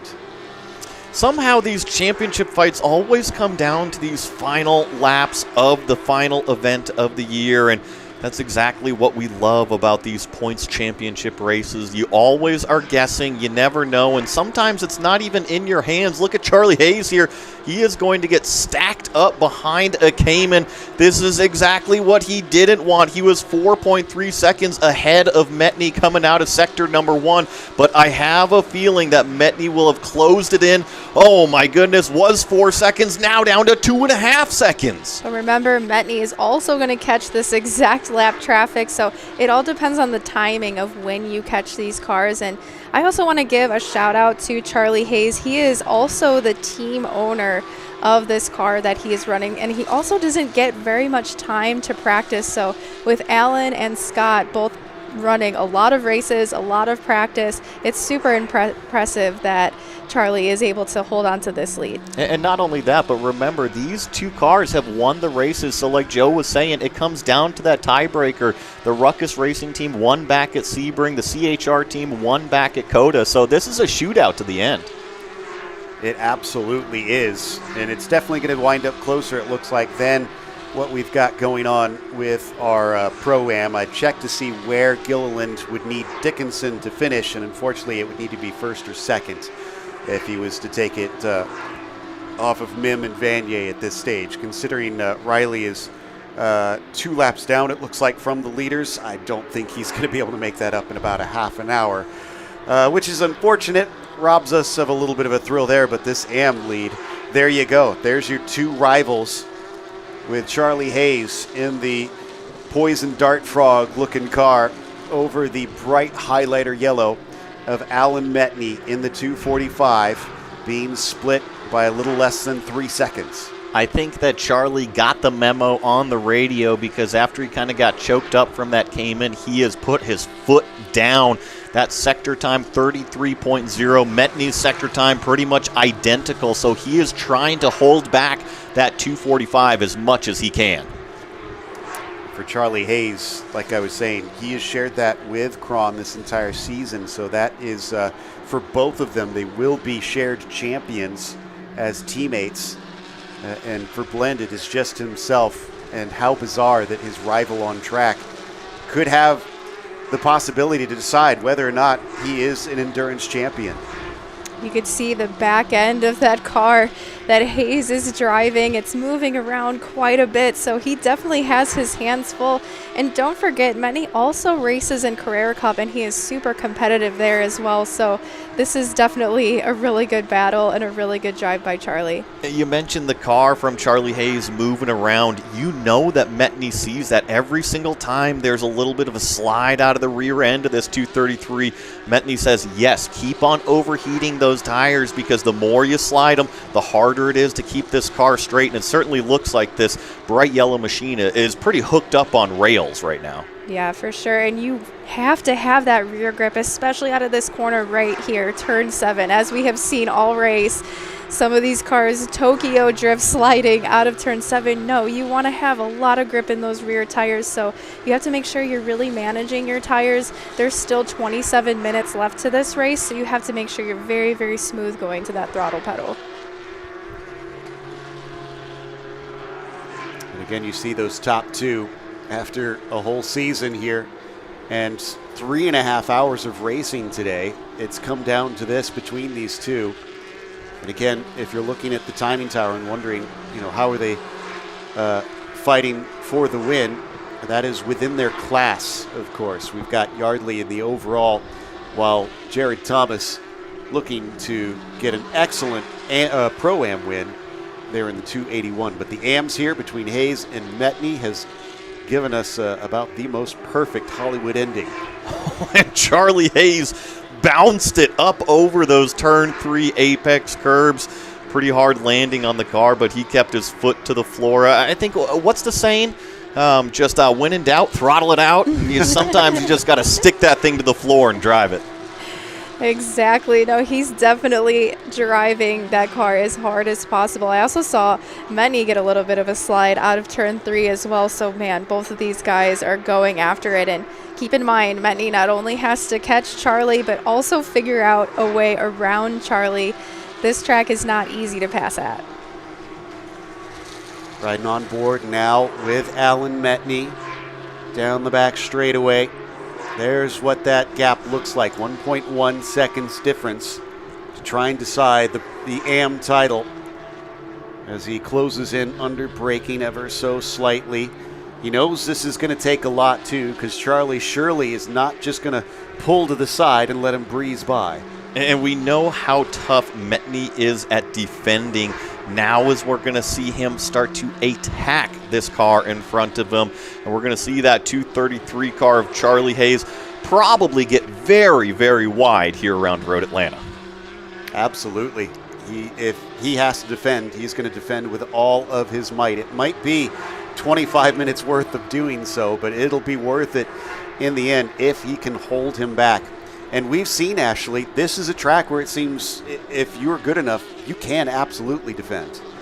No, absolutely. I mean, turn 10 is the most likely place on the track to pass. We've seen some other drivers get pretty creative in passing in some of these high-speed corners, but it looks to me like Allen has a little bit of an advantage on some of the entries of these corners. They look pretty even coming out of turn 7. Metney had actually a little bit of a slide there coming out, so that just shows you how close to the limit both of these cars are. You can see Allen lost a little bit of straight line speed for that. So, I mean, any small mistake really costs so much, and the more you're driving around on this race, you have to just continue to stay adaptable, learn the car that you're trying to get by, where are their strengths and weaknesses. Sometimes a tenth or less quicker than Hayes. He has been consistently faster than him. Metney, in each sector time I've been watching, has started to reel him in bit by bit. But it's not been huge chunks, and you definitely need a little bit of an advantage to make an easier pass. So, as we've been kind of implying, this could be just an incredible stalemate between the pair of them if Charlie Hayes decides to get very defensive for this AM win. Back down through the S's we go once again. And the other thing that's amazing is though we've had very few retirements in this race, I don't think we've seen them hit much traffic lately. They've been out in the clear. You're right. Cayman GT4s really haven't played too much of a role out there, and unfortunately there's, like you said, a couple of those cars out of the race, so I think that eliminates some of that slower traffic. Now, let's see the tire grip as they both use up all of that exit curb. Kind of similar to what Ashley was just mentioning that prior lap. A little bit of slides out of both of them, and they're both using all of that exit curb in turn number 7. Usually you can, but the more and more these tires wear, remember that exit curb is not perfectly flat and level like the racetrack. It's almost kind of like a stepped alligator curb. So there's these little microseconds where those tires are not in touch with the ground, and that was wide out of Charlie Hayes. This is a sense of attack from Alan Metney. Doesn't get the run up the hill, but he saw the weakness. I could see him also trying to square off the chicane, too. He thought maybe this was going to be his opportunity, but he falls back a couple car lengths after that one. So a bit of a false dawn for the 245 that time by. Still, he's seen some cracks in the armor. Charlie Hayes is not going to be impervious out there. And this could get a bit more complicated. They are catching a lapped GT3 Cup car. And yeah, I mean, if I was Charlie, I would say, okay, I definitely am a bit stronger on the exit of turn 7. Allen has much better braking capabilities. So, okay, how can I make this work? How can I maybe brake a little bit later here so that he can't get by me in that brake zone? Because certainly that is the easiest place to pass, but as long as he can keep getting those really, really solid exits out of turn 7, he's going to make it really challenging for Metney. Fascinating battle between the pair of these drivers, with a lot of experience in the hands of Metney at 58 and Hayes only 36 years old. Metney's been out here a lot. Hayes has his own fair bit of experience, but he doesn't get to get in the car nearly as much as Alan does. He's going to have to draw on everything here. That was really deep from Metney. Did you catch that huge correction at the apex of turn number 10? And all of a sudden you see that Charlie Hayes machine start to kind of run off into the distance. We ride on board with the 245 up top and the 233 down below. These are the two cars in this fight, and if anything, Charlie was really pushing it down through turn number 12. Did you see him kick up all the dust on the exit here? Well, what kind of wowed me was the view from on board. Even just that little bit of dust just felt like an actual smoke screen, because you couldn't hardly see anything out that left-hand side. Imagine if somebody really gets off the side of the car and obscures your view. It just kind of shows you how far these drivers are pushing the absolute limit. I mean, we saw Metney out of shape a couple corners prior to Hayes kind of going off of the racetrack. That shows me that these drivers are at the 10th limit, just trying to keep it in their grip. And another slide coming off of turn 7 by Charlie Hayes. He's wringing the neck of that 233 car. And so far, it's served him well. We've seen Metney get close, but now he's fallen back to about 6/10 behind our AM leader. And I believe Thomas Merrill is the coach for that Charlie Hayes machine, and I'm sure, I mean, he has a ton of experience driving all sorts of pro races, and especially here at this track, so I am sure that he is telling him, like, hey, make sure you just get solid exit speeds out of turn 7, and you'll make it a lot more challenging for Metney. Sounds like Therese has caught up with Scott to ask him how this situation feels from his side. I am here with the best looking driver on the grid, Scott Blind. Scotty, how are you feeling right now? Feeling good right now. We got 15 or so, 14 laps to go. Alan, is right on Charlie. Charlie's doing a great job. Alan's pushing hard, but you know what? I wouldn't want to be in Charlie's shoes, I can tell you that. So I feel pretty good. I think we're in a good spot. I'm pretty sure Alan Metney has more laps in a 992 Cup car than anyone on the planet. Was that part of the reason why you chose him? No, I'm telling you, if you want to win a trial, you got to pick a good jury, and if you want to win a race, you pick a good driver. So I got Alan. I don't want anybody else in the car right now. How are you feeling emotionally right now? Well, of course, we're all really excited. We had a drive-through. We had an issue early.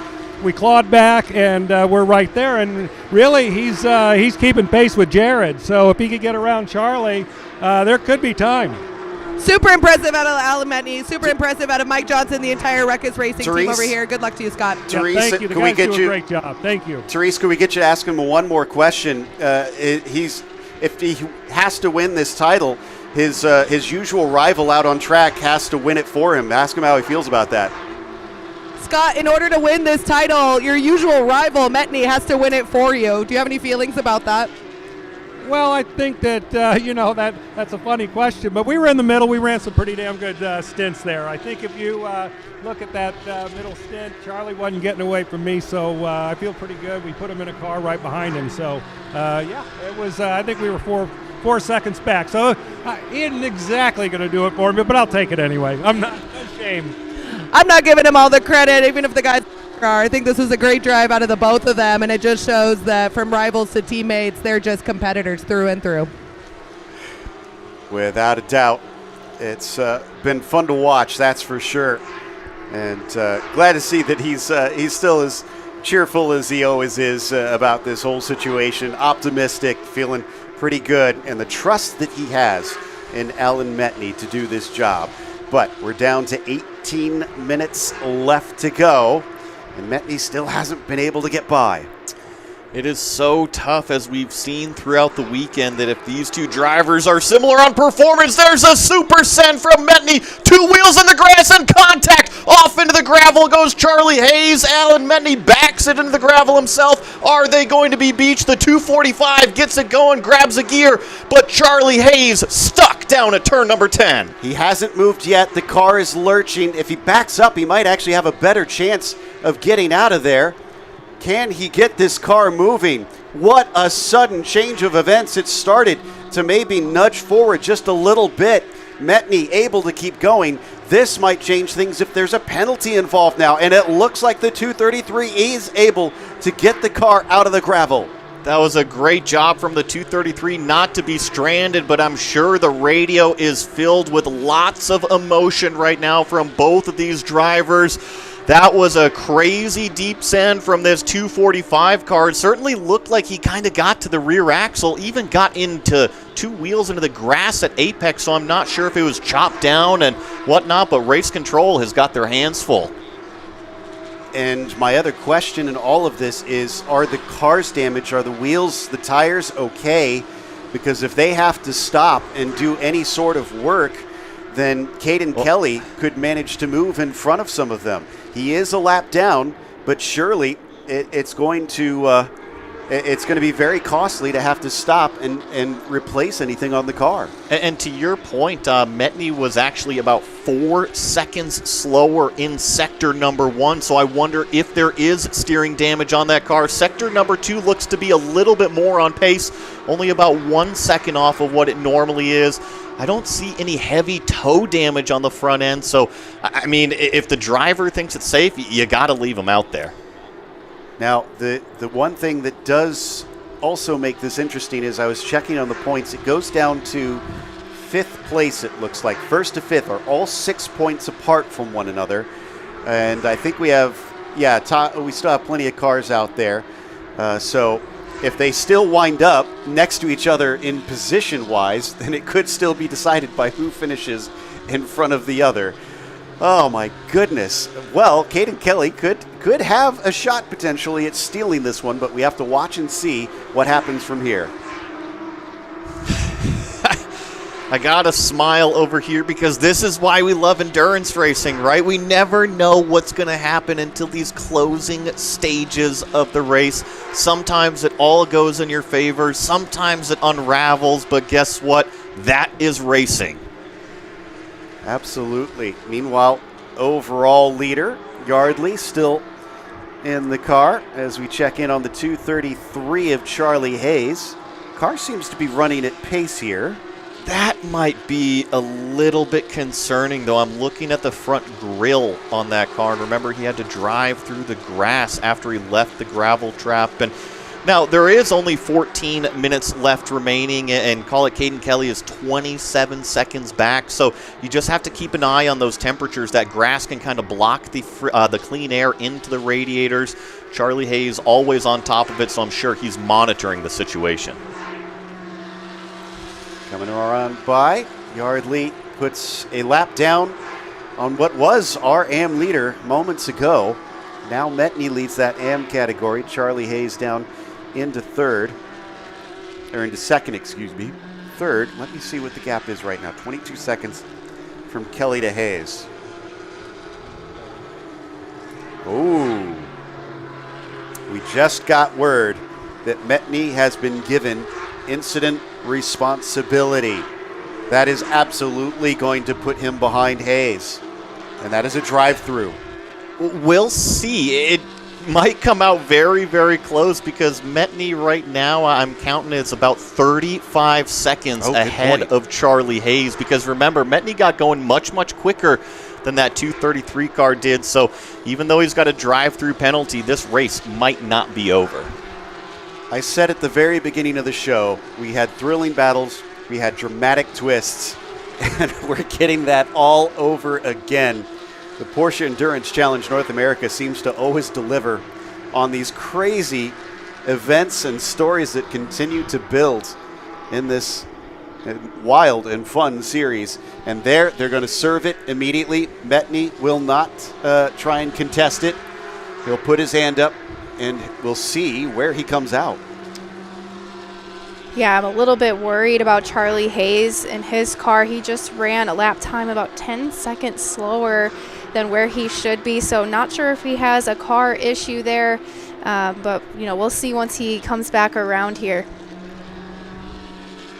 So we're watching to see as looks like they're just about to the end. So I think you're right, Joey, that Metney is still going to retain that AM lead as it sits now. Yeah, and because here comes Charlie Hayes, the cross-by start-finish right now. So you're right, Alan Metney maintains that class lead by about, I'm seeing 31 seconds, at least right now, between the cars. I think it's going to change just a touch as it goes through the end of sector number 1 here. But the 245, I think, is thankful for probably just that drive-through. Absolutely. They got going pretty quickly. That, too, also helped them out in a big way.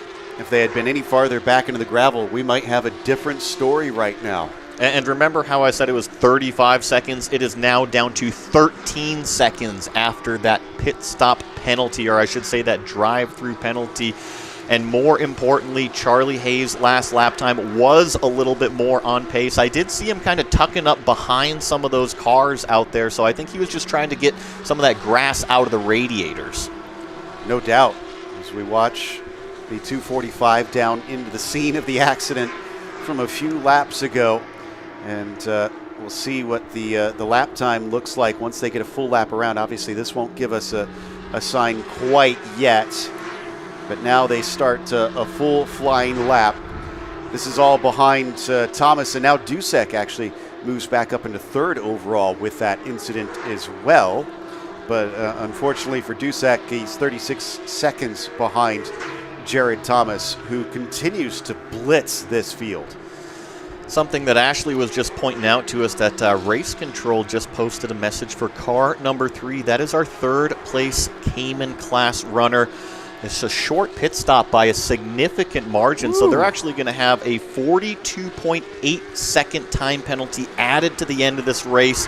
That could affect them. I'm looking, they might be a full lap ahead of Brandon Chappell back there in 4th place, so we'll just have to see if 43 seconds is going to make that up. That's what I'm showing, and that's, 43 seconds with the lap times being about 129s out there. I think they should be in the clear. But obviously, they can't run into any trouble. They can't afford having to stop in pit lane because that will be very, very costly for them. Less than 10 minutes to go in this race, and that will wrap up the 2025 Porsche Endurance Challenge North America season. And we're still not done with the insanity on track. Yeah, and it does look like there is an issue with Charlie Hayes' car. He still is about 3 seconds off the pace, and Caden Kelly is actually starting to reel him in quite a bit for that second place. We do only have a little over 9 minutes on the clock, so hopefully he'll be able to hang on to that to the end. Apparently, Therese has been able to talk to Scott since the incident, and this quote is from him. "I'd rather lose than have to apologize," and that's in reference to him saying he does not want to win this way. So that is a testament to the sportsman that he is. He's such an awesome character in the paddock, awesome driver, and awesome personality. And yeah, he wants to win fair and square out there. I don't think that he was too happy to see the contact, but I said it when it happened. Sometimes that's racing, sometimes it's out of your hands and the teammates in the car and maybe is a little bit over ambitious. I did think that Metney was able to kind of get that car slowed down by Apex. So was it aggressive?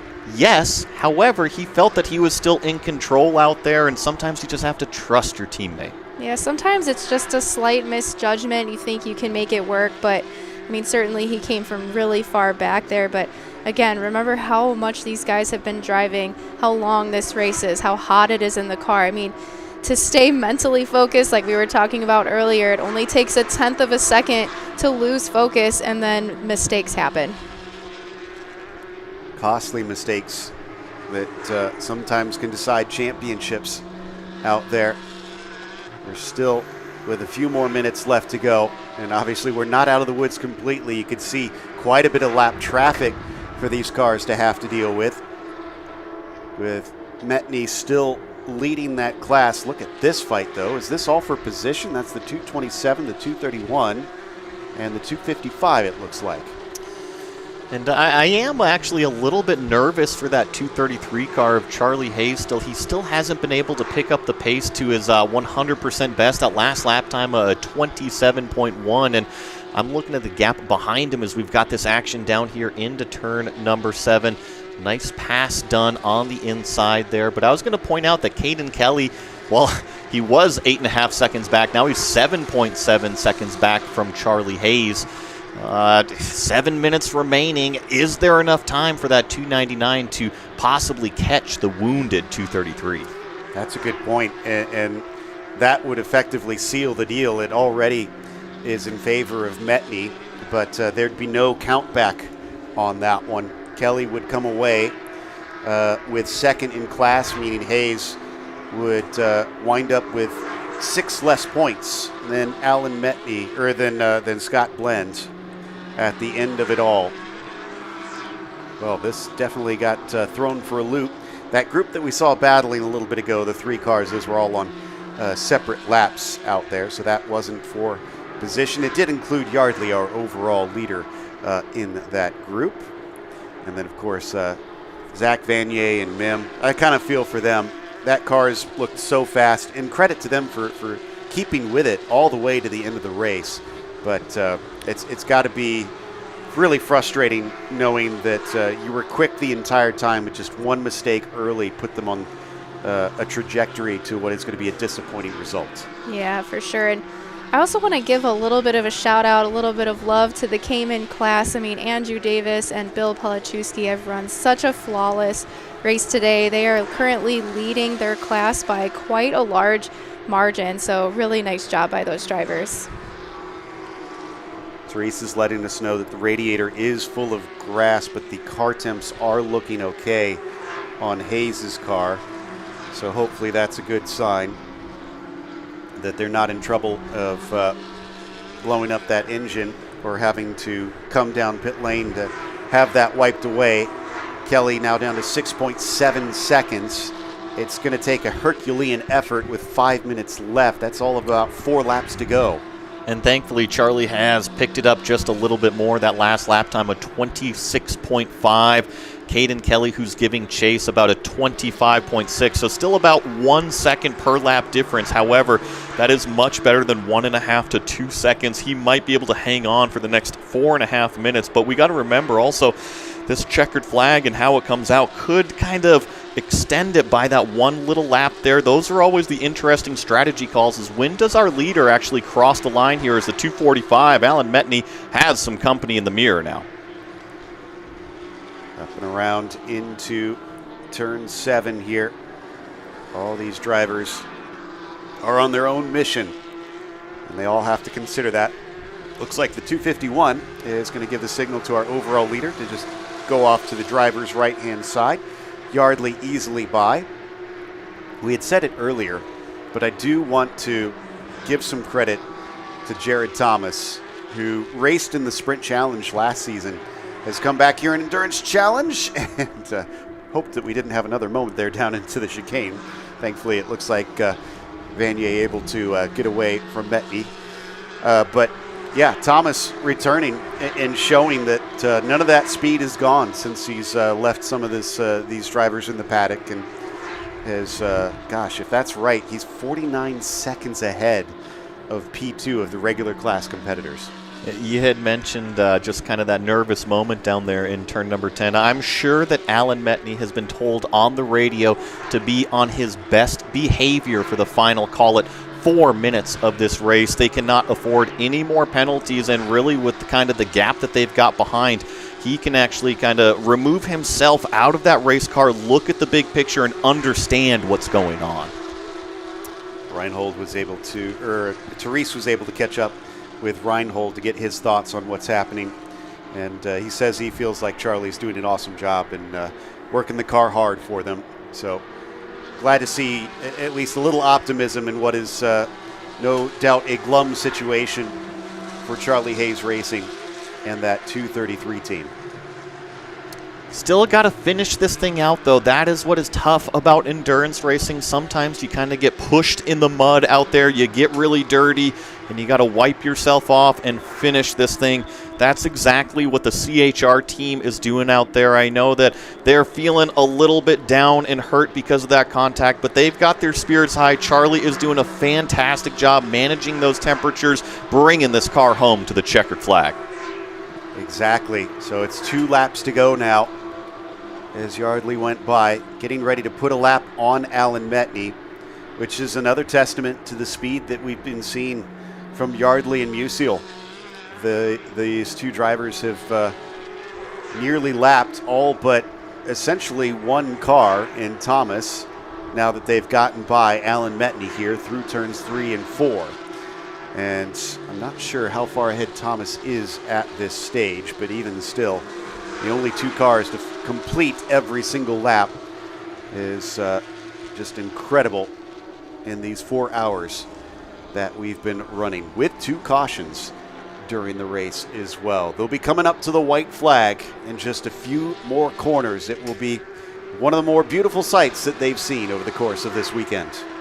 And crucially, I think that that 233, we've been talking about him ever since that incident, is going to be able to hang on. Caden Kelly is doing everything to try to reel it in. Remember, it was 8.5 seconds. Then it was 6.5 seconds. It is down to 3 seconds between Caden Kelly and Charlie Hayes. I just think that time is going to run out for that 299.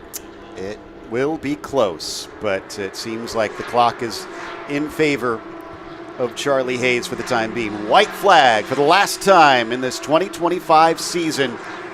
And the Porsche Endurance Challenge North America Series sees Ryan Yardley lead the way ahead, just ahead of our AM leader in Alan Metney, who is close to helping his friend and his rival clinch a championship.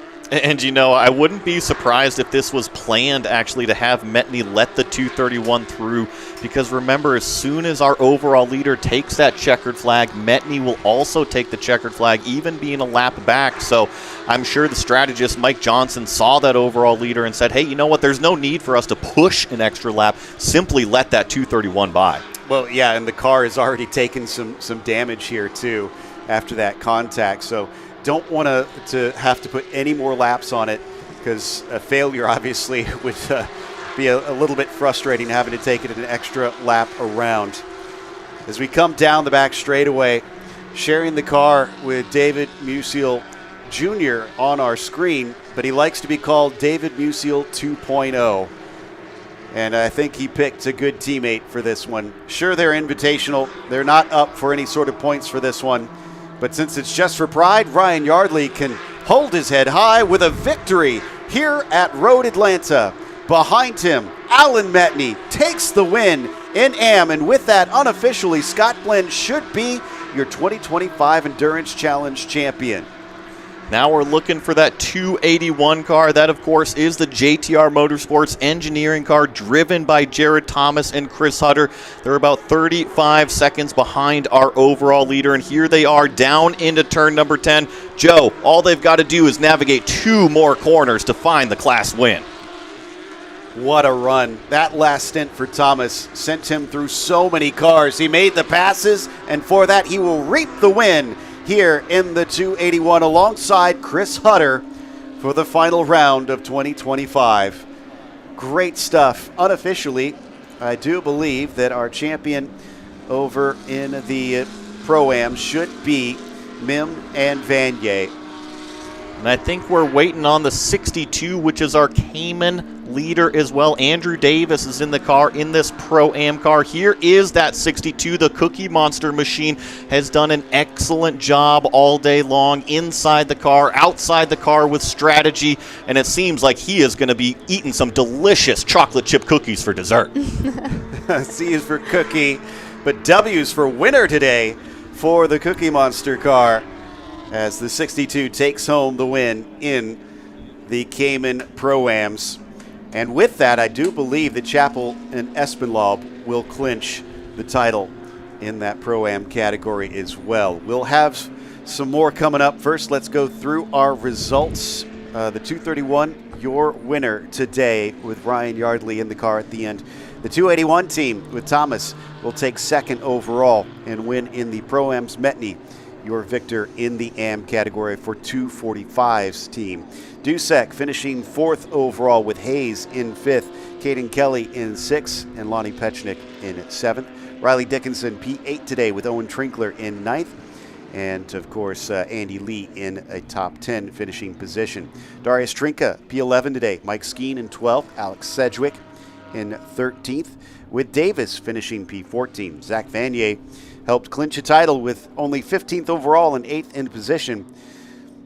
As you've got Davis, of course, our winner over in the Caymans. McAleer finishing in second in the Caymans, along with Tillman Schmid back in the Cup cars, finishing in 17th overall. Chappell was third in those Caymans, Knight fourth, Tartaglione fifth, sixth goes to Baltus, and seventh to Checky with Perriott, unfortunately finishing last on the field with a spectacular accident today. Coming down to the podium in just a moment, we'll have post-race ceremonies coming your way.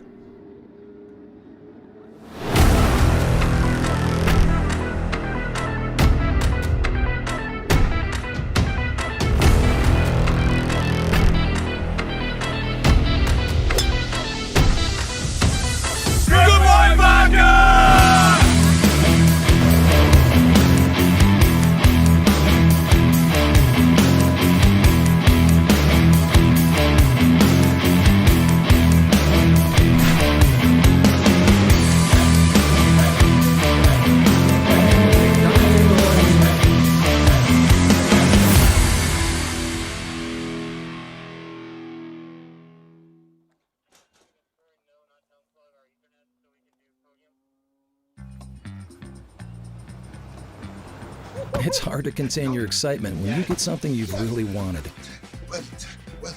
Like the gold standard in automotive protection, WeatherTech floor liners. With deep sculpted channels and laser measured for total protection in the front, back, and even up the sides. Dad, you're going viral.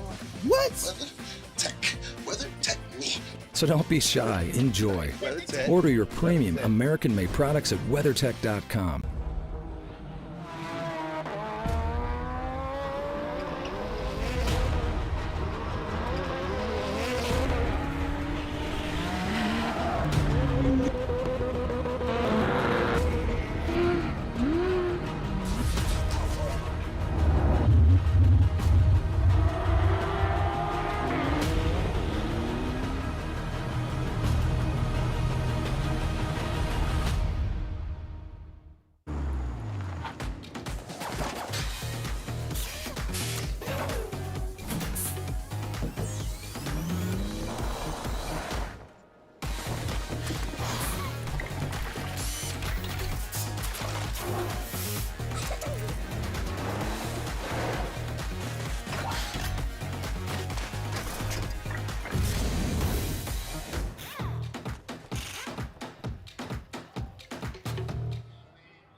Time for our podium ceremonies here for Porsche Endurance Challenge North America, our finale for the season.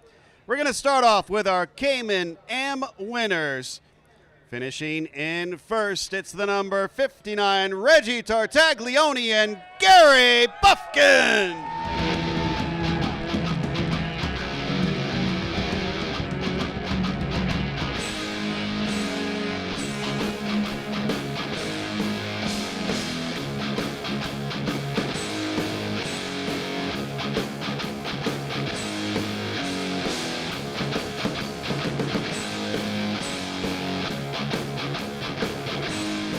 I'll join you guys up here on the left side. Reggie, we're going to talk to you first here. Because I'm so talkative, right? Because you're so talkative, exactly. That's why we're going to interview you. But an awesome race, 4 hours complete here at Road Atlanta to close out the season. How are you feeling? I feel pretty good. You know, I have a lot of respect for the GT3 drivers. I mean, a lot of them were courteous. I wasn't as fast, and I was slow, and I was holding them up, and I knew it. So I try to, give them a little room. And I think I want to get one of those and give that a shot. Well, that would certainly be fun to see you in one of those cars. And Gary, I'll talk to you as well over here. Some pretty big shoes to fill, but what does it feel like sharing the car with the Tartaglione? Well, it was wonderful. This was an opportunity for Reggie and his son Manny to do something special together, and they certainly did. Manny couldn't be here because of a medical issue today, so I was honored to step in. It's a really wonderful win for the team and for the Tartagliones. Great job, and everybody give it up for our first class winners.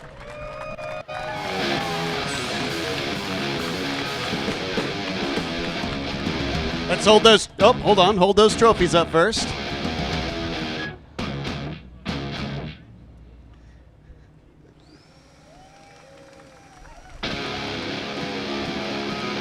Now, if you could please swap hats to the Yokohamas. Grab those trophies one more time.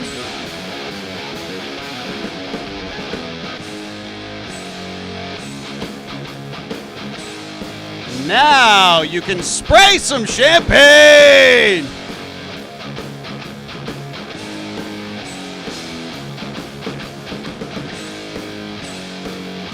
Congratulations, that's our Cayman Am winners, Reggie Tartaglione and Gary Buffkin.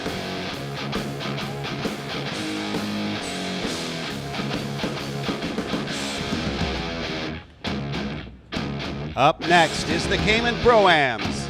Finishing third, driving the number 73, Charles Espinlaub and Brandon Chappell.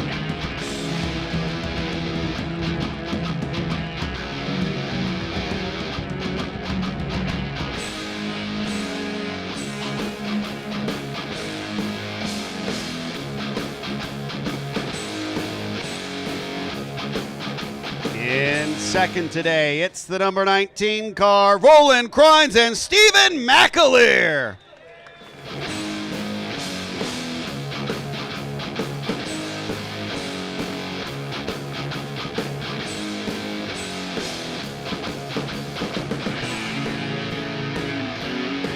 And your winner is the number 62 machine, Bill Pelichewski and Andrew Davis.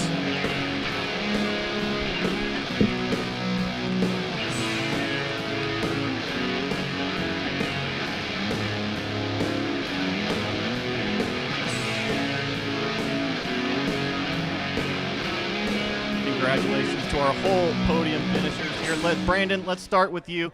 Unfortunately, you had to kind of watch Charles have a difficult moment out there, but then ultimately came back to a nice podium finish. Yeah, our left thumb's going to be sore from the acknowledge button on the ABS failure and all that stuff, but hey, we got it done. It was good. It was a lot of fun. Congrats on that third place, and now we'll hop on over here, Roland. Congrats on the second place. You had a hot shoe in the car helping you out, but you kind of did the legwork today. Yes, kind of. So for me, it was quite interesting to do the upper stint at the beginning, and I think I did okay. And then I have Steven to cover me, so it was a fun time. It was a great race from our finishers over here, and now Pelichewski with the Cookie Monster machine. Are you guys ready to eat some chocolate chip cookies after this? Absolutely. Cookie Monster, cookies for everyone. And Andrew Davis, of course, sharing the car with you, but you finish first to end out the year. No, absolutely. Listen, Andrew's been a great coach, and he's been a great partner, and I'm so happy that he's been with me. And it was great to have a first win together. So that was a big thing, and I want to thank Kelly Moss and our strategy, Adam. It was great strategy today. That's really kind of helped us kind of get the win, and then my crew chief Tom. So thanks to everybody. But it was a great day, and frankly, the competitors. It was a lot of fun. Great job to everybody on the podium. Give it up for those finishers. Raise those trophies high.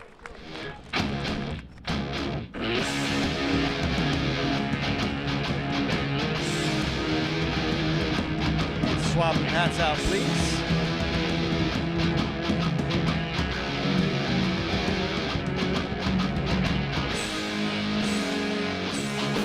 Grab those trophies one more time, please.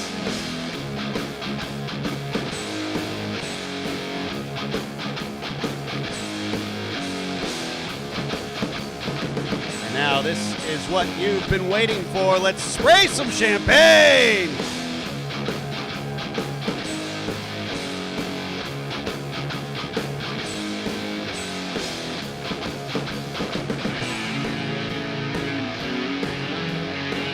Congratulations to the Cayman Pro Am Podium for our last race of the season. Clearly having some fun with it.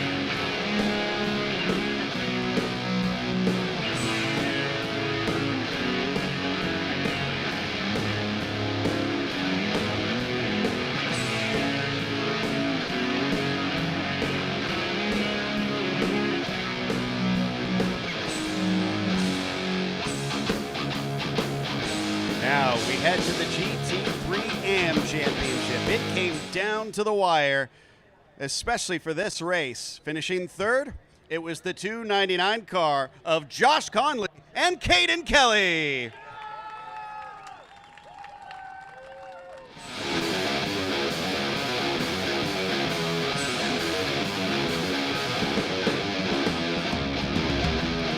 Finishing second today, the driver of the 233, Charlie Hayes and Reinhold Kron.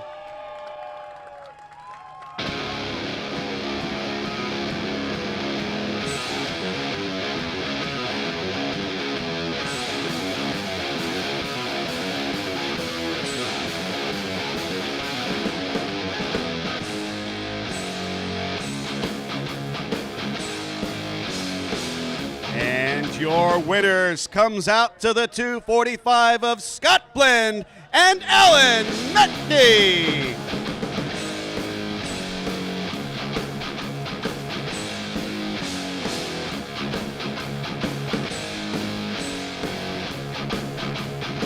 We'll go ahead and start off with our third place finishers. Now, Josh Conley, you did a lot of the work inside the race car and then had to hand it off to Caden Kelly at the end. What was that feeling like? That was a lot of work. I relied on this fast unicorn over here to, pull me around the track. So it was actually really easy. He did most of the hard work. Well, it might have been easy for him, and then you in the closing stages of the race, I know that car in front of you was slightly wounded. Did you think that you could catch it? I did, and they thought we had enough time left to get him, but clearly he put some extra on the pedal and kept the distance. But, there are a couple laps we could have got him, but they worked hard. They deserve it, so I'm proud of those guys. Well, congrats on the third place finishers. And now I have a feeling this one might be a little bit difficult over here, a little bit bittersweet. Charlie, we're going to start with you. Can you talk us through those closing moments of the race and the emotion that you feel right now? Well, there's not too much to say, but just really happy for my team. A lot went into this, a lot behind the scenes that nobody actually knows what we really wanted to do and we went to set out to do to win this championship. And so, we tried really hard, and I just want to thank everybody for it, especially Reinhold, because if it wasn't for him, I wouldn't be here. Now, Reinhold, I know that this is a little bit difficult over here. You're out of the car. However, does it give you motivation to come back and prove yourself next year? Of course, but I just have to say this is all about Charlie and his team. I couldn't be happier with the team, and they say you go to race, and when you stay to because of the friends and family you build, And really, this team is like a family to us. And I just have to thank the whole team. They worked so hard, unbelievably hard to get here. And I just really want to thank them for their time and effort. And for Charlie, like, he just brought me up from spinning out a little Cayman and never being able to drive 2 or 3 years ago and being able to compete at this level. And that's because of Charlie and my great coach, Thomas Merrill, as well. Well, congrats on the second place finish. And now let's come over to our winner, Scott Blend. We're going to talk with you. You collected several championships last night, and you get to add another one here today. Yeah, thank you. It feels good. I just, want to say it was an incredible race. Charlie and Reinhold drove their butts off. These two over here did. Of course, Alan, fast as can be. It was a lot of great things happened in the race. And so, yes, it feels great to be up here. Appreciate the team, appreciate Alan joining, and I appreciate this great, competition and these great drivers that we're out on the track with. It was a very clean race in general, and anyway, it was just a good day. And Alan, a quick question for you over here. What does it feel like to share the car with your rival in Sprint Challenge? It's a lot of fun getting everybody together, and we're not rivals. We're teammates even before this weekend. I do want to thank the Ruckus guys for having us, or having me, and Scott for inviting me. It was a lot of fun, and I really enjoyed it. Everybody give it up for these podium finishers.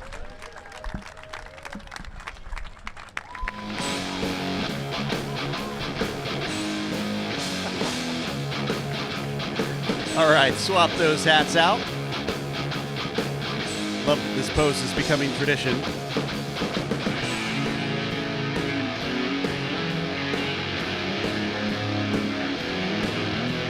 Hold those trophies up.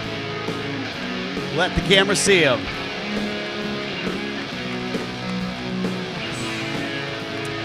And after a long season, enjoy a little champagne!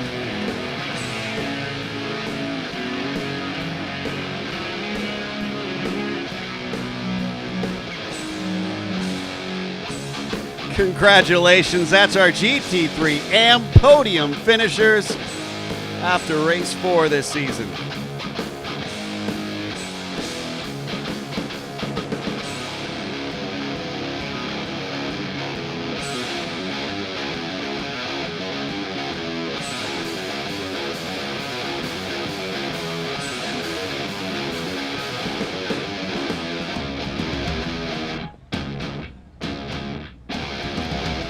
And now, last but not least, we have the GT3 Pro-Am Podium. Finishing third today, driving the number 280, we have John Gilliland and Riley Dickinson.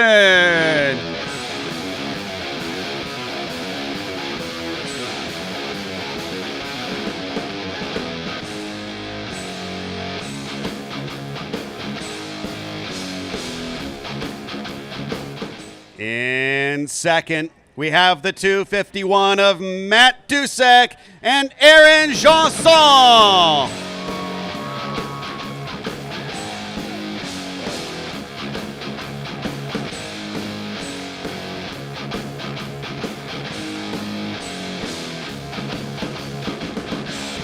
And an impressive margin for victory for our winner. It's the 281 of Chris Hutter and Jared Thomas.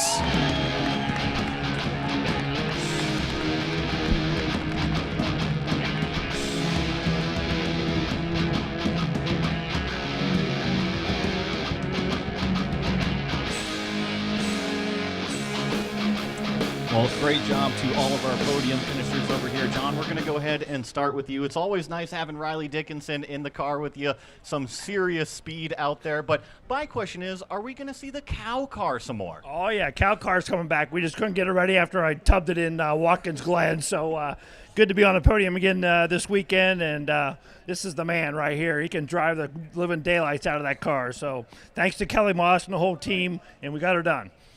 Great job on the third place. And let's hop on over here to Matt Dusek. Now, you came out to the USA West Series a couple months ago, had some great finishes out there. Was that the motivation to get back in the Endurance Challenge?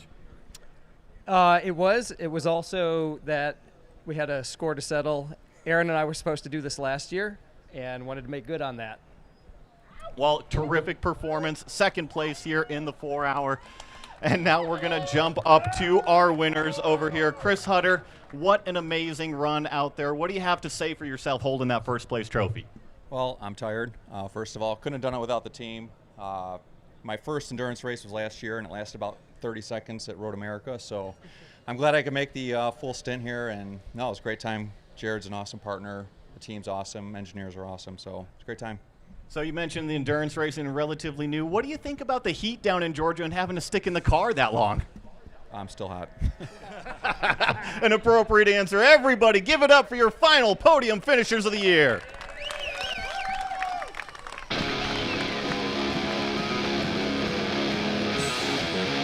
All right, let's change those hats over.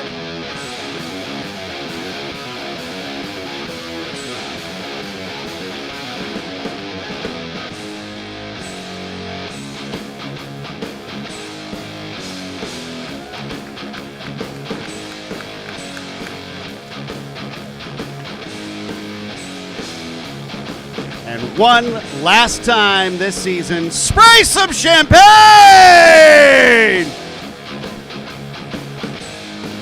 Congratulations to our Pro-Am podium.